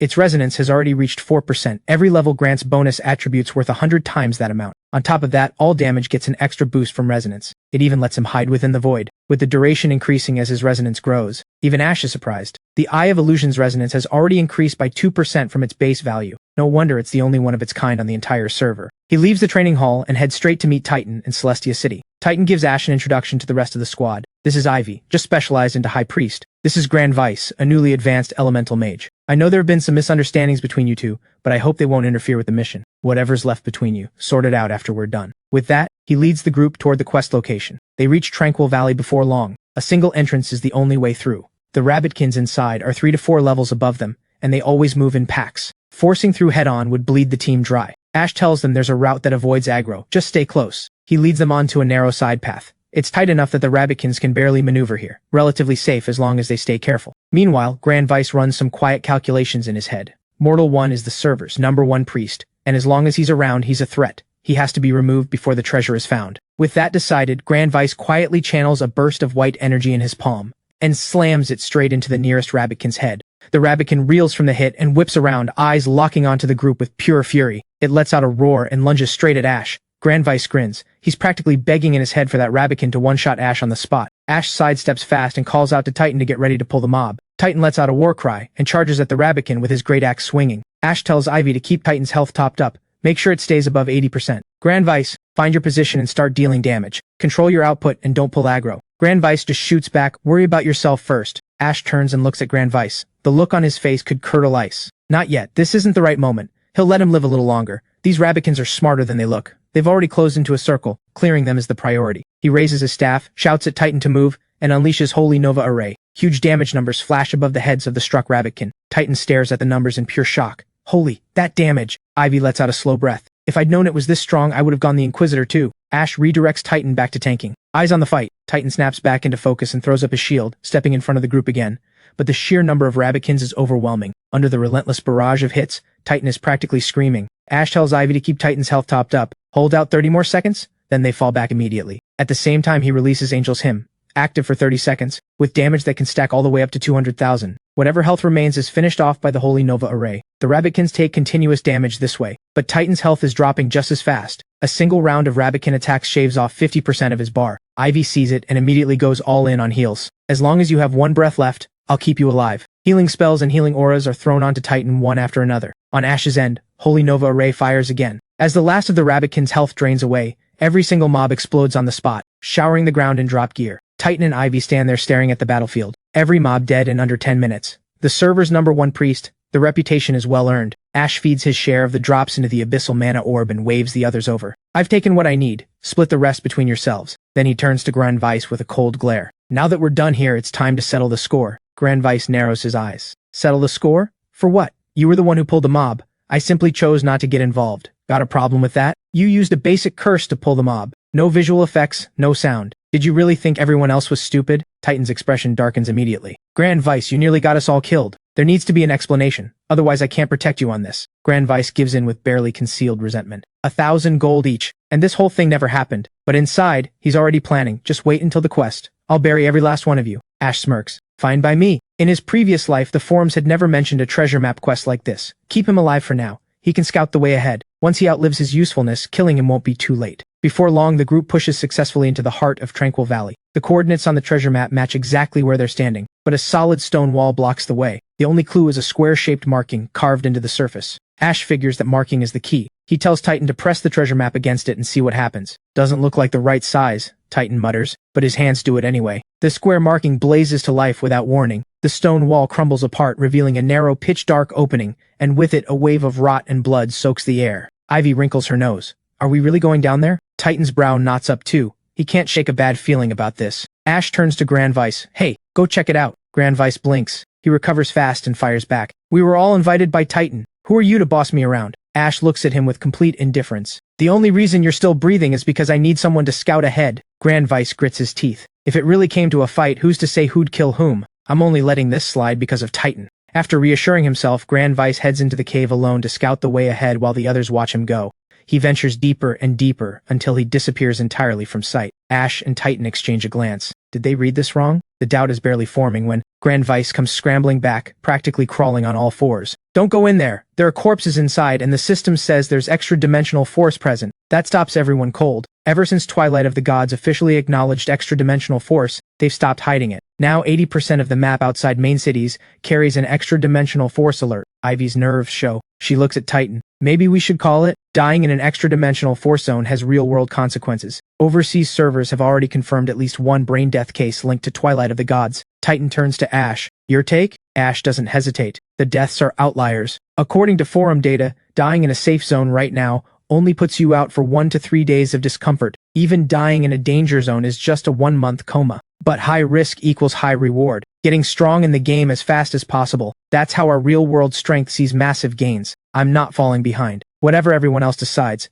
I'm going in. He turns and walks down the stone steps alone. Seeing this, Titan and Ivy follow despite their fear. After all, the world has changed, and they're ready to gamble too. Even Grand Vice for once finds himself in rare agreement with Ash. Ash quietly watches each person make their choice. The moment Grand Vice steps down, he relaxes. A danger zone death, that's the only punishment that will actually mean something. Before long, they reach the bottom of the cave. Stretching out before them is an ancient underground palace, and through it, countless headless corpses roaming freely. System alert, you have entered a danger zone. The undead crypt. A hollow voice drifts through the crypt. Adventurers from another world, welcome. Join the undead. Titan shouts into the darkness. Who's there? Show yourself. He waits. Nothing comes. Grand Vice murmurs, are we dealing with ghosts? Ash says dryly, I'd prefer ghosts. At least ghosts aren't as bad as the undead. He turns to Titan. Is your treasure map gold tier? Titan looks startled that Ash already knows. How'd you figure that out? Ash explains, normal undead have no mind of their own. They can't speak. Only a gold tier boss could speak like that. Titan, you've hit the worst jackpot ever. The undead are the most brutal monsters in the game, especially here, deep in their own crypt. Titan stands there, frozen in pure awkwardness. So, Ivy's voice cuts through. Everyone watch out, we're being surrounded. Ash pulls up the monster info. On top of having an undying body, their attacks inflict life wither. Every basic attack reduces the target's maximum health by an amount equal to the damage it deals. Ash shouts immediately for Titan to take the hits. Titan grins and charges forward. These little things? Leave them to me. He activates charge and launches himself at the mob. Ash smiles. All yours. Good luck. Ivy watches with obvious uncertainty. Is he actually okay going in alone? Titan swings his great axe without missing a beat. Ivy, don't underestimate me. These are just small fry. I've got this. He brings the axe down hard on the mob, but a fist catches him clean and he throws up his battle shield to block. The strike lands. Life Wither activates, reducing his max health by 115. Titan's confidence evaporates instantly. He spins around and shouts to Ash. I can't handle this. Save me. This debuff refreshes with every hit. Ash and Ivy stand there in spectacular second-hand embarrassment. With headless corpses hurling themselves at him, Titan swings into a full-power Thunder Crescent slash. Several monsters go flying with each swing. Ash seizes the opening and fires a healing ray straight into the mob. 3 sharp detonations ring out, and the monsters burst apart mid-air. Titan lets out a long, shaky breath. Holy, Mortal 1, you absolute legend. Ash doesn't share the celebration. Stay focused, it's not over. The undead mobs don't have much health. They're not hard to kill individually, but as long as even a fragment of flesh remains, they just keep coming back. Sure enough, the words barely leave his mouth before every one of them pulls itself back up. Grand Vice, who has been watching from a safe distance, goes pale. He rounds on Ash.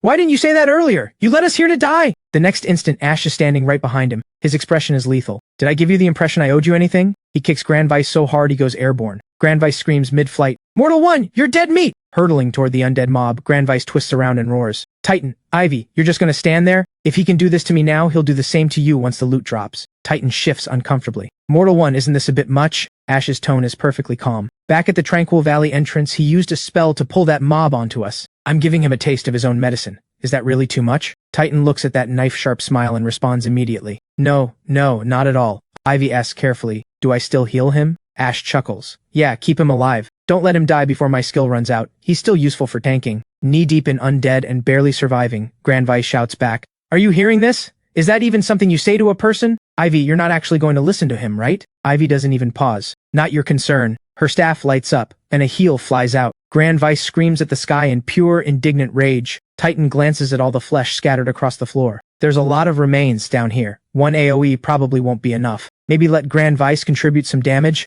Ash raises his staff before Titan finishes the sentence. Angel's Hymn. A massive spectral angel appears above the crypt, in the light of her radiance. Every fragment of flesh on the ground dissolves at a visible pace. What were you saying? Something about giving Grand Vice a chance to deal damage? Titan waves both hands immediately. Please carry on, carry on. I clearly couldn't recognize greatness when it was standing right in front of me. Grand Vice breaks into a full cold sweat. 2 AoE skills, and both deal 4-digit damage. Are they both 5-star? What is this priest's deal? Who is actually the mage here? Within moments, every trace of flesh in the crypt is gone. Titan and Ivy are completely stunned. Every mob in the crypt cleared in under 10 minutes. Mortal 1's damage output makes actual bosses look tame. Free from the mob at last, Grand Vice walks up to Ash and gets straight to the point. Mortal 1, I nearly died in that mob. You didn't take a single hit, or even, this ends here. Ash smirks. Call it even? Did I say you could? You went after my teammate. That score still needs settling. Titan tries to smooth things over. Mortal 1, now that the mobs are cleared, how about we? Ash cuts him off and points behind him. Who said they're all cleared? Look. They both spin around, and both faces drop into pure shock. What is that thing?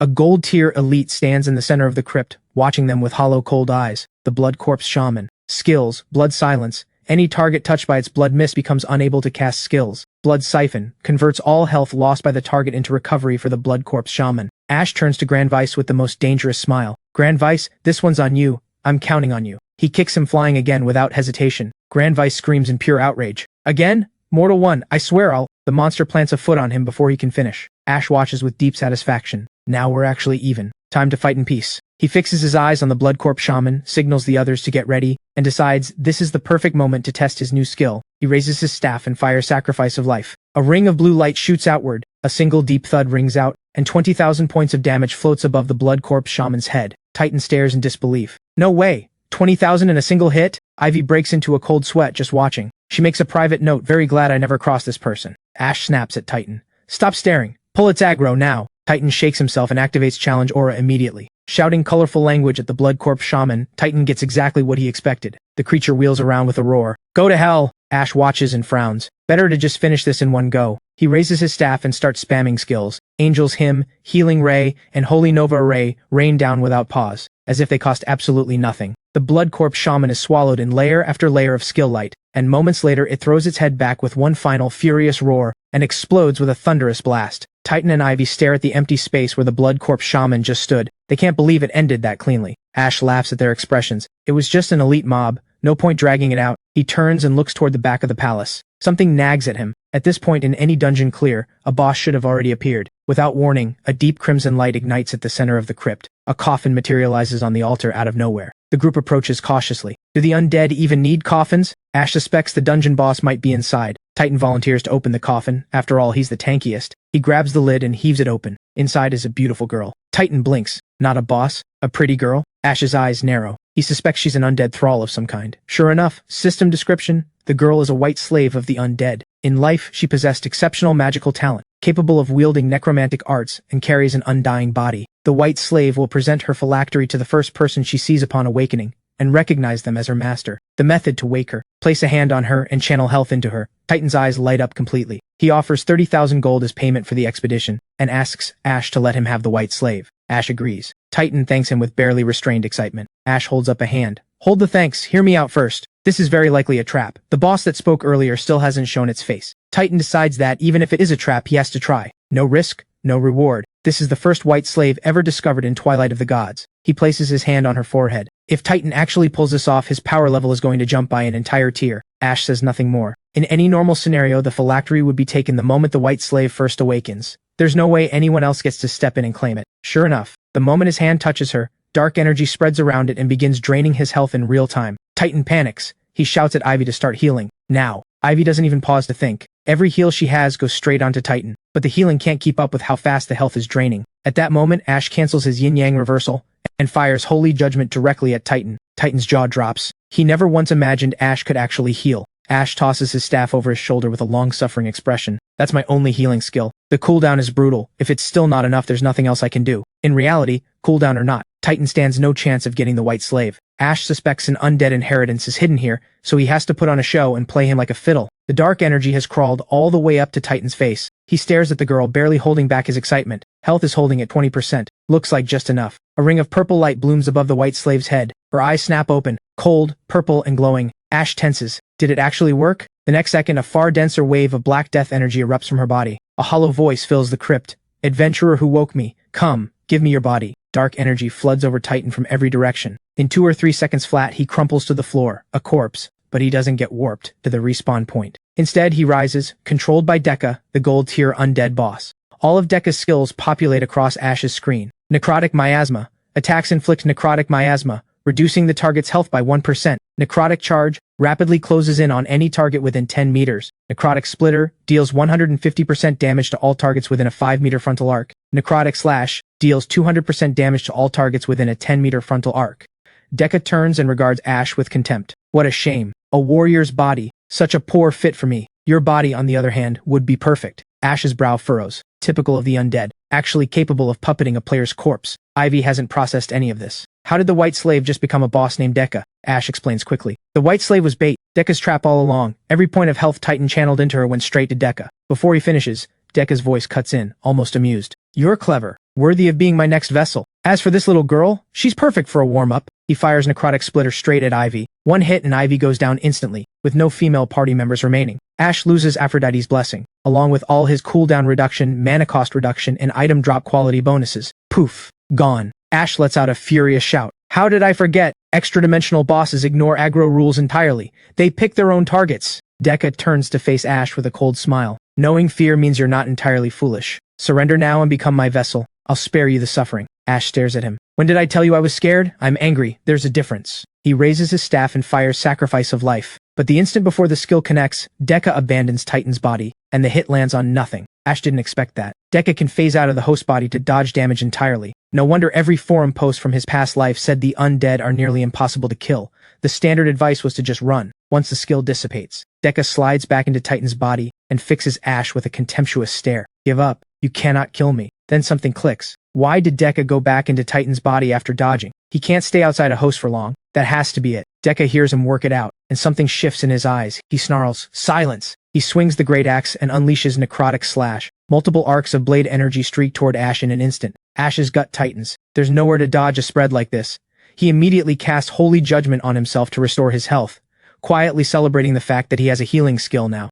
But Dekka gives him no breathing room. Axe already in motion, launching straight into Necrotic Charge. Filthy, lowly human drop dead. Ash reacts without a word. He merges with his dream sprite instantly, and flashes directly behind Dekka. Without pausing for a breath, he releases Angel's Hymn. He looks at Dekka's back with a cold smirk. I'm curious, how exactly do you plan to dodge AoE? He plants a Holy Nova array directly at Dekka's feet. Under the combined assault, Dekka tears himself free from Titan's body. Glaring at Ash with pure hatred, he delivers a venomous curse. You deserve to burn in hell. You have damaged my very core. Even if I die today, I will drag you down with me. A roiling mass of black fog surges straight at Ash. Ash recognizes it in an instant. Same move he used on Titan. Deca is draining his health directly and there's no way to dodge it. At his current damage output, 3 seconds is all it would take to finish Deca, but there's no way he survives 3 seconds of this. Then it hits him, the Eye of Illusion's active ability. Enter the Void. That should make him immune. He activates it without hesitation. The next second the world around him dissolves into nothing. It's his first time using the Eye of Illusion's active. At this stage it only lasts a few seconds, but right now, that's all he needs. Deca's shadow rages with pure disbelief. Why? Why are you immune? As Holy Nova Array's continuous damage ticks away the last of his health, Deca dissolves completely into nothing. System message: you have slain Gold Tier Boss Lich Deca. First kill achieved. Special item acquired. Danny's Phylactery. Ash picks up the reward and reads through it. Danny's Phylactery, the soul vessel of White Slave Danny. Possessing it causes Danny to recognize the holder as her master. With this, Ash can claim Danny as his own, but he'll need to channel health into her to wake her up. He thinks about what just happened to Titan. He offers a quiet prayer: please don't go like the first attempt. He holds his hand above the top of Danny's head, continuously channeling health into her. While doing so, he keeps casting Holy Judgment on himself. Lucky he picked up that healing skill beforehand, otherwise the drain might have been too much. Moments later, Danny's eyes open. Her stats populate in front of Ash: unique pet, level 20, silver tier elite, undying body. Upon death, she can continue operating her body by consuming necrotic energy at 1 point per second. When energy hits 0, she enters dormancy. Death Surge launches necrotic miasma at targets within 20 meters, dealing damage equal to 100% of remaining necrotic energy. Life Drain: for every 1 point of necrotic energy consumed, it siphons 2 points of health from the target. Ash reads through it all with a quiet smile. A unique pet can enter pet space. In future fights, she could be a very useful surprise. He turns to Danny. What items can help raise your level and tier? Danny thinks it over. Dark crystals or flesh from darkness attribute monsters will raise my level. As for tier upgrades, that requires soul crystals, or a higher quality phylactery to nourish my soul. That reminds him he never found Deca's phylactery. Danny tells him, Deca's phylactery is in the coffin, but it was damaged by the Holy Church. It can no longer nourish a soul. Ash checks the coffin. Sure enough, a ring covered in fractures. Item acquired: Deca's damaged phylactery. Severely damaged. No soul can take residence inside. Ash holds it up. If this were repaired, would it be better than yours? Danny nods. That's a high-grade phylactery. Repaired, it would far outclass my basic one. It could nourish my soul and push my tier upward. Ash turns the ring over in his hand and smiles. Then I'll find a way to fix it. He opens up pet space and sends Danny in to rest. Before she steps in, Danny looks back at him. Any orders can be sent through the phylactery. Inside pet space, my necrotic energy recovers slowly. I'll be ready whenever you need me. Before long, Ash is back in Celestia City's main plaza. But at the city gate,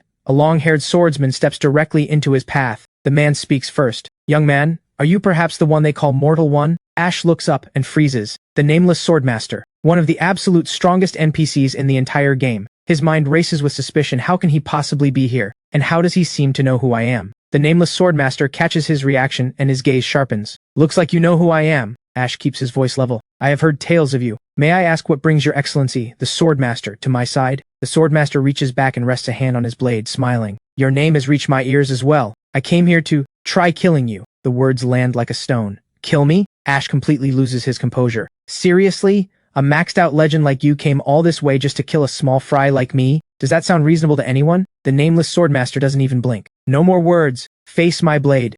He raises his longsword and thrusts it fiercely at Ash, activating charge. Ash's expression goes dead serious. Holy, you're actually doing this! He immediately merges with his dream sprite and activates Blink. The next second he reappears behind the Swordmaster and sprints for the city gate. When all else fails, run. The nameless Swordmaster looks mildly impressed. Not bad, this kid's escape skill is actually decent. He closes the gap with a single movement skill and reappears right at Ash's side. Still too slow. Ash's eyes go wide. He just matched my blink with a single movement skill? The Swordmaster swings his blade in a sharp arc. Waves of sword energy streak toward Ash. Ash has no choice. He activates the Eye of Illusion and phases himself into the void. Lucky that his resonance with the Eye of Illusion has grown. The cooldown is much shorter now. He pushes his speed to the absolute limit and bolts for the gate. The nameless Swordmaster bursts out laughing. He didn't expect Ash to have an invincibility survival skill. No wonder he's the server's top priest. Meanwhile, Ash is anything but calm. The Swordmaster's sword energy can pierce the void itself. He has to be faster. The Swordmaster watches every move Ash makes, laughing all the while. What's the rush to get inside? He swings in the direction Ash is running,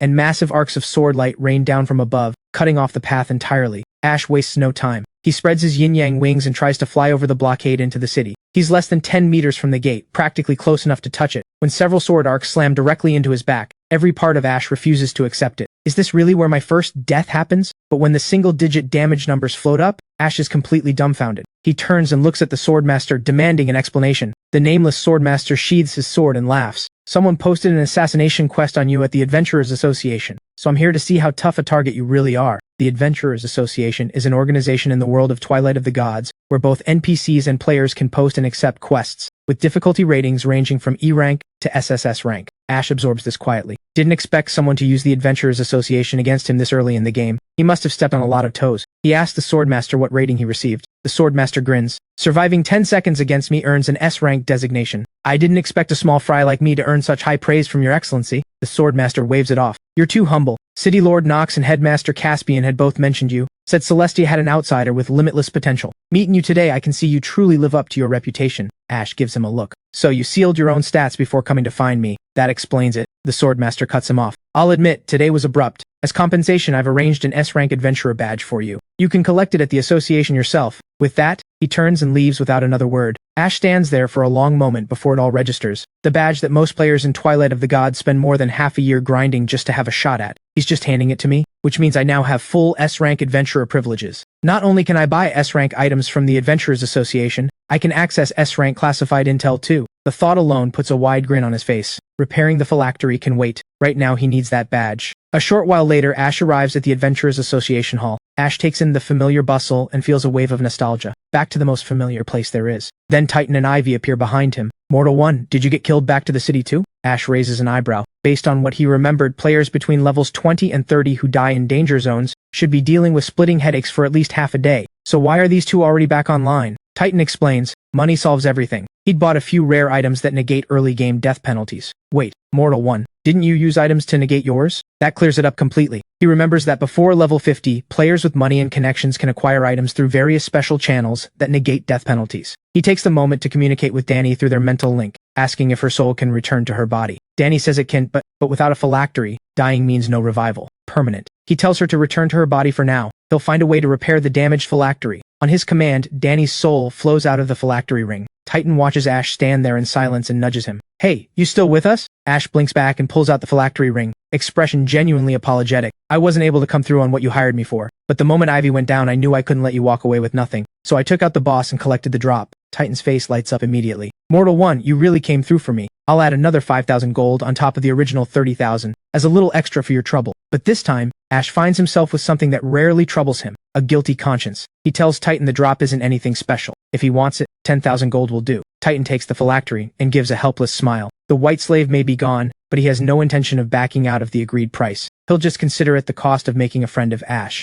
Ash agrees on the spot and thinks to himself, there's a reason Titan is the wealthiest player in the entire game. Should be interesting to see his face when he finds out the white slave is actually with Ash. Ash excuses himself, he has something to handle. Titan mentions he's here on business too. Turns out Grand Vice, hired by him, stood there doing absolutely nothing the entire time in the undead crypt. Titan had put Grand Vice on the kill list the moment they got back. He's at the Adventurers Association specifically to post a bounty, 1,000 gold per kill. Ash is momentarily at a loss for words. No wonder Titan is able to thrive in Twilight of the Gods in his previous life. After all, who would dare offend the richest man in the game when he's both ruthless and generous? He's about to leave when two players call out to him. A girl named Heartshot rushes forward with barely contained excitement. I finally got to see Mortal 1, the server's #1 priest. Right behind her, the warrior Killswitch stands completely stone-faced. The moment Ash sees that ID, a memory clicks into place. In his past life, Killswitch had been the server's #1 warrior and had hunted a particular player for months straight, not stopping until he'd driven the target out of the game entirely. He asks them what they want. Heartshot's eyes are practically stars. She's his fan. Could she maybe get a photo with him? Ash has genuinely never been fanned over like this before. He gives an awkward wave. I'm flattered, but I'd rather skip the photo. That sends Killswitch immediately sideways. Quite the attitude for the server's top priest. My cousin gives you the honor of asking for a photo and you put on airs?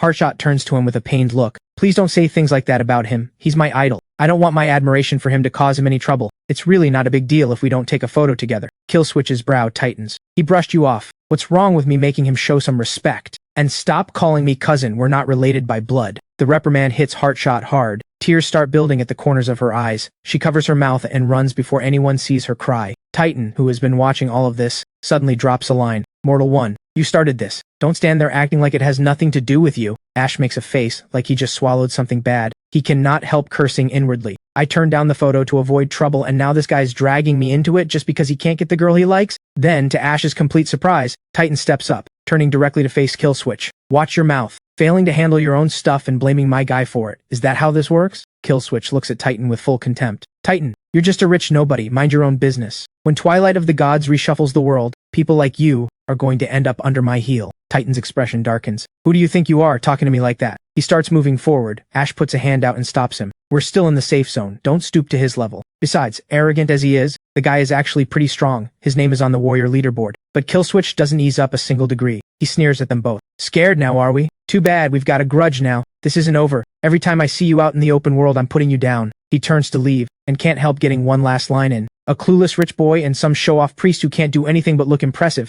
and they dare to challenge me, just. He doesn't finish. Titan slams a fist down on the nearest counter. He walks straight up to the receptionist. I need to add a quest. The sound catches Killswitch mid-step. He pauses and turns back, a look of surprise on his face. Even Ash does a double take. The receptionist asks what quest he'd like to add. Titan's face goes flat. Hunt Killswitch. The receptionist runs through the details with a professional smile. The quest on Killswitch is rated B+ difficulty. Minimum reward of 1,500 gold. Listing fee of 150 gold. She notes that not many players are currently qualified to accept it. Titan doesn't hesitate. He slaps down 10,000 gold and requests 5 kills, just to teach him a lesson. Money isn't an issue. Killswitch scoffs, watching the whole scene unfold. I'd like to see who actually dares take that quest. Ash points to himself. Obviously me. Killswitch stares at him, like he just heard the funniest joke of his life. You, kill me? Check your own level first. New adventurers start at E rank. It took me more than 2 weeks to reach E+. This quest on me is rated B+.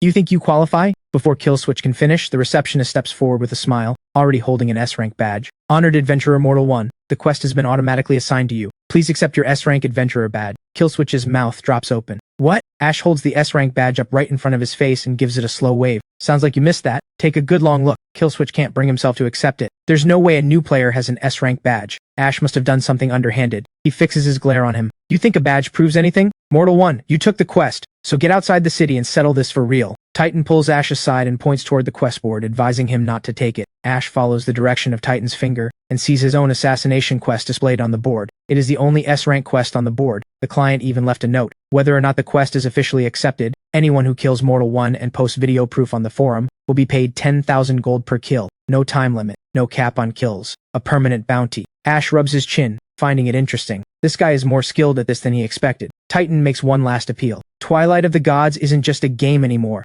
Dying has real-world consequences. This isn't worth fighting over pride. Ash stops him before he finishes. Titan, I know. That's exactly why I can't afford to flinch every time someone pushes back. If I'm always playing it safe, I'll never reach the top. And he's pushed his luck one too many times. He needs to learn. Killswitch's expression hardens. He tells Ash to meet him at Celestia Royal City's North Gate, and he'll make sure Ash understands what a real gap in power looks like. Titan has confidence in Ash's ability, but he decides to come along anyway. He might be useful when it counts. A short while later, Killswitch summons Heartshot to the North Gate. I'm going to show you. Mortal 1 is nothing but an empty reputation. Heartshot stares at him. You called me all the way here for this? She sighs. She's watched a lot of his videos. For old time's sake, she's giving Killswitch one final warning, don't do this. The fact that she idolizes Ash this much puts Killswitch in a noticeably darker mood. We haven't even started, and you're already giving him too much credit. Besides, I'm not the only one who wants him dead. Ash and the others arrive at the North Gate shortly after. Killswitch's hand moves to his sword hilt, eyes sharp. Let's go. He launches himself at Ash and activates Void Slash. Ash sneers. I'll give you this. You really nailed the pretentious vibe. He immediately activates Blink. He reappears instantly behind Killswitch, still talking. Though your skill effects could use some work, let me show you how it's done. He raises his staff and fires Angel's Hymn. A spectral angel materializes above the battlefield. Killswitch reels from the hit. His damage output is that insane? 4 digits per second? He shouts into the air. One blade, stop hiding, get in here! The words barely leave his mouth and a red-haired assassin materializes behind Ash, blade lunging. Ash doesn't bother moving. He just grins. The instant one blade appears, Angel's Hymn's continuous damage wipes him out on the spot. Ash turns back with contempt. You call that an assassin? Work on your stealth. And next time, don't walk straight into an AoE. Killswitch trembles in rage. Even as the server's top-ranked warrior, with a massive health pool, he still can't withstand 4-digit damage ticking every second. He abandons all defense and goes straight for his ultimate skill. A blinding burst of white light engulfs him. Die, sword light slash. But before the blade comes down, a deadly heel strikes him square in the chest. Killswitch stares in complete disbelief. He actually lost? No, this isn't how it's supposed to go.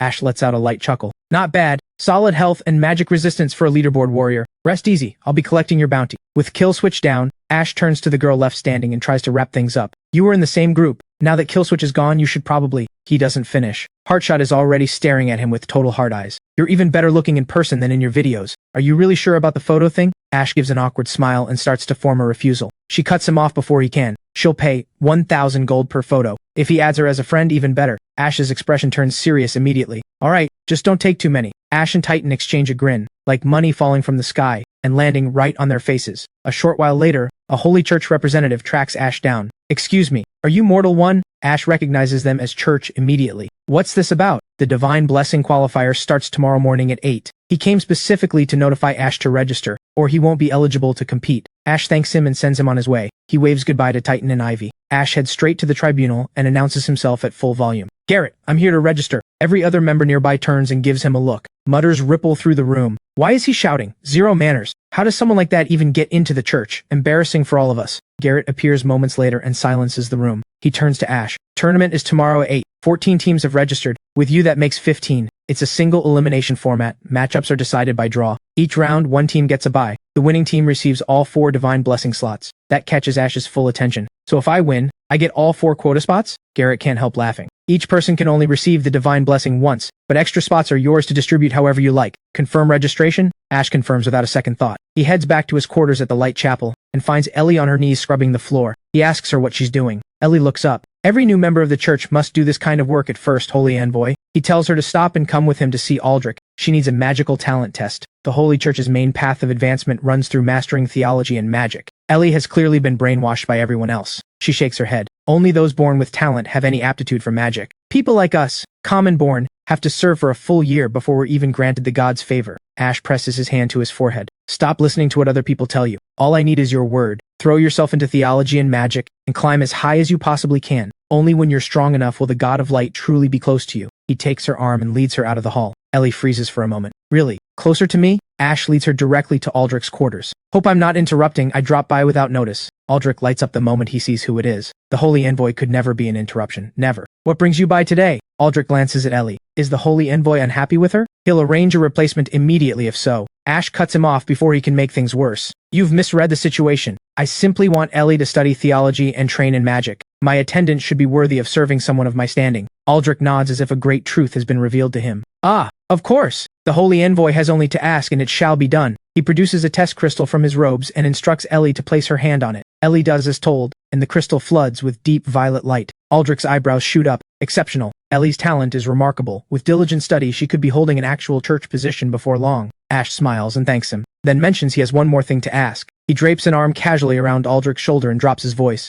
I've heard the church has some powerful universal spells. Any chance I could pick a few up? Aldrich shifts uncomfortably. That may be difficult. Cardinal Aurelius left specific instructions. No one is to teach the Holy Envoy church magic without his personal approval. I'm sure it's just his way of guiding your growth personally, making sure you develop on the right path. I hope the Holy Envoy doesn't read too much into it. Ash's eyes narrow. So Aurelius is still keeping a leash on him after all. Ash leans in close to Aldrich's ear, voice dropping to something conspiratorial. What if I said I wanted to learn Grand Prophecy? Does that need the Cardinal's approval too? Aldrich physically flinches. He urgently signals to Ash to be careful and lowers his voice. Watch your words. The Grand Prophecy is reserved exclusively for His Holiness the Pope and the Church's enshrined elders. Ash files that away quietly. The Holy Church's hierarchy is far more rigid than he thought. Grand Prophecy is a very long way off. He waves Aldrich off and tells him to relax. Just asking out of curiosity. It's getting late and I have other things to handle. I'll leave you to your evening. He turns and leads Ellie out the door. A short while later, Ash arrives at the Forge Guild. The old craftsman doesn't bother with a greeting.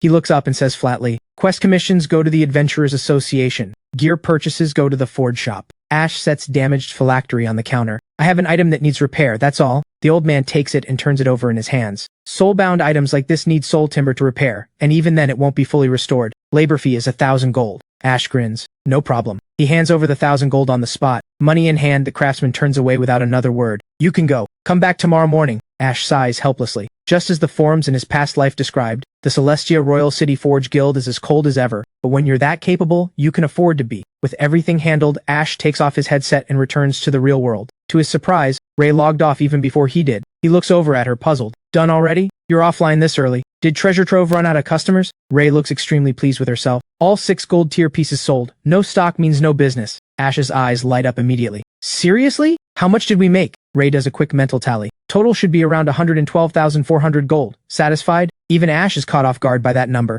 He tells Ray to mail all of it to him when she logs on tomorrow. Salaries settle at the end of the month. Ray throws her hands up. She still can't wrap her head around it. This feels way too easy. Can you actually convert in-game gold into real money? Ash laughs. Easy? You think just anyone can get their hands on this much gold tier gear? Ray thinks about it, and has to admit he's right. Several high-ranking guild leaders had come through the shop and barely had a single decent gold tier piece on them. Ash shifts to business. He'll mail her a fashion blueprint when he logs back in. He needs her to work on it tonight and send it back with the gold first thing tomorrow morning. Ray agrees immediately. Then her cheeks go faintly pink, and she makes it known she'll be expecting overtime pay. Or if you don't have it, you can pay with your body. Terrified, Ash tumbles backward and panics. Ray, please spare me. Anything but that. The next day, the first thing Ash does when he logs in is head to the Forge Guild to pick up the phylactery. He looks at the restored ring in his hand and shakes his head in appreciation. The best Forge Guild in the game. They fixed it overnight. He calls Danny's soul into the phylactery to rest and recover. He then opens his mail to claim the outfit and gold sent by Ray. With everything in order, he heads out for the church tournament. A short while later, the church arena stage. Garrett stands at the center and runs through the rules. 15 squads are competing today. Matchup brackets will be determined by each squad captain drawing lots. He waves everyone toward the draw. When it's Ash's turn to draw, the crowd notices for the first time that he actually showed up alone. Is he serious? 1 against 4, I wouldn't even bother fighting him, that's embarrassing. Someone else chimes in. Mortal One has a lot of nerve showing up like this. Says this quota is already his. Ash reaches into the draw box, and ball number 15 flies straight into his palm before he even touches anything. Ash blinks and glances over at Aldrich. Aldrich doesn't even look at the number before announcing, "Congratulations, Holy Envoy Mortal One. You have the tournament bye this round. Please stand by and prepare for your next match." Ash suppresses a sigh. Clearly Aldrich rigged the draw because he's afraid Ash is going to embarrass himself. Once every squad has their draw confirmed, Aldrich raises his voice. The draw is complete. All squads take your positions. The tournament begins. The words barely finish when a teleport array blazes to life behind him. Cardinal Aurelius steps through, alongside an elderly man who walks with quiet, absolute authority. It seems we've arrived at just the right moment. The old man is Pope Odin himself. Ash watches them arrive with a cautious eye. What are they here for? Probably nothing to do with him directly. Best to keep a low profile for now. Garrett and Aldrich both bow immediately. We welcome His Holiness the Pope, and Cardinal Aurelius. Pope Odin waves them back up with quiet authority. He'd heard the Celestia Tribunal was holding its tournament today, thought he'd stop by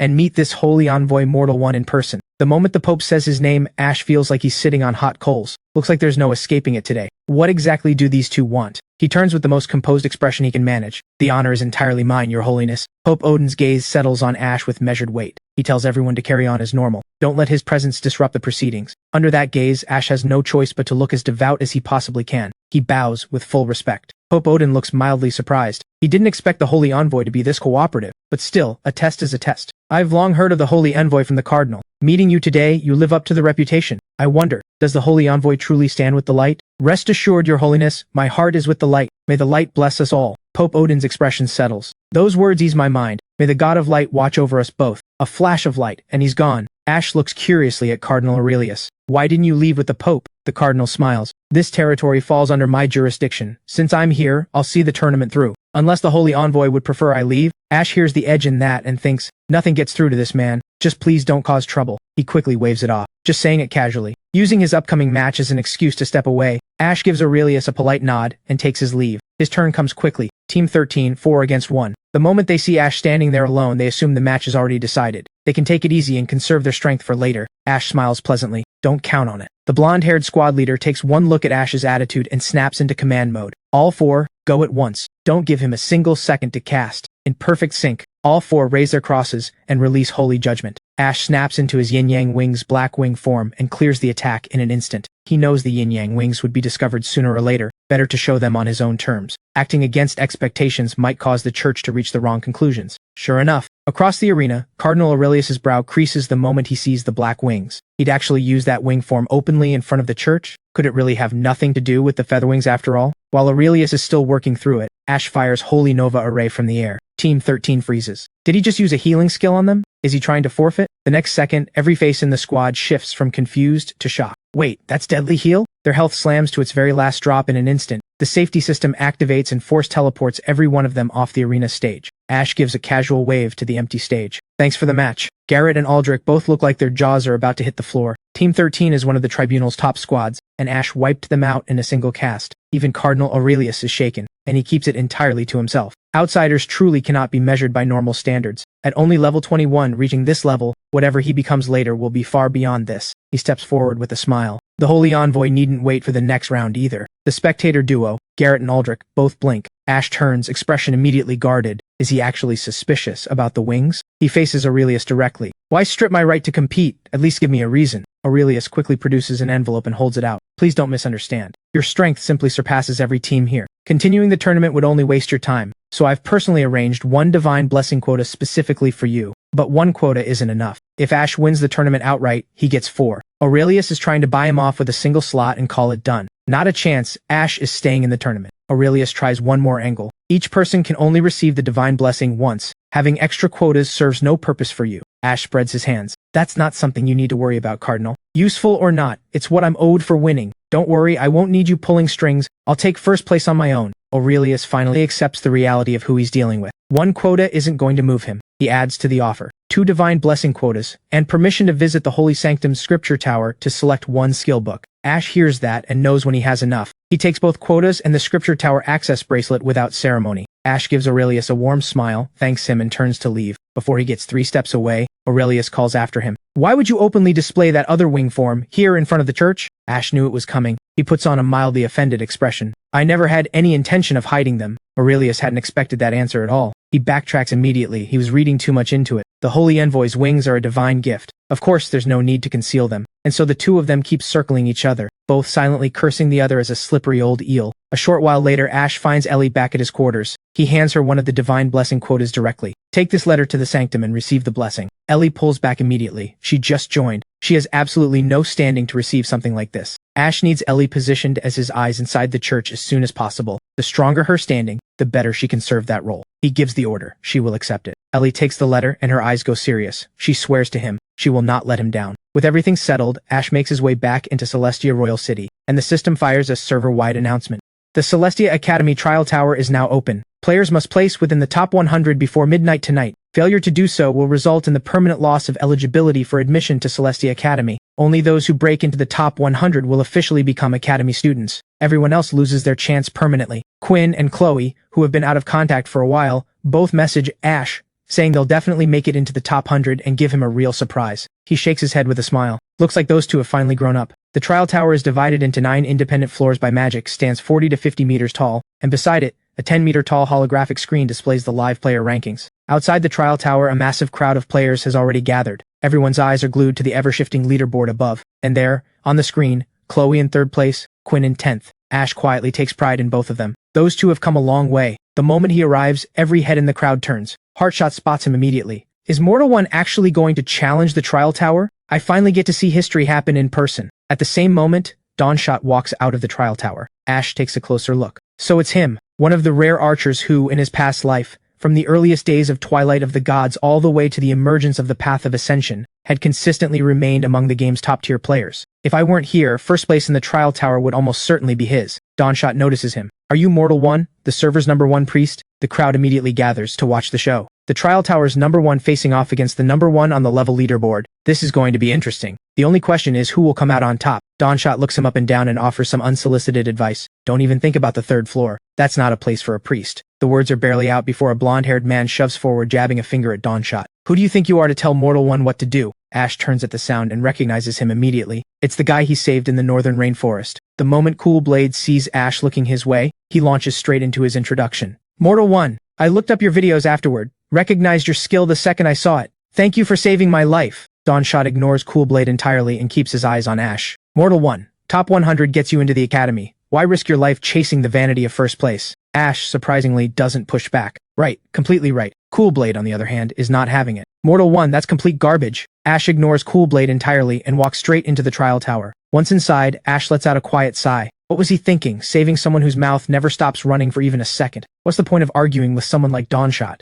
Let the results speak for themselves. As he steps onto the trial platform, a hollow voice fills his ears. The trial tower has 9 floors in total. The first 3 floors each contain 100 monsters. Starting from the 4th floor, enemy count drops to 10 per floor. You may advance only by eliminating all enemies or surviving for at least 10 minutes. Do you wish to begin the trial? Ash doesn't hesitate for a second. He begins. The next second, 100 level 10 armored warriors materialize around him. Ash grins and gets into position. A mob fight? My absolute favorite kind. He raises his staff and fires Holy Nova Array, and in the space of a single blink, every armored warrior is gone. Outside the trial tower, Cool Blade watches Mortal One's rank shoot up on the leaderboard, bursting with excitement. No surprise for Mortal One. He hit the 3rd floor in under a minute. That's utterly insane. What's truly insane is that he reached the 3rd floor in just 1 second. The crowd erupts. We're not even in the same league as Mortal One. Didn't Dawnshot just say he'd never make it to the 3rd floor? The reality check hit fast. Cool Blade stares straight at Dawnshot with the biggest smirk. See that? You can't touch Mortal One. Inside, Dawnshot's confidence is already cracking. That shouldn't be possible.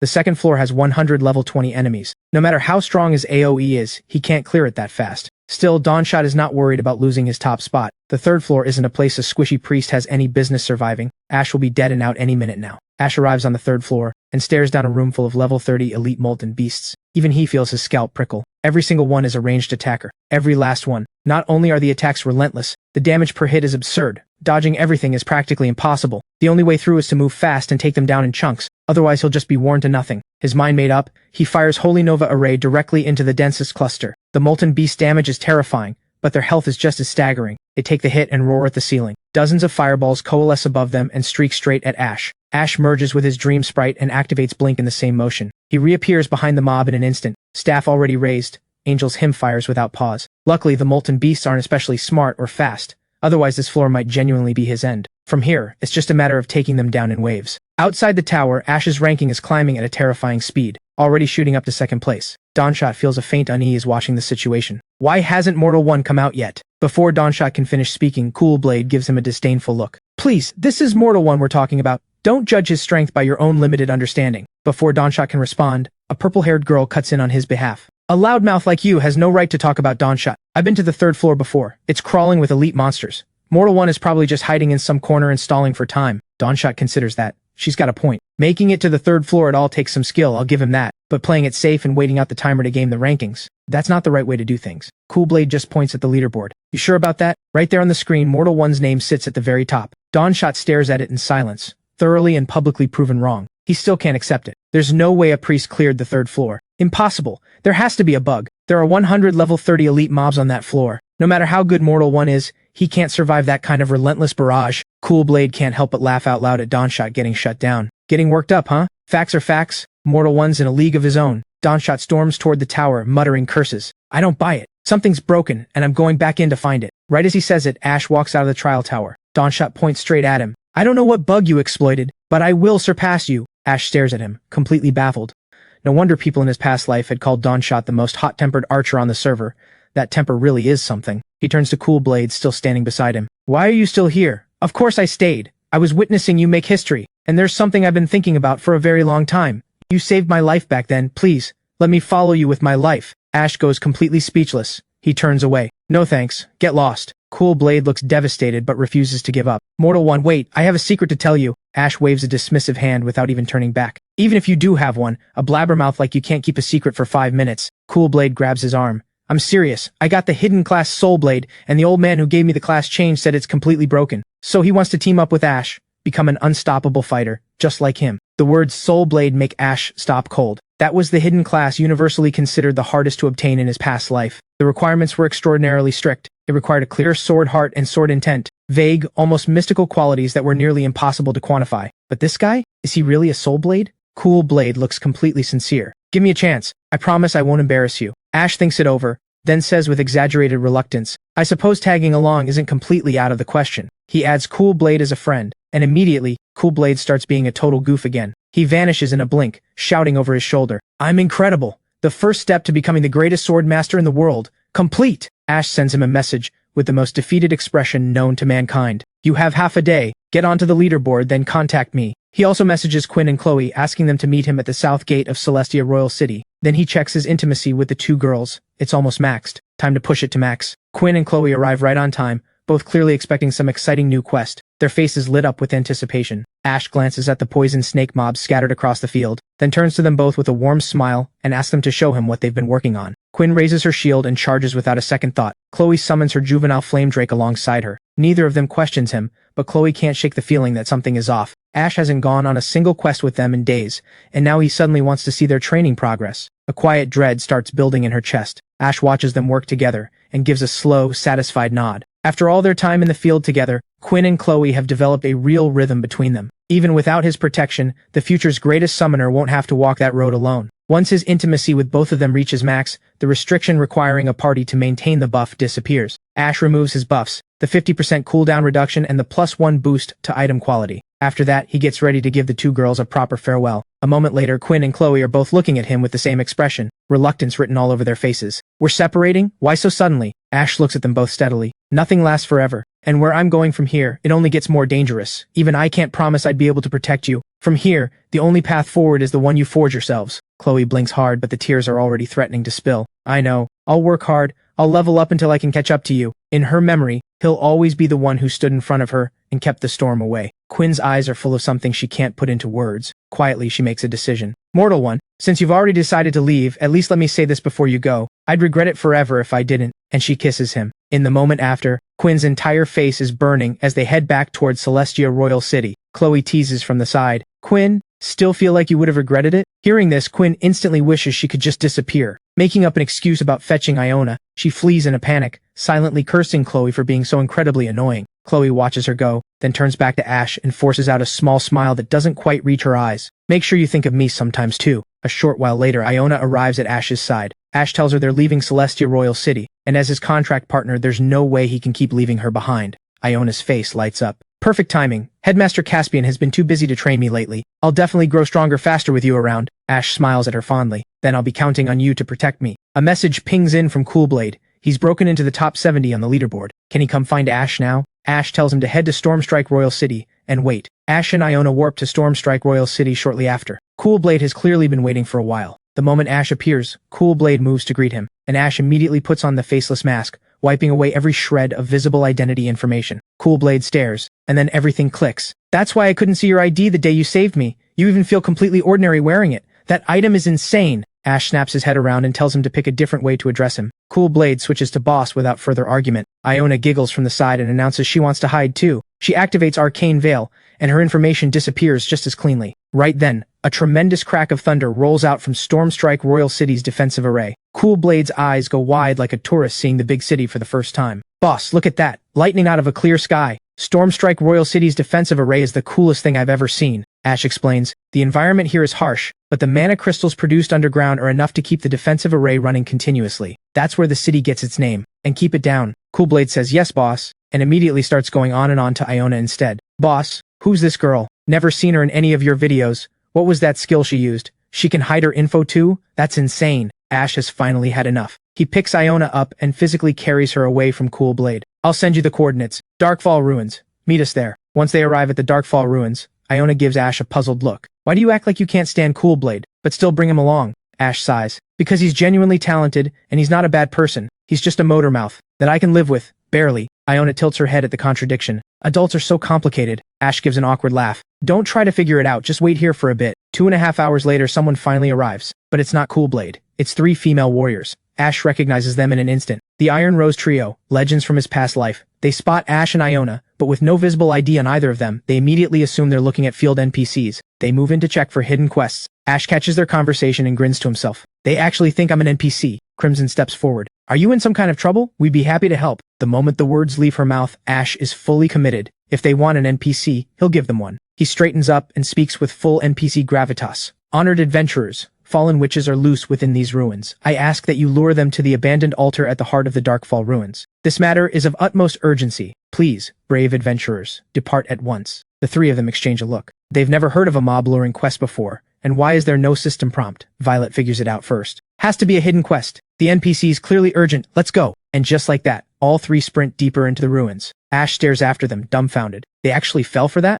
Coolblade arrives at this exact moment and assumes the 3 girls are old friends of Ash's. Ash gives him the most resigned look. Those 3 are not strategic thinkers. Ignore them. Since you're here, I've got something for you. Go into the Darkfall ruins and pull at least 10 mobs, bring all of them to the abandoned altar in the middle. Coolblade snaps a salute and takes off. Ash knows the fallen witches in these ruins are level 25 dark attribute mobs, perfect for hands-on combat training and exactly what Danny needs to level up. With that settled, he heads deeper toward the altar with Iona. A short while in, Iona points at a drifting mass of fog ahead of them. Look, there are several figures moving through that fog. Ash stops. He didn't expect that. Iona can see through the shadow concealment here. Dark attribute monsters are born with natural stealth. Most players need to practically walk into them before they register. Iona points at her eye with a playful smile. I can see them thanks to this. And she also spotted something else. A figure by the crumbled wall. An elf. Ash frowns. In everything he remembered, elves lived in distant ancient forests. What would one be doing here? Iona, can you make him visible to me too? Iona snaps her fingers with a bright smile. True sight. The next second, a dark elf materializes before Ash. Ross, his silent shadow forcibly stripped away, looks thoroughly unamused.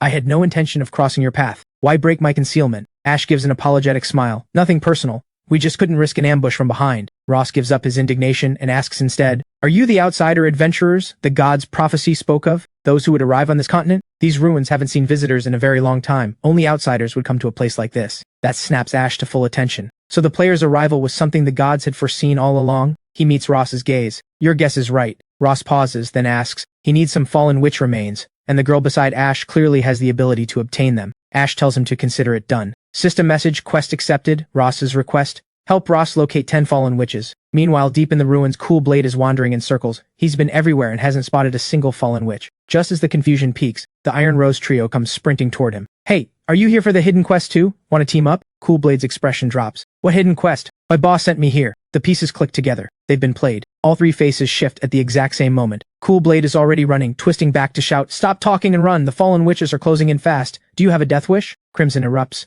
"You have the nerve? If your boss hadn't tricked us, we never would have run into the Darkfall ruins in the first place." Cool Blade is genuinely baffled. "Why would my boss trick you?" Amber bites down and makes her decision. "Everyone follow Cool Blade. If we can't find his boss, he's taking the hit for all of this." Cool Blade screams while running. "That has nothing to do with me!" Back at the altar, Ash pauses mid-combat. He thinks he can faintly hear shouting coming from somewhere behind him. Iona presses her lips together. "Focus, you've only got one left." Ash figures she's right. Whatever that noise is, it's probably not his problem. He turns back and fires a deadly heal at the last fallen witch. System message, Ross's request complete. Favorability with Ross has increased. Ash turns to Ross. "Is it the witch crystal cores you need? The ones the fallen witches drop when they die?" Ross's expression goes heavy. "Yes, that's exactly what brought me here. These dark attribute essences. Since our great queen fell in the war against the demon god, the princess has been relentlessly assailed by the demon god's lingering power. Only a constant supply of dark attribute energy is keeping her alive." He bows deeply to Ash. He has a request. Help save the Dark Elf Princess. System message, special hidden quest triggered. Save the Dark Elf Princess. Find Demon God Parl's remaining contingency and break the demon god's power afflicting the princess. A special hidden quest. Ash agrees without hesitation. Ross produces a moonstone and places it in Ash's palm. This stone will guide him to the Dark Elf homeland. Ash turns the stone over in his hand and falls into thought. From what he remembered, the Dark Elf homeland sits in the far west of the continent, the most desolate of the main cities, a long way from their current position. Even using a warp gate from here, it would take at least 3 hours to reach. Seeing Ash accept the stone, Ross lets out a quiet breath of relief. He needs to bring the witch crystal cores back to the homeland now. Before leaving, he looks back at Ash. "I've already cleared the fallen witches from this area. The two of you can stay and train without worry." Ash stares. Bosses don't respawn for a while after dying. If Ross already cleared the elite, what's left to fight? Looks like they're heading to the abandoned altar first. Before long, Ash and Iona arrive at the abandoned altar. Ash has no idea whether Cool Blade managed to pull enough mobs or not. He looks up and finds Cool Blade completely bound and tied. Crimson from the Iron Rose trio is the one holding the rope. The second Crimson spots Ash, her voice carries across the entire altar. "Finally! You owe us an explanation. Why did you trick us?" Ash looks at her with genuine bewilderment. "I honestly didn't expect that to work. I was completely over the top, there wasn't even a system prompt, and you still convinced yourselves it was a hidden quest." That casual response is the last straw. Crimson snaps. "Enough! You played us! You pay for it! Get him!" Amber materializes at Ash's side the instant the word leaves Crimson's mouth, summoning Hammer of Judgment and bringing it straight down. From the other side, Violet launches Arcing Blade Rain. Ash throws out his yin-yang wings and takes to the air. Not bad at all. Sharp coordination, real power. These really are the Iron Rose trio. He doesn't want to make enemies of the Iron Rose trio over a prank. A quick show of force should be enough to close things out. Seeing Ash raise his staff to strike back, Crimson scoffs. "You're a priest. Instead of waiting to die, you actually think you can go on the offensive?" The moment Ash's deadly heal hits all three of them, every face in the Iron Rose trio drops at once. "That damage, how is it that high?" Ash points straight at Crimson. "Dying in the open world costs you a level. I have no interest in making enemies of you. Surrender or die, pick one." Crimson bites down hard and forces the word out through gritted teeth. "We surrender." Ash turns to Cool Blade and tells him to tie all three of them up, blindfold them, and haul them somewhere far enough away that they won't be a disturbance. He has mobs to farm. He reaches over and undoes the rope still binding Cool Blade. Cool Blade advances on the Iron Rose trio with the most mischievous grin imaginable. "Ladies, my sincerest apologies." In no time flat, all three of them are tied up like pretzels. Ash watches and thinks, those rope skills are genuinely something else. He points toward the fallen witches and tells Cool Blade to pull one over. He wants to see what the kid can actually do. Cool Blade grins. "On it. Watch closely, boss." Once Cool Blade is gone, Ash calls Danny out of pet space. "Are you settling in all right with the new phylactery?" Danny dips her head with quiet reverence. "The conditions are much better than before." "Thank you, master." That eases his mind. He hands her a bag of witch crystal cores and tells her to use them to level up. Iona will take her hunting fallen witches after.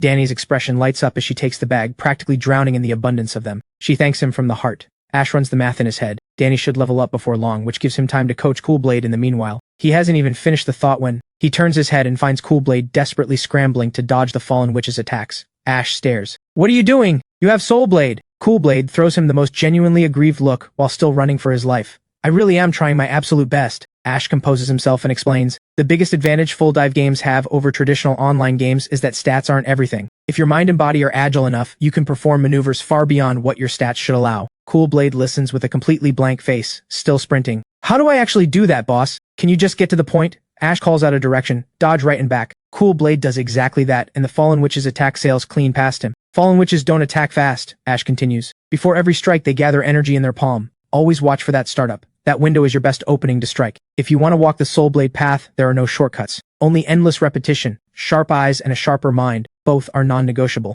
Coolblade actually stops moving. His eyes lock onto the fallen witch, and he watches, really watches. The energy begins coiling in the fallen witch's palm. Coolblade spots it. Now! He launches himself into the air like a shot and drives straight at the fallen witch. One flying slash, the fallen witch drops. He lands and wheels to face Ash, barely containing himself. "Boss, these things aren't actually that hard to kill." Ash gives him a quiet smile. "Well done. Your Soul Blade skills hit hard in bursts. Don't spend the whole fight just running away." Hearing Ash praise him, Coolblade breaks into a sheepish grin and snaps off a salute. "Yes, sir." Ash tells him he's heading to the Dark Elf homeland. Coolblade should train along the route and he'll send the map coordinates over shortly. Before he goes, one final instruction. "Once you get there, keep your mouth shut and wait for me. That's all." Coolblade tilts his head. "Why all the mystery? Is this some kind of hidden quest?" "Something like that. The Dark Elves have run into some trouble. When you get there, don't go asking around. Remember what I said. Now go train. See you there." With that, Ash says his farewell and leaves. A short while later, Iona and Danny return to Ash's side. Iona is no longer a little girl, but a graceful young maiden, and she has reached level 10. Ash takes one look at her and can't quite hide his surprise.